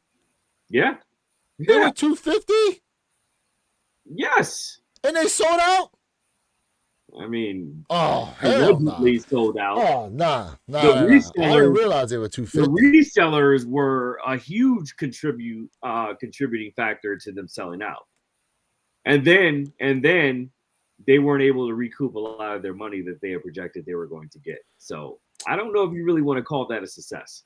No, Nina Chanel 3s was $225. Were they $225? I thought they were $250. They were $225. I'm looking at it right now. That was out during that time. That was $250. Which one was it? Nina Chanel's is $225. Resellers ate that shoe up like grass-fed Wagyu, and they took L's on the back end as far as resales go. Yeah. People hyped that shoe up, and then all of a sudden they said once the resellers got a hold of it, I don't know if I really want to spend resell for it, per se. Yeah, like the shoe was okay to me. I wasn't necessarily interested in them. Not at all. Like, but that's just us, though. I mean, I like the Fear 4s. Was thinking of buying them for the first pairs of 4s, but I got the White Thunders instead.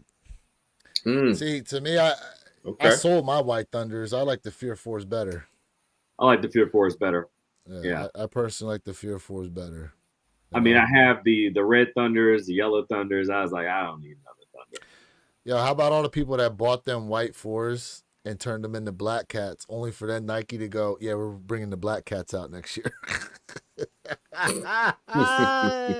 Hey, I'm not going to hold you, though. I thought about getting a pair of White Thunders and doing like a hot pink colorway on them. I probably would have went stupid. There we go. Blind Soul. J Balvin's were $250. Correct. Yes, J Balvin's were $250. Thank you. That's what I'm thinking of. I apologize. The J Balvin 2s were $300, and I think they sold. They were $300. They dropped under $300 fairly quickly though. Because of that stupid battery that you can't. The battery issue. You can't change the battery. I know. Correct. Dumb. Bad. You cannot change the battery. That's crazy. And that pissed a lot of people off. And it's not like they didn't have the technology to make it rechargeable or something. Lazy. And a $300 shoe at that. Yeah, because remember the self-lacing 11s. Those about what's those 500, right? Those they were 500. They were 500. They were 500 and they sold. They were 500. You know? Man, could you imagine if they dropped a Back to the Future joints in a bread colorway? Oh God. Hey, no hype. You get those white Thunders, I'll make you a court purple Thunder next. I guarantee you. Speaking of which, we're supposed to be getting those blue Thunders this year. Mm-hmm. Now, if y'all recall, go ahead. My bad. No, go ahead. What were you gonna say? Now, if y'all recall those blue Thunders, right? Remember, someone customized it to a blue Thunder. If y'all remember, there was a video way before. Now Nike might be doing that blue Thunder, so they're watching. If you recall. Nah, they have they have fakes of blue. No, we know they're fakes, but I'm just saying, like. No, I'm just saying, the people across the water was making blue Thunders. Correct. 2 years before Nike decided they was coming out with the blue Thunder, and the change up they did was they threw a red Jumpman on the back, which I don't understand that. But correct. Yo, where your kicks? We talked about this the other day, man. We got the fakes out for the 85s yet, or what? Come on, man. People there are none. There are none. There are. Listen. There are no fakes out there yet. And I've been talking to a lot of these guys that do these real versus fake shoe stuff. They ain't seen one yet. Crazy. Do y'all know why? Go ahead. Why?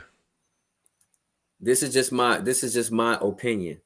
Because Nike is keeping such a tight niche and not letting this sneaker just go any and everywhere. They do not have the proper molding, the height, the width, the length, pause. Okay. They don't have the right dimensions as of yet. That's potentially why we haven't seen them yet. Potentially. That's just my train of thought. I like that. I like that idea. That's a good way. They've attempted to make 85 highs in the past and just it never comes out right. But I would say, to your point, that Jay might be onto something, which definitely points to how limited these shoes are if they are watching each and every pair that's coming off that assembly line. You know what? Chat, let me get a number one in the chat. If y'all want to see me do a pair of custom white Thunders and flip them into core purple Thunders. Let me get a one in the chat if y'all want to see me do that. Let me get a two in the chat if y'all think like, nah, don't worry about it. We don't need it. I'm gonna let y'all vote on that. If y'all, if I get more ones than twos, man, I'm gonna go ahead and give y'all what y'all. I'm gonna get up people what they want. Look at all the ones starting to pop up. Ooh, one's starting to pop up. Okay, chat. Hey. Say less. Y'all about to see me flip a couple of white Thunders and the core purple Thunders. Okay. Coming soon on our upcoming podcast. I promise you that. There we go. All right. There we go. The chat has spoken. We're going to get the people what they want. I have spoken. Oh, man. My man going to call them joints the princes. Feeling real princely today. The princes. Purple's my favorite color, so I'm definitely subbing up. Hey, Christian, we appreciate you being tapped in here. Yeah, man. Appreciate everybody. Make sure y'all double tapping the screen, man. Run them likes up. We definitely appreciate each and every one of y'all that's been in here. Make sure you subscribe up to the channels, Jay Elevate and Wear Your Kicks 26. And this guy, Purple Heads, going to have a special debut video coming up here quite soon. Actually. I'm debuting these Purple Court 4s, man, on our podcast. So definitely tune in. I'll be giving a heads up, man, a week before we do it. So my man says still want to try and get a commission for a Freddie custom out of the Nike Supersonics. Hey, holla at your boy. I'm here. I do full. Didn't you say you was going to customize them for him? I was waiting for him to connect me. Give me the shoe. We in there. He's got to be able to connect with you. How can he connect with you? Yeah, I'll drop your information and your IG, your YouTube, whatever in the chat, and I'll tap in with you. We'll get it cracking. Well, DJ Tolerado is his YouTube. You just crack him there. Oh, that DJ Tyler that said that? Oh yeah, I got it. I got you. DJ Tyler, come on now. You know I got you. I got you. Enzo and Jesse said, I'll subscribe just to see it. Hey, appreciate it, man. Appreciate y'all subbing up to the channels. Appreciate y'all being up in here. Man, it's 4 hours. Dang. 4 hours. We're on a marathon. I am getting hungry, though. I know that. I'm getting hungry. You know. Listen, I found this recipe yesterday. I'm not even going to lie to y'all. Y'all fans of sweet potatoes? Oh, yeah, for sure. Man, I found this recipe yesterday on how to make sweet potato pancakes. Bruh. Really? It's legit. Sweet potatoes and eggs. Sweet potatoes and eggs? Yes. Oh, you gotta. Hold on a second, because you gotta drop that recipe. Hold on, I gotta show y'all. Candy yams. So you about to show us what you made, or you about to show us what I'm about to show y'all the. I ain't got them on hand right now. I gotta go make some more. But I took a picture and sent it to my boy. Look at the consistency of them joints. Hold on. Is that layered? How many layers is that? 4. Oh man. Hold up. 4 pancakes. Wow. They came out good too, bro. I'm telling you, threw some maple syrup on them joints. Pancakes. Yo, so where did you even come across that in the first Facebook? Facebook. Wow. I was in like a 15-minute doom scroll, and all of a sudden this little thing popped up where someone was making it. Wow. The women's black noir threes were facts.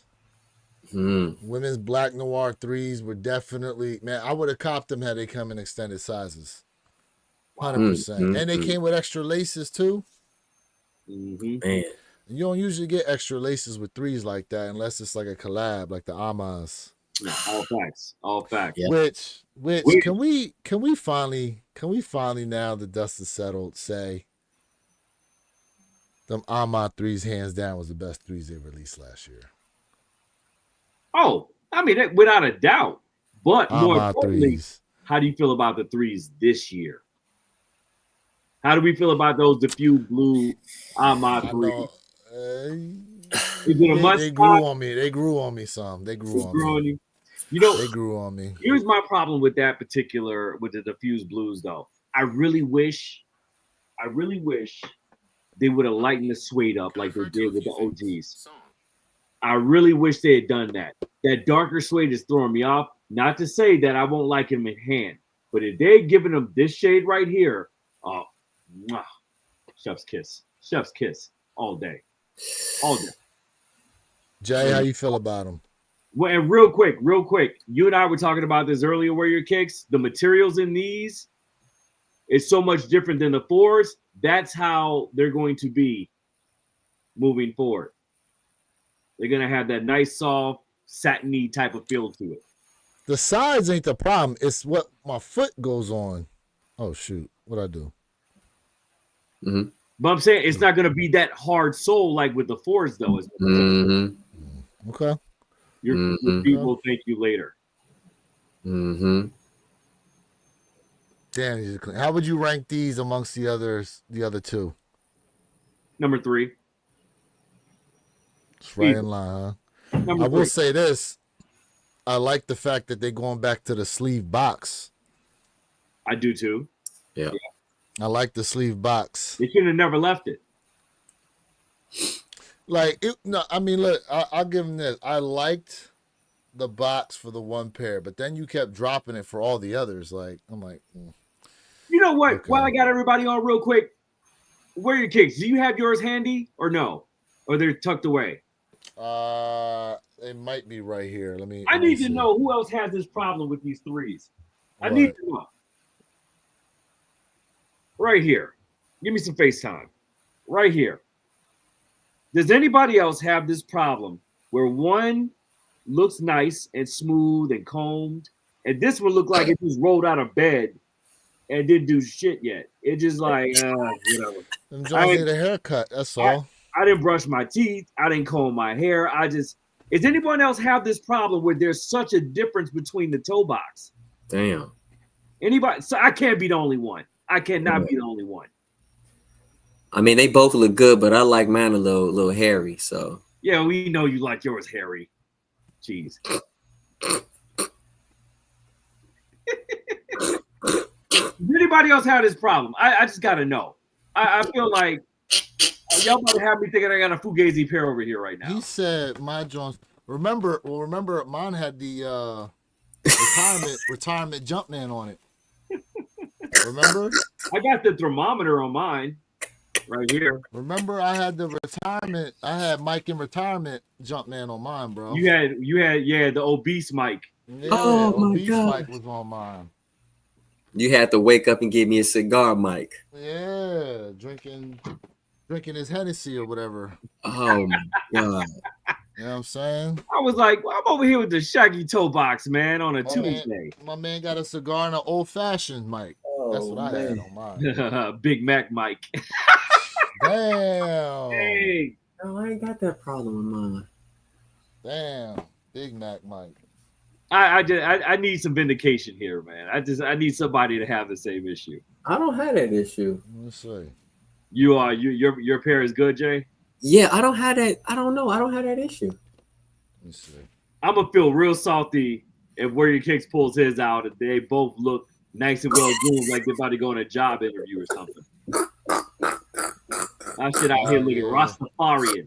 Nah, I ain't gonna hold you. Hold up. Oh no, he's about to hurt my feelings. He's about to hurt my. I can already tell. Hold up. Oh.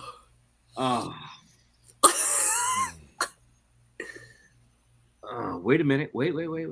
Okay. Oh, you do have the same problem. They pretty even. It's about even. No, they're not, sir. Hold up. No, they're not. Yeah, they are. No, they are not, sir. The one on our left is shaggier. Oh, I see it in the corner. Yeah. Here. Yep, right there. Yep, it's shaggy here in the corner on this one. And smooth on the other. This is the outside of the right shoe. Yep. And then this is the outside. This is the outside of the left. See how shoe. smooth it is? Yeah. That's your right that you have that problem. Wait. I ain't complaining about them. I ain't got a problem with it. I don't care. Mine is the left. Well, my ADD kicked in and it just drives me nuts. Take a suede brush to these joints. You know, you can take like the clippers and go around and smoothen that joint out. I'm not about to give my sneaker a haircut. Man, listen. Remember them CPFMs? They came with that. Yeah. Remember the CPFMs? They came with a pair of clippers. Hey, listen. Hey, you had to put some pomade. You know what I'm saying? You had to put some pomade grease in those and give it those slick back look. Yeah. Those things were shaggy as hell. Yeah, man. Yeah. Some toenail clippers in this bad boy. Oh no. You know, I remember I doubled up on these lint trimmer. Sorry, my bad, Jay. I'm sorry. Lint trimmer. Cool. I doubled up with these Amamiya 3s, and I want to say this, man. Like, I agree with Perk, man. To me, Black Cements, take away the Black Cements, but I still think King is the original 3s for the Amas. I think that's the original King.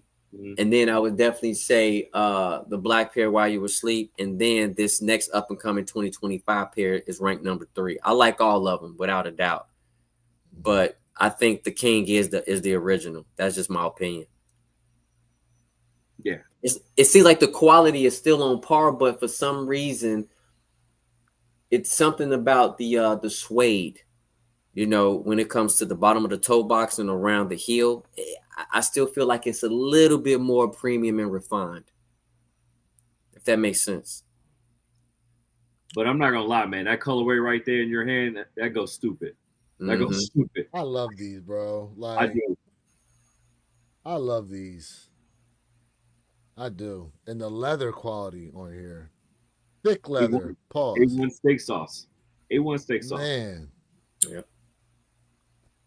Man, you know what else I love about these? They're not all poofed out like the 2018 Black Cement 3s. Them things look fat on your feet in No, like comparison. I meant ADD because I can't walk because I'm so busy being distracted by my damn toe box. It's got my spike in my ADD. Damn. Over here, mad, tripping over stuff because I can't stop looking at my toe box. T-Talk said those were his top 5 last year. Yeah, they were in mine too. I ain't mad. You're in a lot of people's top 5 for sure. I'm not mad at that. Too. They definitely were. I mean, look, here's the thing, guys. Like, say what you want about Ama Meniere, but they detail these shoes out. You know, from the monogram A's that they have behind the tongue and all that for the inside the material. You know what I'm saying? Just I don't know why I didn't double up on that sneaker because I definitely need to get another pair. You can get them for cheap now. I know because I'm about to run these into the ground. I wear them so much. What is a pair of Ama 3s going for right now? What? Which ones? The black ones. Under retail for sure. Easily. But still over 2, I think. Let's see. I'm just gonna look on GOAT since I'm already here. Hey, fact. 4 pairs of the 4s. When I got my 4s, I was like, damn, these joints are thick and heavy steppers, pause. These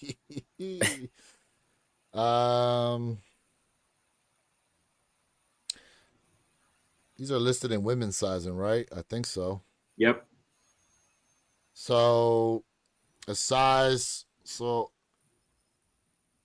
see. A size 12 women's is 189. 12 and a half women's 184. A size 13 women's is 190. A 13 and a half is 199. Size 14 women's is 190. A size 14 and a half women's is 180. That's crazy. Yeah, they're not crazy high, but you know that the prices were lower at one point. So now they starting to creep. I may need to just go ahead and just get it out the way now, pull the trigger. Yeah. I mean, for me, I switched between so many shoes that there's no point in me doubling up on them. Although, I still do have an extra pair of Black Cement 3s that I need to figure out what I'm going to do with. Still? I thought you got rid of them. I didn't get rid of it yet. Oh, yeah. It's sitting in there, 11 and a half. Just flip them to trade bait.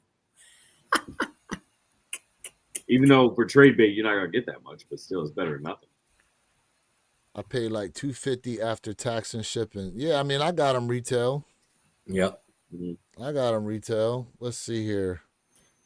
So let me ask y'all this question then, because we know the market is very hard to read now, right? We're asking for certain things, and then when they release, they sitting and then they go into retail. So do you guys think this particular Ama Meniere 3 is worth waiting for and not trying to cop on that day if you are not a sneaker YouTuber? That's just a question I have because of what's going on. I don't know, but I'm just asking because did a few blues? I'm sorry. Yes. Okay. You know what I mean? Because as dope as these kicks are, they're not even going for retail. So that's just a question I have for everybody and you guys on the panel. Because see, here's my thoughts on it. There are so many early pairs floating around out there right now, and so many people are trying to push these early pairs right now because I feel like that's a predicator of the shoe tanking. It's not going to go for much, and they realize that, which is why they're trying to push off these early pairs now for these prices because they need to find a way to recoup their money because when the actual drop comes, it's not going to be going for much. You're going to see almost a mirror effect of what happened with the 3s that dropped last year while you were sleeping. Okay. Okay. Damn, it's kind of hard to gauge. Like, it's like I want to wait for sneakers app, but then, there's always that peace of mind effect of, well, I got my pair in hand because you never know how things are gonna go. Case in point, these Dion's today. I could have got them there off the Shoe Palace. What was that yesterday? When they dropped? Yesterday. Mm-hmm. Yesterday. I could have got them from Shoe Palace. And I said, I'll go for these on Sneakers app. I'll catch a restock. Did not work out that way. So the issue a lot of people have with Alma Maniere is how long it takes for them to ship the shoes, seeing as how you're paying like $20, $25 for shipping. And then they take their good ass time trying to send you your pair. And then Sneakers app will drop the shoe days after, and people will get them before you do, and you order them from Alma Maniere directly. I think above all, the shipping has one of the biggest parts of why Alma Maniere has seen just such a decline. For how people view them is the shipping issues. Bless you.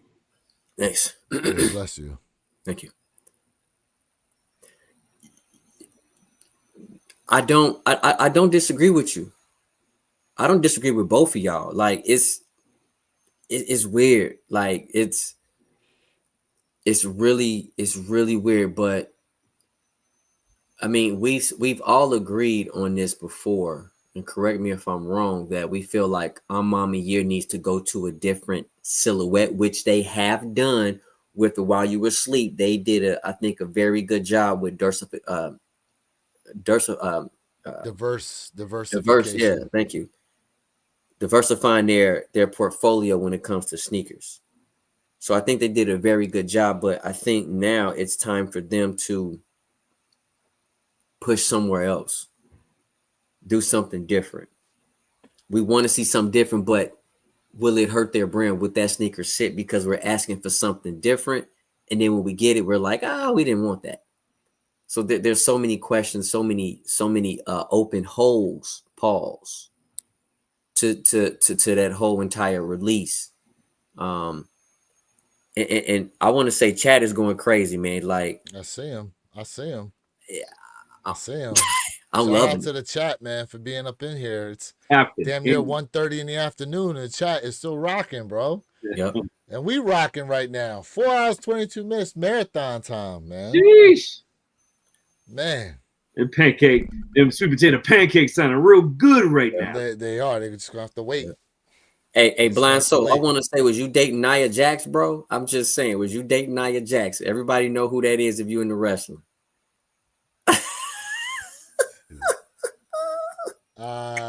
Let's see here. Keep in mind, though, I don't ever pay resale for anything. Everything in retail in a state with no tax. Yeah, man. Ain't nothing like no tax. I'll tell you that. Let's see here. Yeah, free returns on Nike. Yeah, that's the other thing. Alma Maniere's like, you ain't returning nothing to us. Mm-hmm. Although we talked about this before. Can you not return a Nike item to Nike even though you didn't buy it from them? They'll just give you a gift card for it. Or like store credit or something. Smart. That's a smart move. I think they do it. I'm trying to confirm. I think they do it.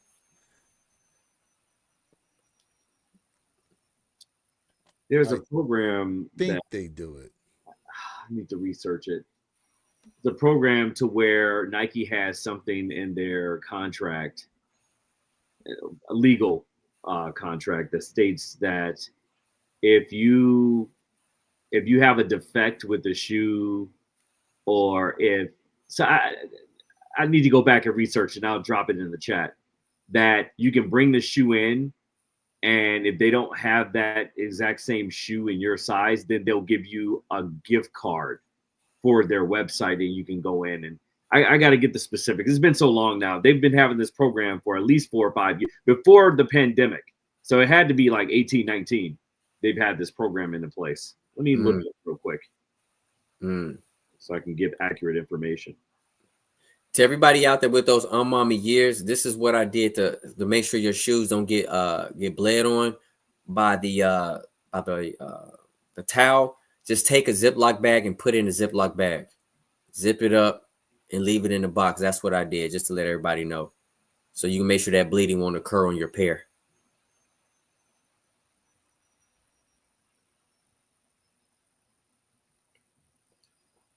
I mean, if they did that, that's a great way to keep money in their pocket. They're not, Nike isn't losing anything if they say, hey, we're not gonna give you your money back, but we're gonna give you a gift card so you can buy our next product. Okay, so here it is. It's Nike's 2-year warranty, which comes standard in all their shoes, covers manufacturing defects in their shoes. This warranty can be used to replace or refund shoes that have issues like faulty stitching, sole separation, or material flaws. So you can bring your shoe into any Nike location, and if they don't have that same shoe, then they will give you a gift card receipt for the value of that shoe, and that's up to 2 years. That's if you get it directly from Nike, though. It doesn't specify. It just says Nike. It doesn't say where. So with that, there was a shoe tuber who did a lot of reviews on fake sneakers who recorded himself returning a pair of fake Air Force Ones to Nike. And he's in some serious legal trouble because that's obviously fraud. Like, that's major fraud. Like, they gave him video, legit cash for the shoe, and he posted the video of it, right? And the thing is that's part of the reason why they shut down the refurbished program, is because Nike discovered a lot of people were returning fake sneakers. Like, here's what we got to remember for 2025. With how limited a lot of these shoes are, I'm telling you now, there's going to be a lot of people that are going to turn to the fake market to get this shoe. Now, granted, one of the arguments is I'm paying $150, you paying $200 plus tax, and we getting the same compliments for what we got on feet. Can't argue with that. I have no rebuttal for that. Yeah, Cedaz, that's his name. Thank you. I couldn't remember his name. Cedaz. That's the guy that did it. Yeah.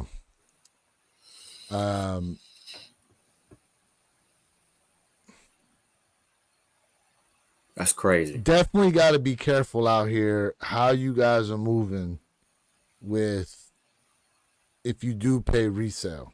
And I'm not even talking about from the secondary apps. You know what I mean? Like, one of the apps is called Poison. I don't know if you guys know, but they give you 10 free legit checks a month to be able to legit check your shoes through their app.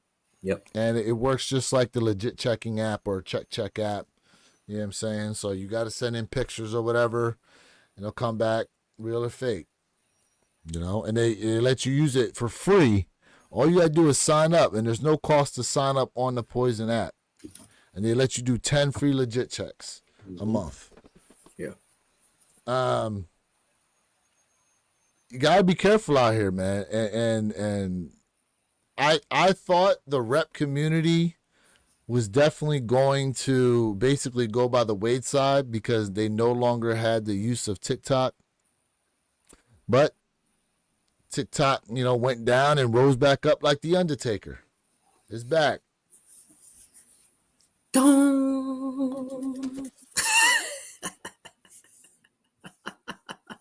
Just be careful how y'all move out here in these streets, man. Make sure you have trusted sources that you getting shoes from. Facts.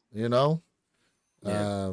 Obviously, the best place to cop a pair will always be a retail store, if you can. But if you go to retail, if you go to aftermarket way, just do your due diligence. Just get them double checked, especially if it's a high ticket shoe. But with that being said, people out here will move things as fake as an Air Force One. And Air Force Ones are everywhere. Hey, no hype clowning, boy. I'm loving it. What He say? said send me No, I pics, don't and I'm trust saying any I'm of those legit authenticated. checking. What do you say? Oh, I don't know. Someone said something about not tripping. I don't know what happened to him. He got his channel shut down for something. I don't know what happened to your boy. That was another sneaker YouTuber. Yeah, not tripping. So he was and he wasn't a sneaker YouTuber in a sense. So what he did was he made a bunch of videos basically just talking about a lot of like the resellers. Like he would talk about like Jumperman Chris. He would talk about who was another one? Some of like the hype beast type of shoe tubers and stuff like that. Or he would just talk about certain situations that would just happen out here in the sneaker community. And you watch the video, they were kind of captivating to watch them, you know what I'm saying? And but I always said to myself, I wonder how long this can go on, because he's definitely just calling people out and saying all this crap. And I'm just like, man, I don't know. I don't know. Okay. Okay. All right, Fat. For sure. Okay. Sig, get that money. Said, Lewis, you have the airship Amamanier Greenstones. I think we all got them Greenstones, don't we? Yep. Perp? We do. Yeah. Amamanier Greenstones? Yep. Yeah, I got them. I don't think I've even worn mine yet. Have you worn yours yet? Right here. Yes, sir.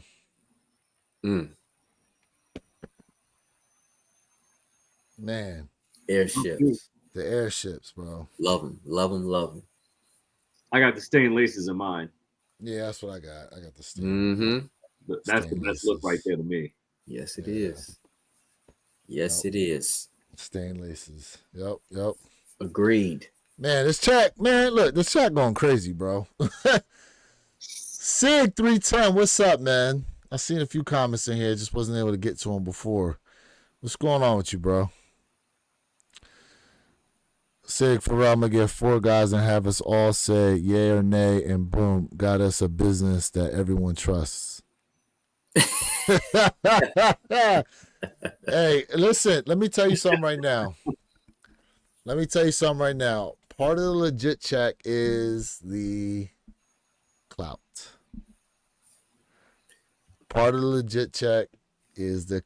Unfortunately. The more clout someone carries, perceived clout rather, the more perceived clout someone carries, the more legitimate people think what they have is.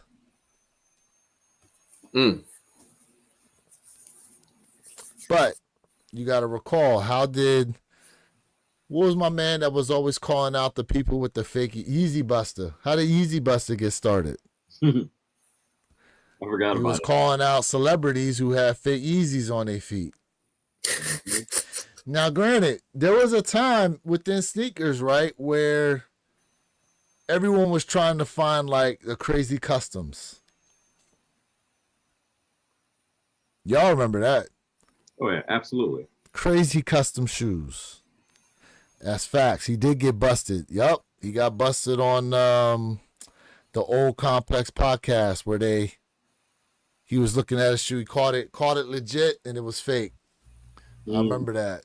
Oh yeah. And you ain't really heard from him since. I think the last time I saw him on anything, he was on Pawn Stars or something like that. They brought him in to review a pair of kicks that some guy was trying to sell.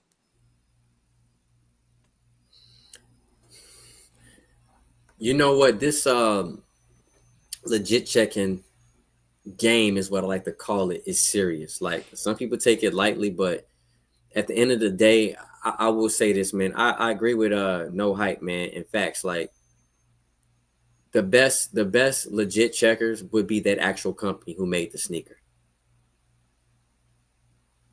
Which to your point, right? Because the lawsuit's still going on between Nike and StockX. We have heard no news as far as like how they figured out like they were fake. I'd love to know what Nike's process was to figure out the shoes weren't real. Agreed. And here's the thing, right? When you go back to what we talked about way earlier today in the podcast, the 85 hybrids came from 5 different factories, and they were, depending on what factory they came from, they each had unique characteristics to them. In a situation like that, how do you legit check the shoes? Who else can legit check them but Nike? 5 different factories, 5 different unique characteristics. Some of it was, and a lot of it was difference in height for some of them. Yeah, the Korean versus the Chinese. Yeah, they'll have their signature. No, I've said the day I lost trust in those apps was when they passed a pair of 85s that GOAT returned and said they were fake. I told Check, and they said, well, they passed our tests. Wow. It's tough, man. It's nothing to play with. Yeah. I mean, look, to the point now they got AI involved where they have the legit check box where you put the shoe inside of a box and there's like, all these cameras that are attached to it, and it takes a picture from inside the box and then runs it through like a legit checking thing. Like it's listen, they got AI now that can smell how legit a shoe is. That's wild. That's how crazy this legit checking thing has gotten. And you gotta understand, like once Nike sells the shoe, like they don't care about you being able to verify real or fake anymore. As far as they're concerned, that's revenue. That's revenue. That's true. Hey, we only on YouTube, Christian. We're not on Apple Podcast yet. Good, very good question. We need to probably do that, right? I don't know what that's like to get on some of those other ones, but yeah. That was a dope question. Yeah. Only YouTube for right now. Yeah. So I don't trust the AI technology because it's too new. Yes, it's evolving quickly. It is doing some crazy stuff, but it's kind of like saying, okay, so we got AI now. It can legit check all your shoes. So you're gonna legit check 1.8 million shoes. I'm just, with accuracy. Right. Tough. Okay, gotcha. I mean, that's not saying all of them. I mean, so there's another guy out there. I don't know if some of y'all in the chat ever heard of him. His name's Trollmageddon. Mm-hmm. So Trollmageddon has had this ongoing feud with what's the guy's name? He was at Donald. Yeah, we about to close, Perp. We got you. We about to close. He was at Donald. He took the. He was not at his inauguration, but he took the shoes. He took pictures with Donald Trump. He owns the store in Vegas. What's the guy's name? 2J's. 2J's. This guy Trollmageddon took a hidden camera in the 2J's and wanted to see how good the workers' legit checking skills were. Mm-hmm. And turns out he knowingly took fake shoes in there. Urban Necessities. Just wanted to see. Okay, they were called Urban Necessities at the time. I don't know why I was wanted to see whether or not they could come back, and unfortunately, they called the shoes real and then he told them afterwards that they were fake, right? And it started this whole feud because he was trying to basically let them know like, hey, you got to educate your workers better. But then it was like, man, it turned into this like whole thing to where this dude Trollmageddon was making like all these videos and stuff about him. Like, it's crazy. It's crazy what happened, but like this legit checking thing is serious, man. It really is, and you gotta know. Watch as many videos as you can possible about how to legit check shoes. You know what I'm saying? I implore you guys. Like, listen. I know how some of y'all feel about fake sneakers, but I'm telling you right now, these guys that be doing these real versus fake comparisons, there's a lot in there you learn. There's to look for that you wouldn't think to look for if you were just looking at it with the naked eye. It's unfortunately it's like a necessary evil that's out here. Facts. But how else you going to educate yourself? And unless you got something you can visually see and someone who can visually point these things out to show you the difference, because otherwise you just relying on someone else's opinion. Mm-hmm. And you don't know if they're right or wrong. I've seen videos. Opinion. Yeah. And everybody got an opinion about something. Exactly. With that being said, chat, we 1000% appreciate you guys rocking with us. For the newcomers that came in here, man, please subscribe up to the channels, One Pair at a Time Podcast. My guy, Jay Elevate, and myself, Warrior Kicks 26, man. Look, you can follow us on IG. Jay, I don't think you post that much to IG like that. I definitely am always posting some stuff on there. Same thing, Warrior Kicks 26. I'm going to go ahead and get at me on IG. For real, appreciate you guys. Jay, what you got to close out, man? Hey, without y'all, this is not possible, chat. You guys are the engine for us. You guys keep us motivated, moving. And I definitely want to say, man, without y'all, this is not possible. Please do so. Like, share, subscribe for everybody on the panel and family. If you have a chat, you got a company, organization, let us know, because we definitely want to support y'all. Like, share, subscribe for real sneaker content. You know the mob.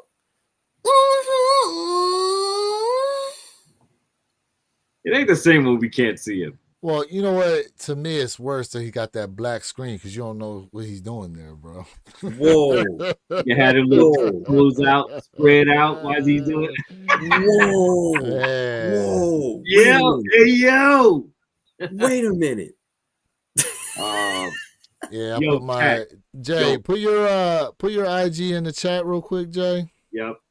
And to Jay's point, look, we're a community. We're looking to continue to grow and build our community and help empower everybody and help each other cop one sneaker at a time, one pair at a time, one gym shoe at a time, one tennis shoe at a time, however you call it in your national geographic region. However, Discord, if you all want to see a Discord, man, where we post, links to cops, drops, shoe collections, shoe battles, information in general, put a 1 in the chat here. We want to get the people what they want.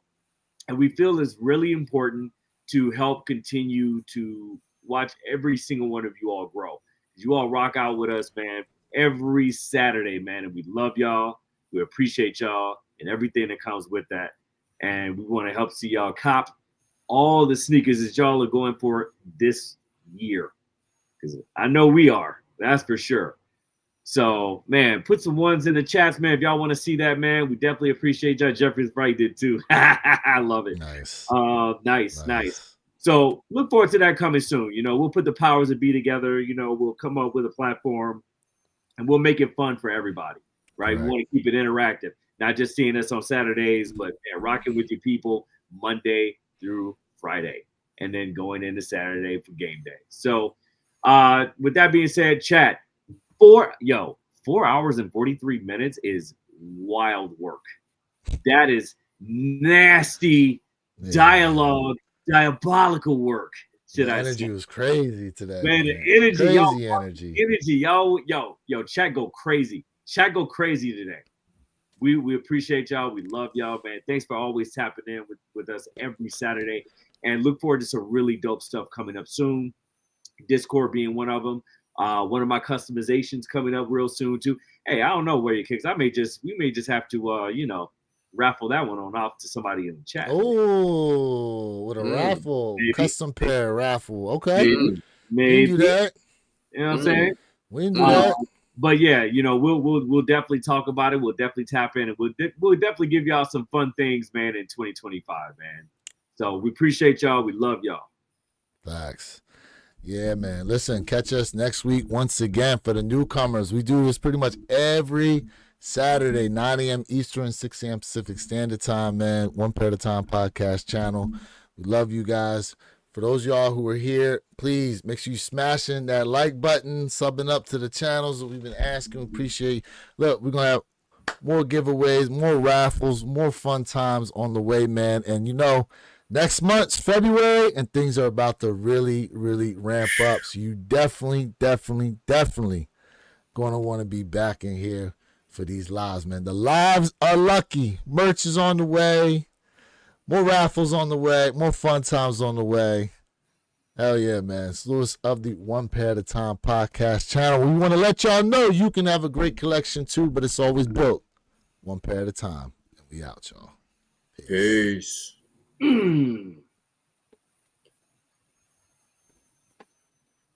Oh, yeah.